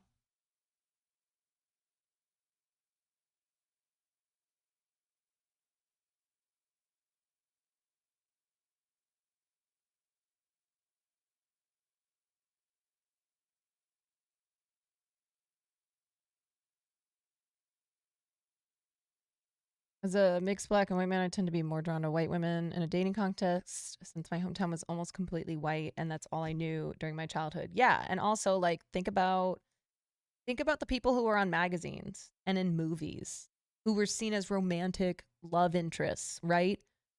Not to bring this back to film, but a lot of this goes back to film because it really is a reflection of it's a reflection of society, but also has an enormous impact on society. So when I was growing up, you know, you watched a rom-com, the romantic leads were white. And in particular, the males. Legit Salvage gifted a tier 1 sub to Gianni Dags. Thank you, Legit Salvage, for that gifted.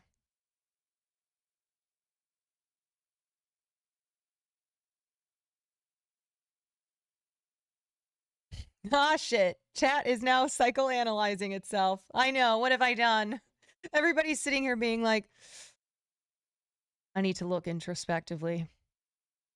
I need to have a hard look at myself, my life.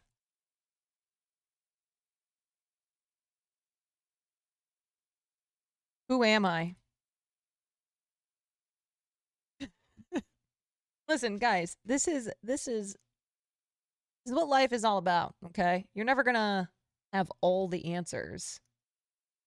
And you'll discover things about yourselves that you can't believe it took so long to realize. And then there will be things that, you know, might be another 5-10 years until one day you go, oh, I understand. The way we grow up is so important.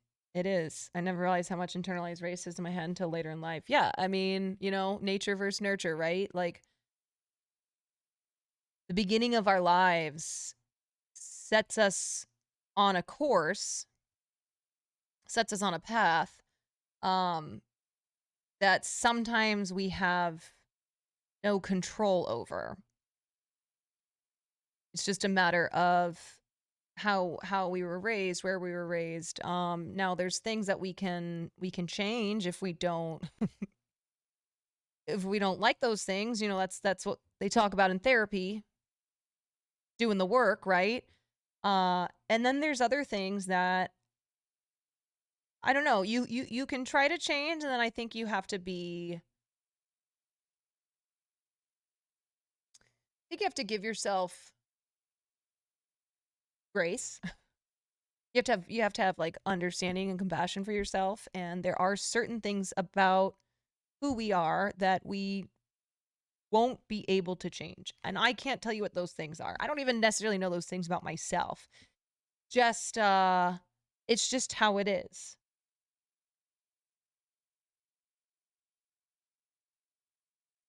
And we can try, you know, if there are things that aren't necessarily that great, we can at least be aware and try to make those things a little bit better. But there are some things that are just inherent to who we are because of the beginning of our lives, because of how we were raised. You know, the environment that we were raised in. I will there are things about being one of the few Asian kids growing up in a very, very white Midwestern community that like I will carry with me for the rest of my life. And it's not necessarily a negative thing. It's just a thing.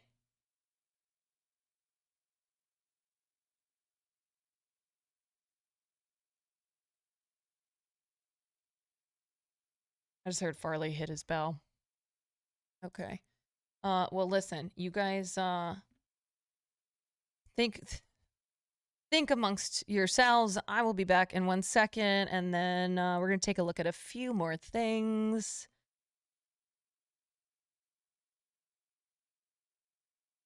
Hold on, I gotta let Farley out to go TT.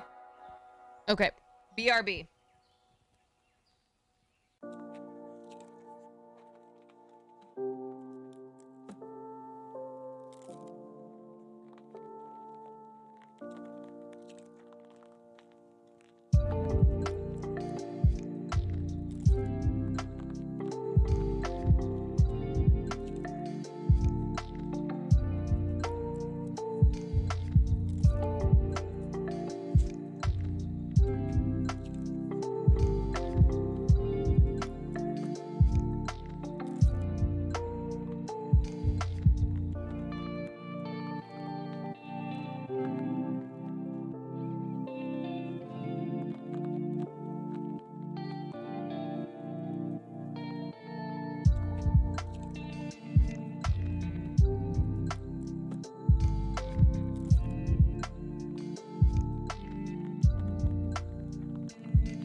Let's talk about sex, baby.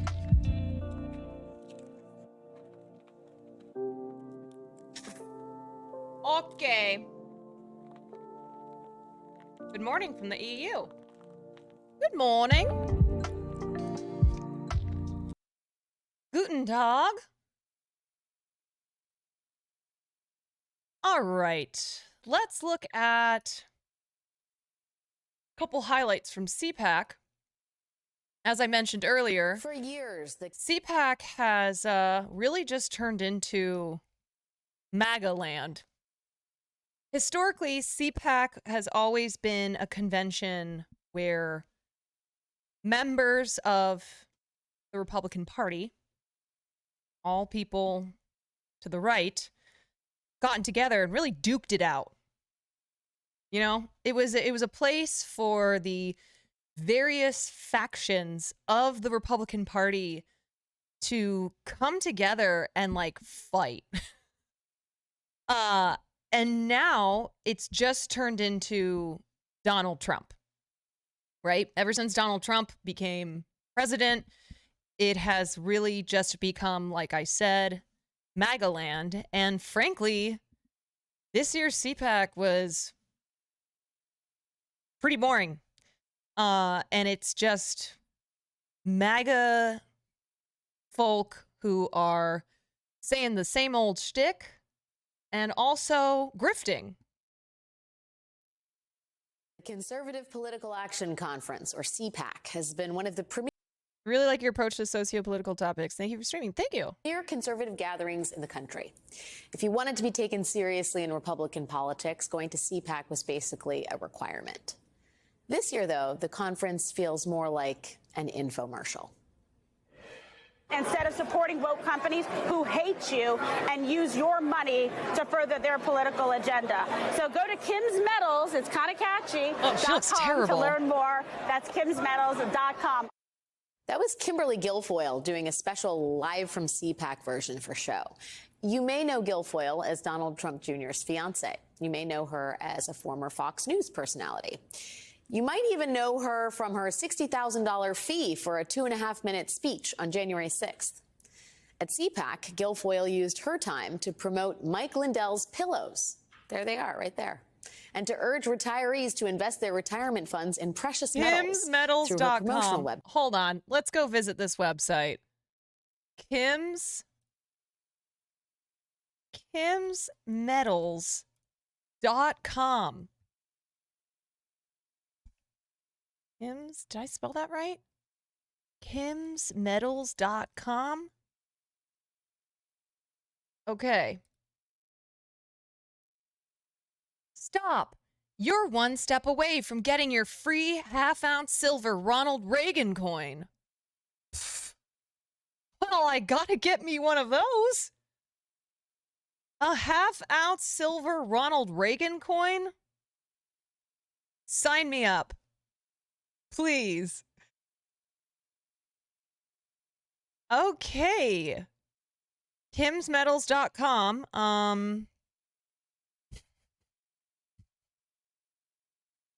Looks legit. And yeah, this is what politics is all about now, guys. It's all about grifting. Okay, whether you are Donald Trump peddling NFTs with art that is literally just his face photoshopped onto something stolen off the internet, or you are Kim Guilfoyle, who is peddling My Pillow because she gets a cut in it, and also this gold shit. It's all about grifting, y'all. Website where she gets a cut. If that sounds kind of grifty, take a listen to Donald Trump Jr. again at what used to be one of the premier conservative gatherings in the country. So if you're going to have a phone, you can give your money to AT&T and watch it get weaponized against everything that you believe, or you can go to Patriot Mobile. Like, it's that simple. The amazing part Patriot about the cell Mobile. phone service, Patriot Mobile, that Don Jr. is hawking here, is that the whole premise is to stop spending your money at woke cell phone companies like AT&T or T-Mobile or whatever a woke cell phone company is, and instead give it to a Christian conservative carrier. What the fuck is a woke mobile? These people have fallen and hit their heads so hard that now we are at a point where cell phones are woke. Your cell phone from AT&T or Verizon or any of these other woke cell phone companies is telling you to vote for the liberals. Okay, it's poisoning your brain. It's making you woke. So go to Patriot Mobile. All right, now we got to check out Patriot Mobile.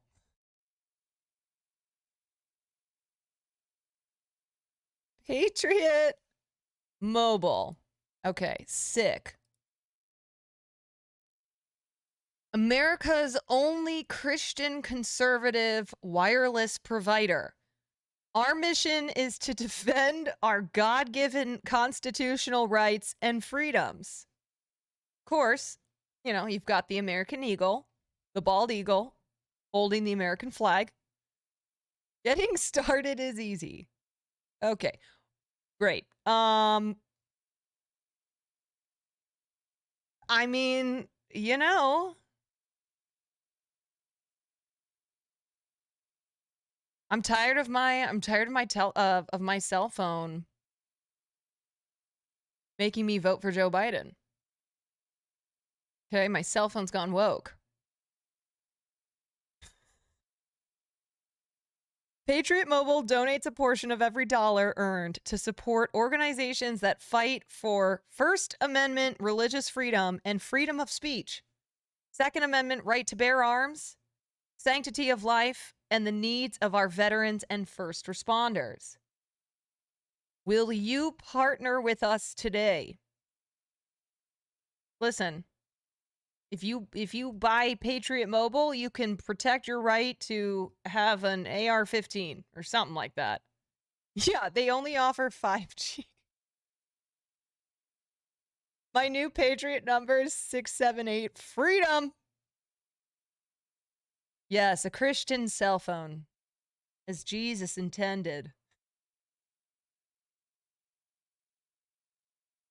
Even their phones have 5G. This is so fucking funny, man.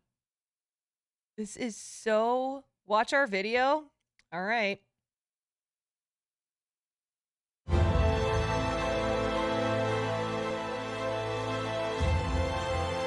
You always know it's gonna be good when you have this music. You know it's gonna be patriotic as fuck.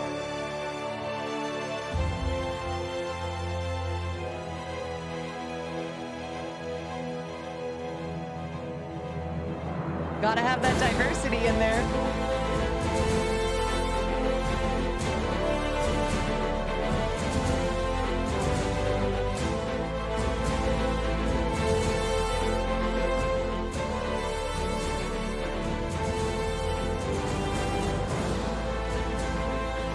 Oh, this is so good. Oh, I love it. Sanctity of life.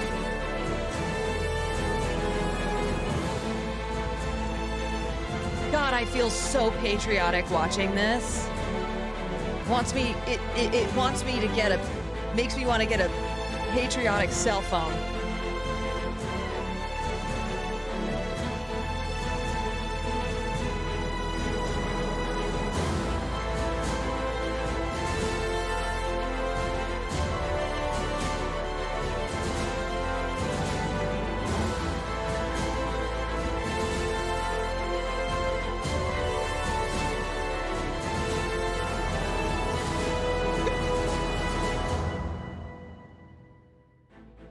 Finally, the phone that I can actually use. I've been off the grid because until now, there's been no Patriot Mobile for me.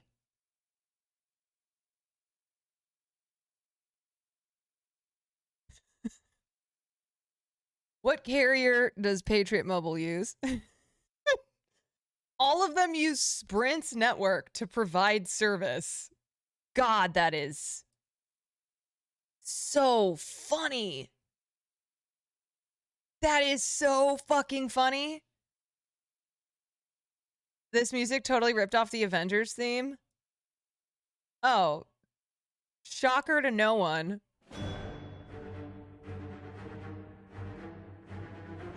They literally were like, you know what? Let's just steal the Avengers theme. Put in some black people and some Asian people And we've got ourselves a commercial.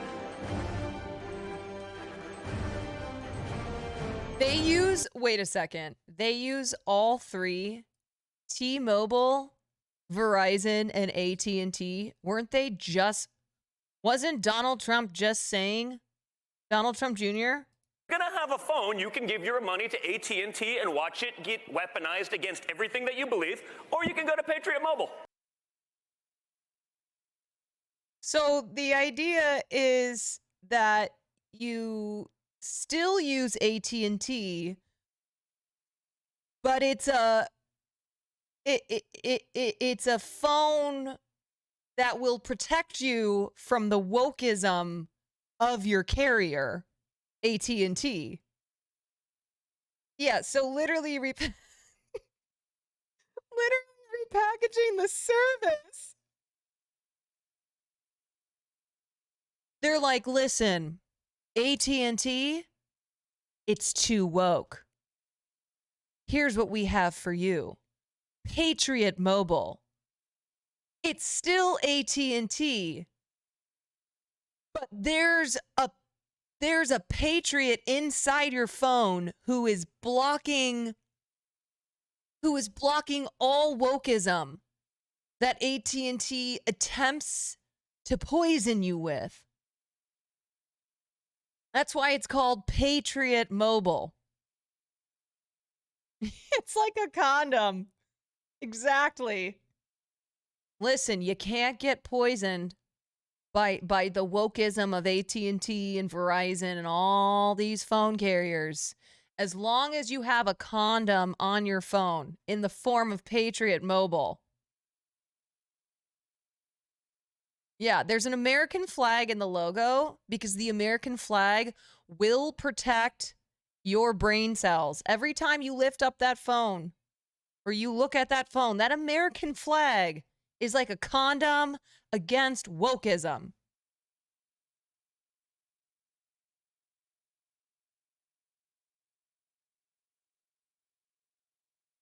It's brilliant. It's so brilliant. And I'm sure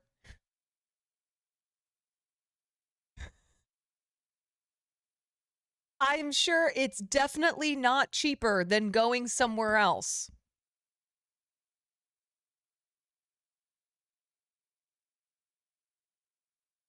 Imagine if Joe Biden's son did an ad for his friend's cell phone company at the DNC. Oh, they would go fucking crazy. Are you kidding? Fox News would be running that story day in, day out. 24/7 news coverage on Hunter Biden hawking a cell phone using the same carriers that he's pretending are bad. And that's why you should use this particular cell phone service. Oh, man. You want to know the crazy thing? Here's the crazy thing, okay? You know that there are some Fox News watching old white people who are signing up for Patriot Mobile. They got their Trump NFTs. They got their Kimberly Guilfoyle gold coins. And now they've got their Donald Trump Jr. Patriot Mobile.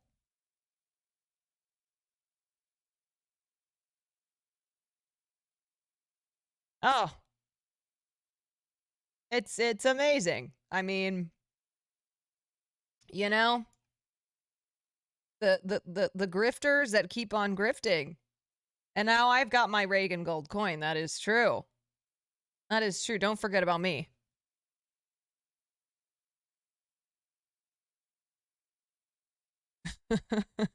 Imagine all the boomer hogs who run to cell phone stores at every little issue. That's true. They're like, my phone doesn't work. Like, yeah, that's because it's not on.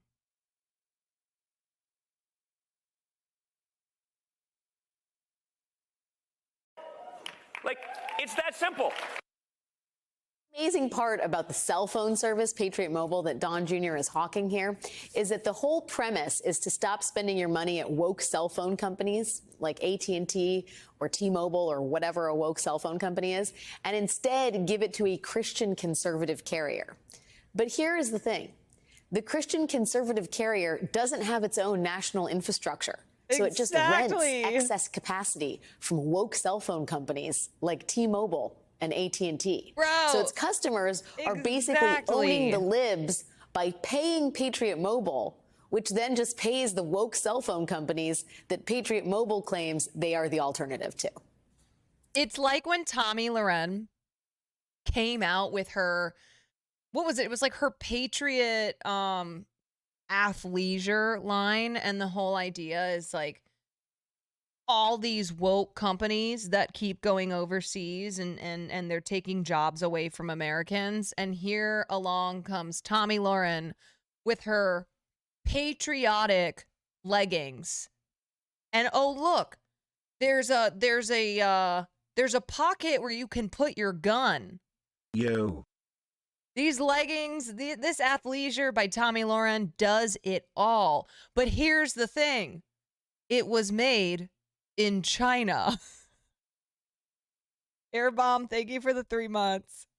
That was the funniest thing of it all. When it turned out to be that her fucking clothing line, her patriotic clothing line, was made in China. Wah, wah. Anyway, you can use the code Don Jr. for free activation. Don Jr. Everybody remember what that, I'm saying here is this is not the CPAC of the past. Everyone so my question is, what Jr. is it actually? And what does CPAC tell us about the modern Republican Party? Is it just one big grift? Joining me now is longtime Republican strategist Mike Murphy, who advised Republican candidates, including John McCain, Jeb Bush, and Mitt Romney. He is currently a co-host of the Must Listen podcast, Hacks on Tap. Mike, thank you for being with me this evening. There's no better person to talk to about this.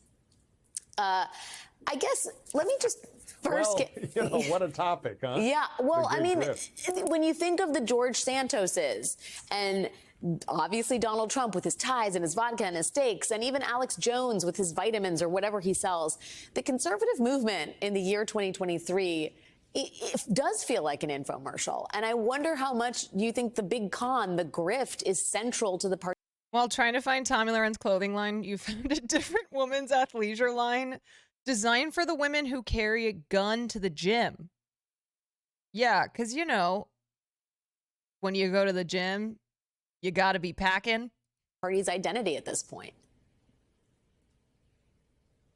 Well, Alex, first of all, I join fellow patriot Donald Jr. in urging our listeners, the true patriots out there, to make a check today out to Christians Against Secular Humanism, or CASH, because this is a grift pure and simple. They ought to put a fence around CPAC and put a bunco charge on all of them. It's unbelievable. I didn't know God had an opinion about cell phone companies. Yes, what's happened is Trump is shrinking in the party and CPAC is shrinking.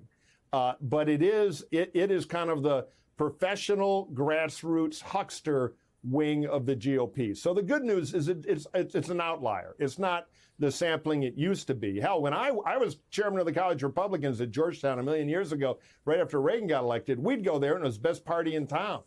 I hate this guy, just by the way. Just want to make that clear.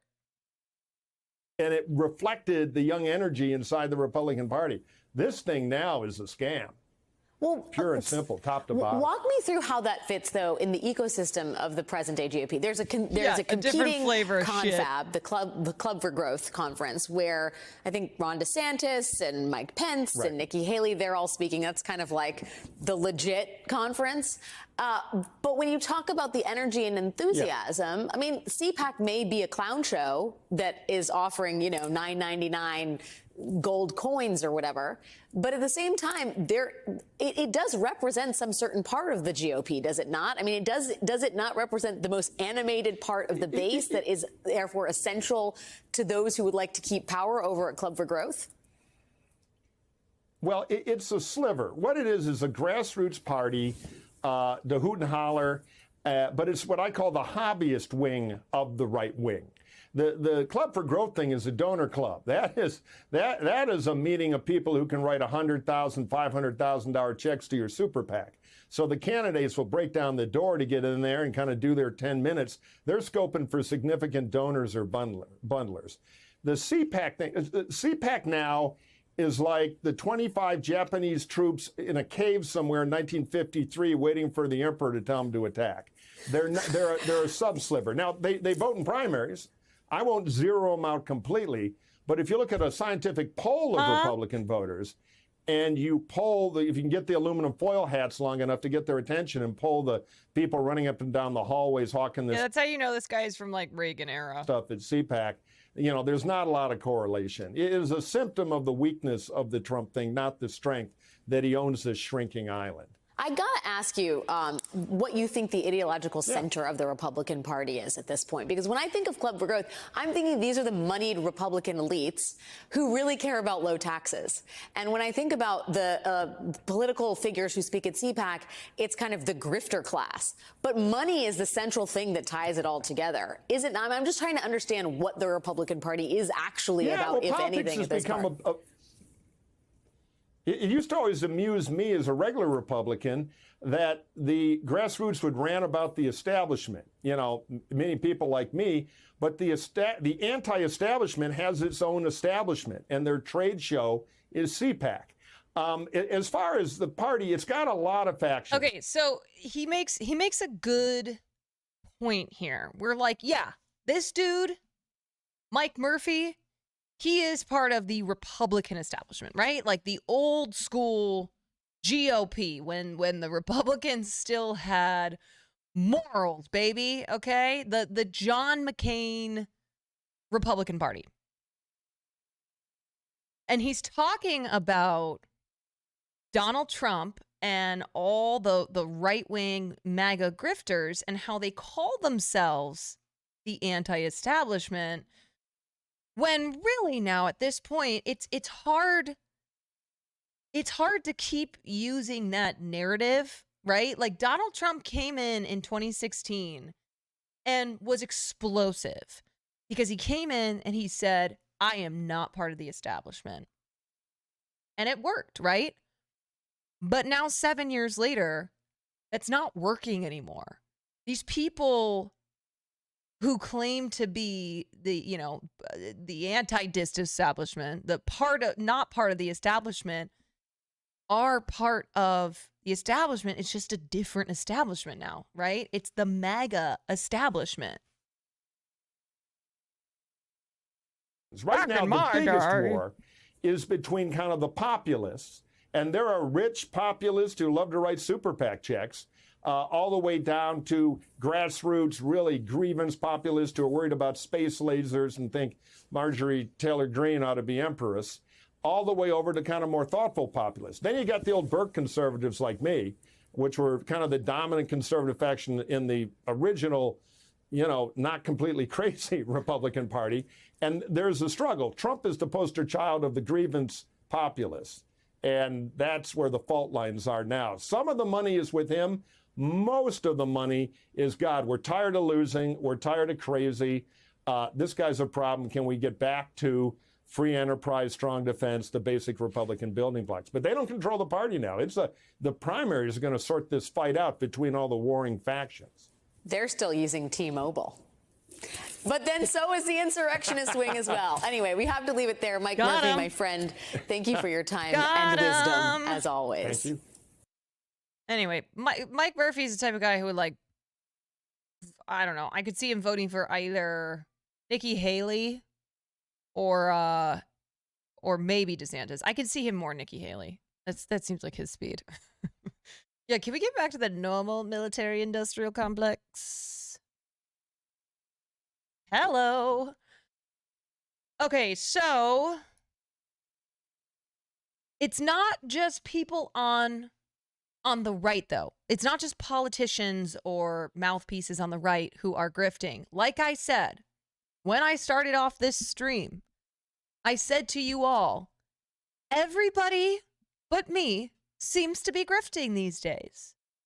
And it's one of those, like, if I can't, Not an if I can't Over beat the him, past join him, but more so if everyone's grifting, then I guess I should be grifting too. You know, everyone from YouTubers to socialites to politicians to influencers, everybody is grifting.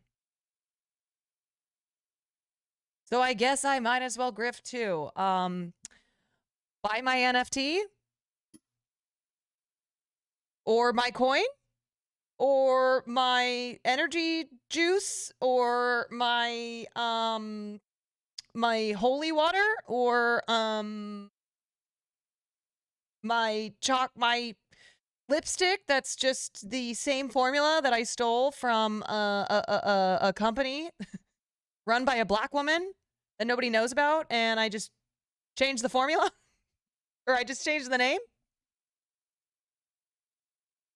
Same exact formula.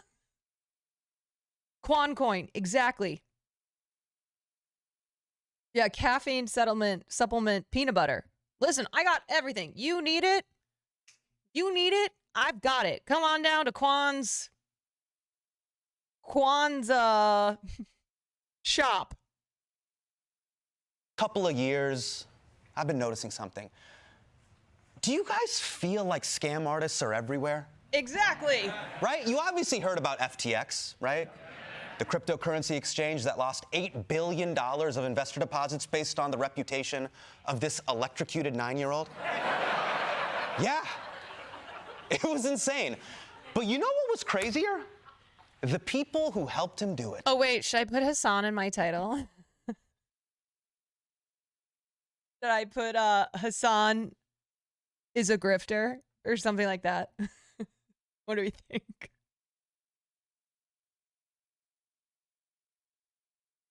Hassan talks about grifters, but is he one? ...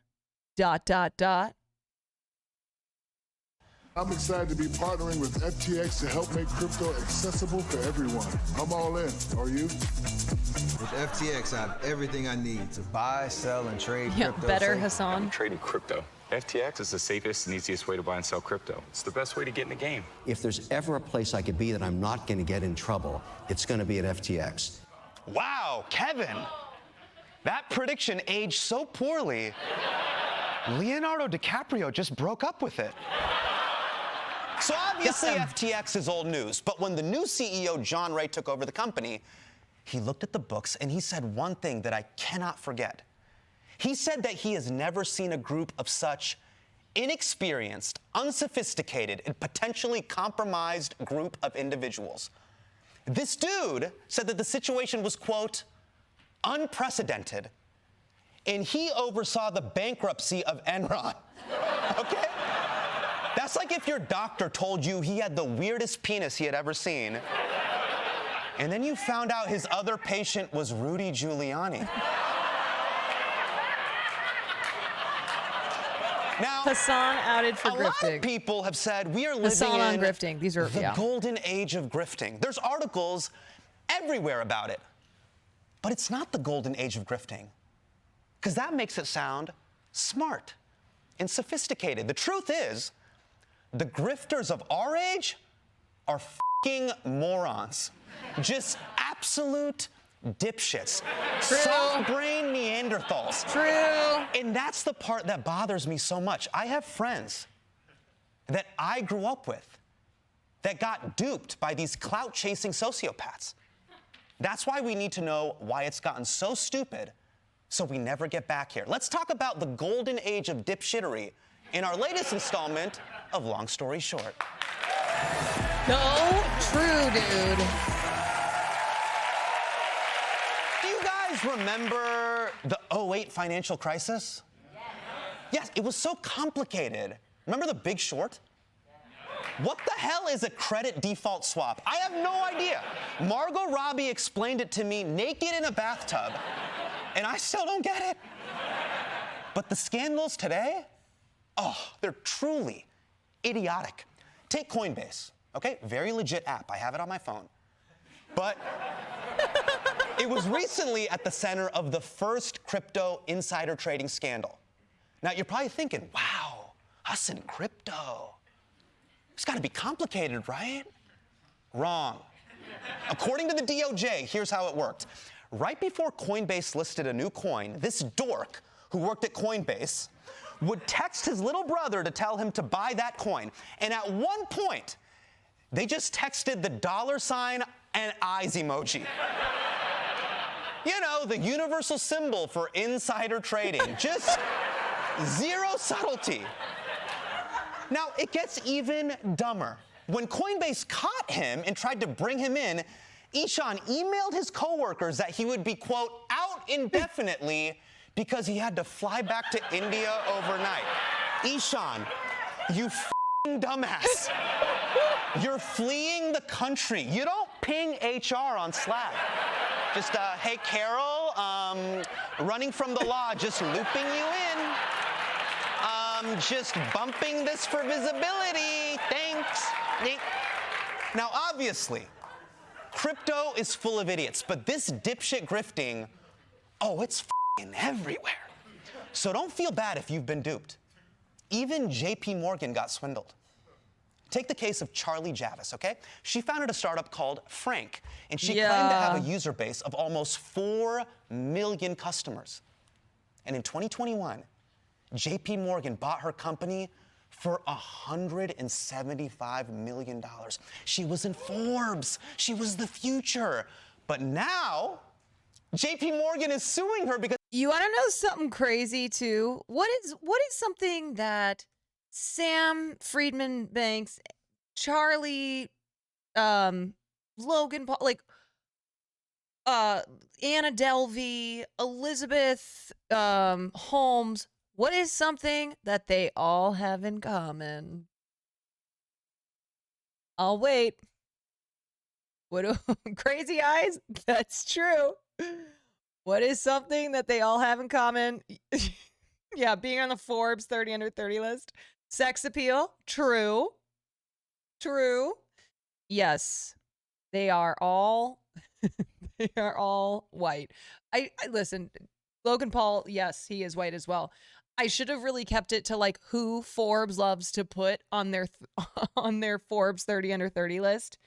People like Charlie and SFB or Sam Bank SBF and Elizabeth Holmes, you know, these people who have who are these great minds in tech who come in and they're being proclaimed as these young geniuses who are the future of tech. I'm just going to say right now, this wouldn't happen if they were black. This wouldn't happen if they were like Mexican. Because it looks like those 4 million customers she had, oh, she made them up. Almost all of them were fake. And do you know how JP Morgan found out they were fake? After they bought the company, which is stupid, they emailed the list and then 70% of the emails bounced back. That's right. The person who blew the lid off this intricate plot was... There's a ton of Asians on that list. Okay, sure, on the Forbes 30 under 30 list. I'm not saying that there aren't people of color, Asians or whatever on that list. I'm saying the people who turn out to be fucking scammers, to be just making shit up and having companies, having like venture capitalist companies give them billions of dollars and invest into these fake ass companies are all white people. Demon. What the f is going on? I think there are 3 factors, okay? Number 1, millennials have 3 times less money than boomers did at the same age. So we have this feeling as millennials where we want to catch up, pay for that marriage, that mortgage. We feel behind the game. We got to catch up fast. Now, Gen X, they're behind too, but who gives a shit about them? They have Nirvana. Number 2, 0% interest rates plus multiple COVID stimulus bills pumped a huge amount of money into the system. And the third reason there's more grifts than ever might be the most important detail: social media. From the moment you wake up and you pull out your phone, these grifters have root access to your brain. And it's never been easier for total idiots to pass themselves off as stock market gurus to millions of people. And there is no idiot more total than this guy. My name is Tommy. I am from Tel Aviv, Israel. Now I live in Beverly Hills, California. Last year, I turned $3,000 into $4 million. Oh, sick. What? We used to be broke! I am a stock trader. MEIP, holy shit. And I am also the number 61 DJ on the planet. This is Tommy Cooperman, AKA the number 161 DJ on the planet. But he's hoping to drop down to 69 so he can go by DJ Noise. Tommy and his friends promoted themselves on Twitter as financial gurus. Follow them and you could be a baller. And they amassed huge followings because they look really cool, right? Especially the guy doing this. Yeah, dude. Yeah, dude. But I want to talk about this guy with a Photoshop head of Zach Morris. Now, in reality, that's Edward Constantine. Edward loves to go on Twitter and show off his cars, his shoes, and his scooters. That's right, ladies. Scooters. Edward loves scooters. He rides them all the time while being really cool. A lot of people are looking at me and they're like, damn, that dude is so cool. And do I blame him? No, because I am pretty cool. I'm making $100,000. I wish I was this guy. Evaluate it, change some things around. Maybe get rid of your wife, your kids, or whatever's holding you back. So, yeah, guys, just, you can do it too. Just Is he crying? get a bike and start making $100,000 a day. I can honestly say I have never prayed harder for a car door to open. Okay. His sweatshirt's a fucking boss. How were these guys getting so rich from trading stocks? And the suspicion was they were running a pump and dump scam. That's when you buy a stock, you hype it up to your followers so they buy it, which pushes the price up, then you secretly sell your stock, and then innocent people get left holding the bag. And you would think they would hide the evidence, right? Nope. Eddie would regularly post pictures like this. Or he would regularly tweet that he loved pumping and dumping. Oh, my God. And then posted a photo of him and his friend flipping off the SEC. Yeah, bro. And it went on like that until the SEC said, no. You. New this morning, an alleged $114 million fraud scheme involving self-proclaimed stock market influencers.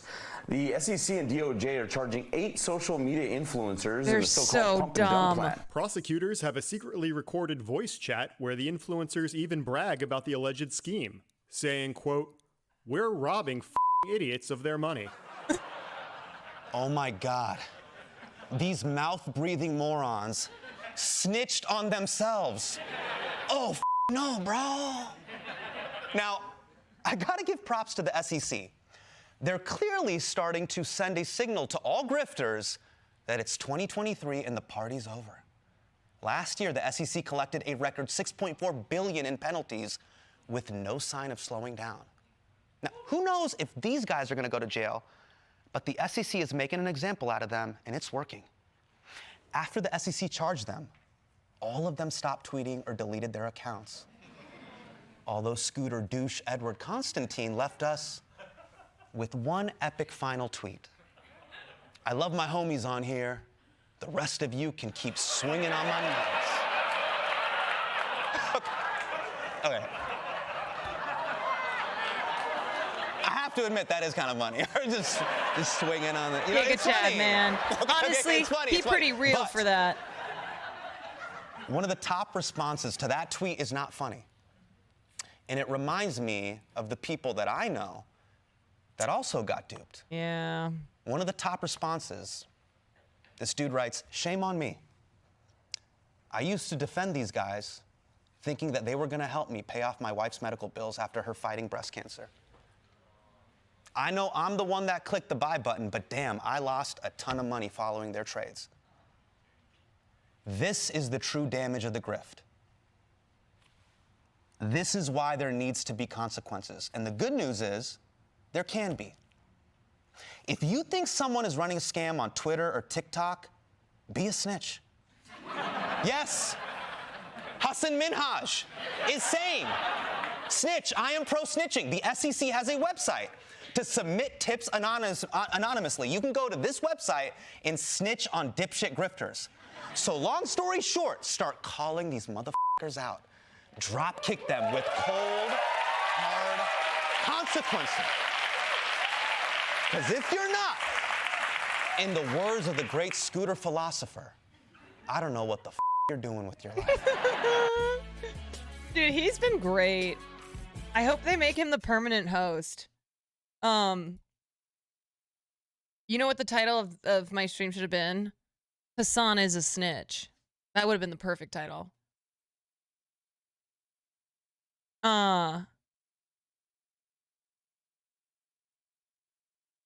Okay, wait. I just saw a grifting story from today. Where is it? Where is it?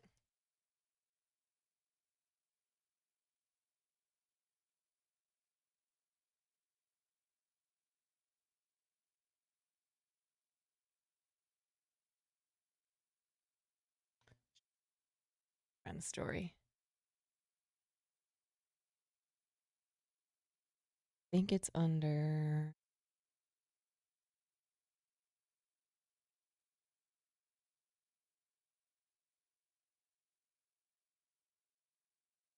Hold, please.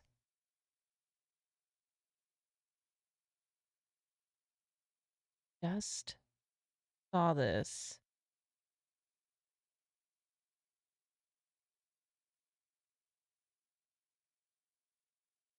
Okay, maybe not. Maybe not. It's a story that broke today about another influencer who's just grifting and I think she grifted up to like $10 million. And she was so brazen about it.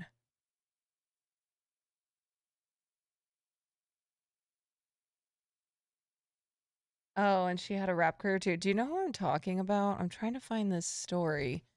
Influencer. See, the thing is, if I type influencer caught grifting,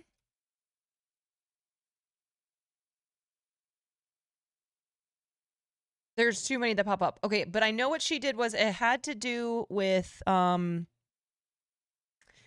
COVID relief loans. Is this her fucking name?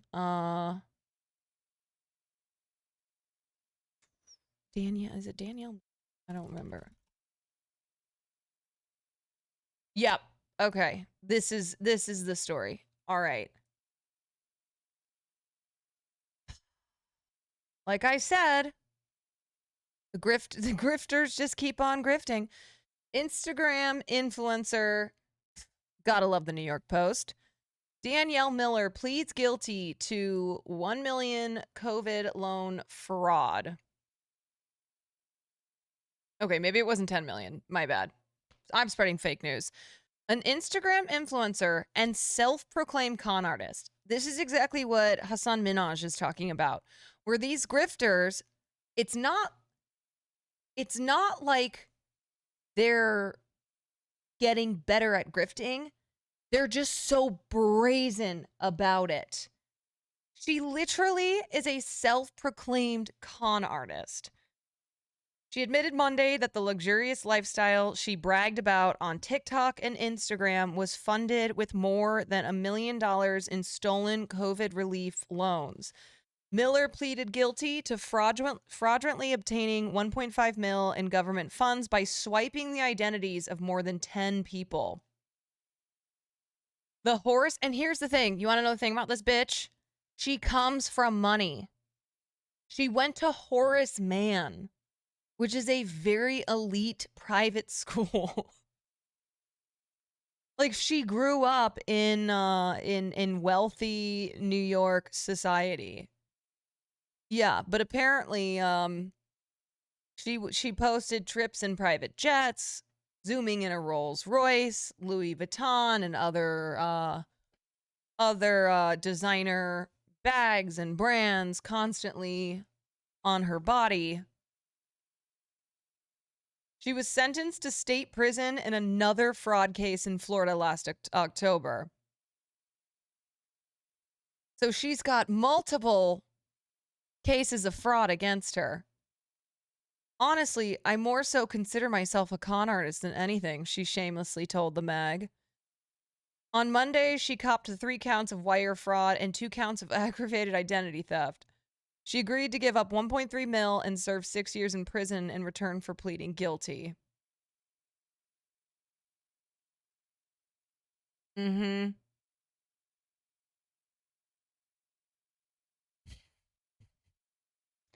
Oh, she sucks. Miller posted her extravagant use of the fraud proceeds and stolen identities, publicizing her purchasing of luxury goods and renting of luxury accommodations. This dumb bitch stole $1.5 million and then posted the evidence of it. No?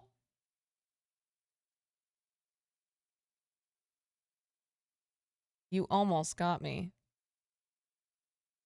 You motherfucker.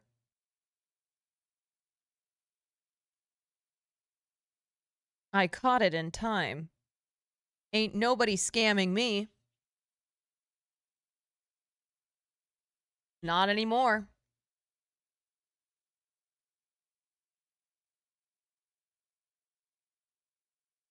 There's another one that's hilarious. Because she's also a rapper.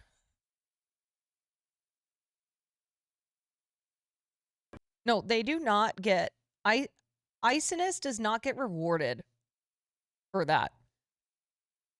But yeah, these people, these grifters are just so brazen about it. They don't give a fuck. They'll post all the evidence online. They will literally spell it out for the SEC. Breaking news, the FBI has seized $3.6 billion in stolen cryptocurrencies from hackers and rappers. I'm Coffee Zealot. This is the $10 million studio. Welcome back. Now, 2 people have been arrested so far in connection with these stolen funds, Ilya Lichtenstein and Heather Morgan. Now, this $3.6 Wait, I actually remember hearing about this. $1 billion comes from a 2016 hack that targeted Bitfinex, a cryptocurrency exchange. You might remember them from our Tether saga. Notably, Ilya and Heather are not accused of hacking Bitfinex itself, but rather laundering the money afterwards. They are both charged with conspiracy to commit money laundering and conspiracy to defraud the United States, which together carry a maximum sentence of 25 years in prison. Now, we're going to get into all the specifics of how these 2 were able to do this, but it's worth noting that I don't think these charges are near enough. The girl, especially Heather Morgan, should be incarcerated for at least another 25 years, purely on the basis of being unbearably cringe. So look, here's the thing. As I said, the FBI seized it from hackers and rappers. Yes, this lady, Heather, is a rapper. She calls herself the Crocodile of Wall Street. She's obsessed with alligators, and she raps. God, it's so terribly. good. I mean, she's a rapper sort of in the same way that American Idol singers are singers. This song is for the entrepreneurs and hackers, all the misfits and smart slackers. Russell Khan, the Versace better win. Come real far, but don't know where I'm headed. Motherfucking Crocodile of Wall Street. Silver on my fingers. She got bars. Now, I know what you're thinking. We might have just uncovered the real crime here, and it's true. But honestly, hear her out. She's a lot of things. She's not just a rapper. Look, I'll let her tell it. I'm many things. A rapper, an economist, a journalist, a writer, a CEO, and a dirty hoe. Horrible rapper. That's right, ladies and gentlemen. This is who stole all this money. Wow. Billions of dollars laundered. This is who it is. It's unbelievable. And you know what? The only honest thing might be that she's a writer. See, I looked into this and it turns out that that's actually true. Heather Morgan turns out to be a Forbes contributor. They just let anyone in these days. And one of her articles was this: experts share tips to protect your business from cyber criminals. You know what? I think she actually might know what she's talking about. You see, guys, you just have to learn to protect your business from criminals by criminals. Another thing that she raps about as a professional rapper that she is. Amazing. Is, I mean, really. Is the Cove, the social distancing guys. She's out there helping people out, scaring them away from her, I think. Woo! Got coronavirus. Woo! Woo! Do your part. Social distance. Do your part. Social distance. Do your part. Social distance. Stay 6 feet apart. You know what? If I saw someone dancing like that, I would social distance from them. Honestly, permanently. don't ever take And the Forbes song, seriously. "Who's That's got the moral coronavirus?" of all of this, right? I don't know, man. It's so bad that it might be good. What would Fantano give it? I feel like Fantano would give this a 10. All right, so I'm sorry. Rapper career, we had to discuss that, but listen, let's get back to That made me anti-vax. the case. Sorry, Steven, come on. The case. The FBI broke it down like this with this chart. Basically, how this worked was after hacking funds, these two laundered the money through a series of cryptocurrency accounts, including cryptocurrency exchanges like Coinbase, Kraken, and Binance.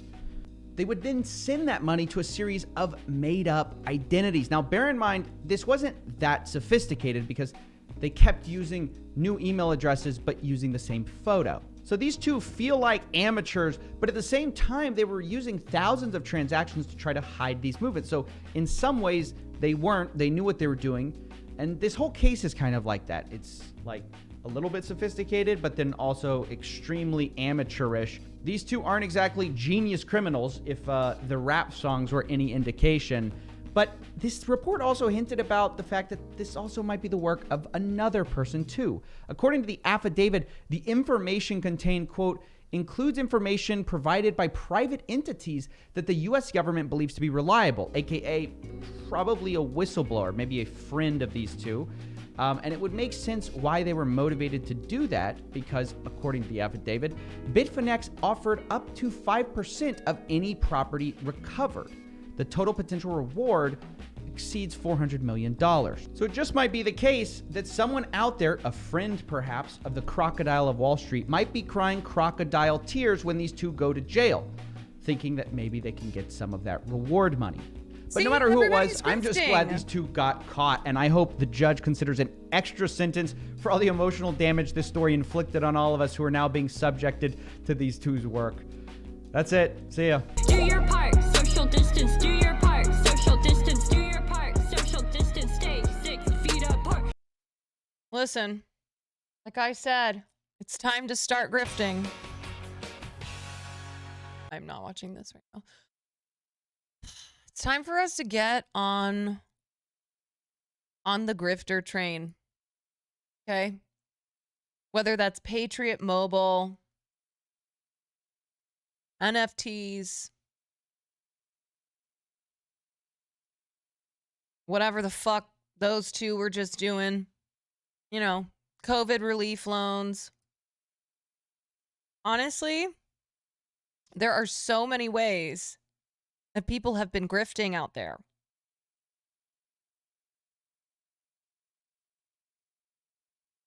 It's time. It's time to. It's time to join. Yeah. I got to think about what I'm gonna do. I mean, I guess I could go the route of making leggings that are made in America and have American flags on them and bald eagles. And it turns out that I've been like using sweatshop workers in Indonesia and paying them 1 cent per pair of pants.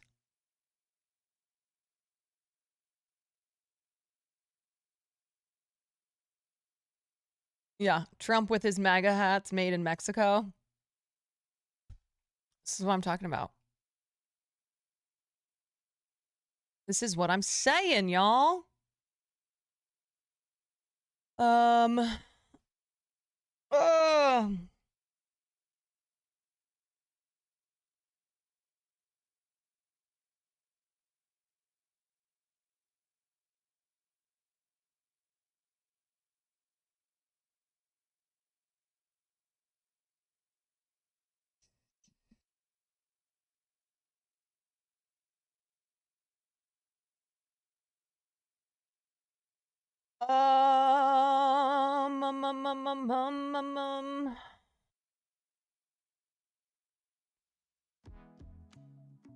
Okay, I think that's it.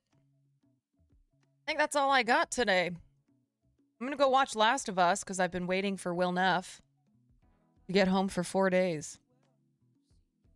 I know I would play Resident Evil, but I've really been wanting to watch this episode. Really.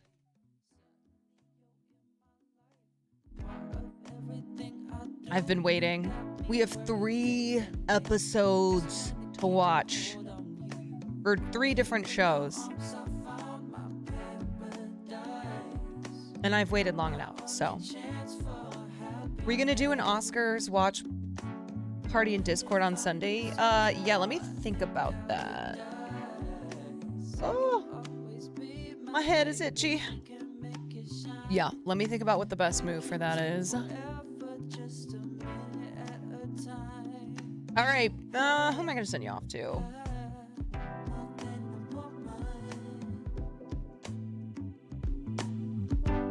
Then a woman to me.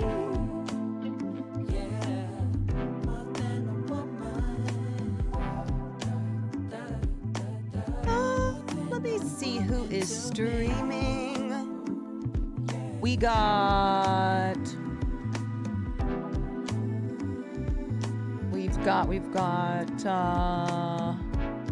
here, I'll send you guys to, I rated Tofu last night.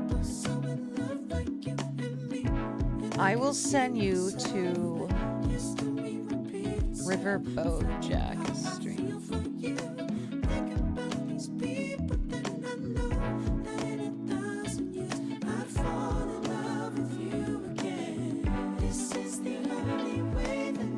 All right, everybody. Thanks for hanging with me tonight.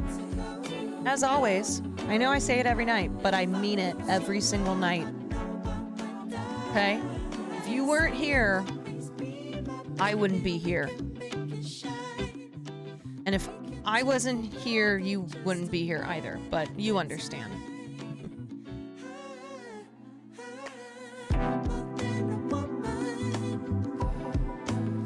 No, but really though, really, I appreciate you guys being on board, being game for the content that I do, especially when you come over from Will. I know that I know I'm a different content creator from Will, but I hope that I'm giving you something, anything, besides the NFTs that I'm gonna make.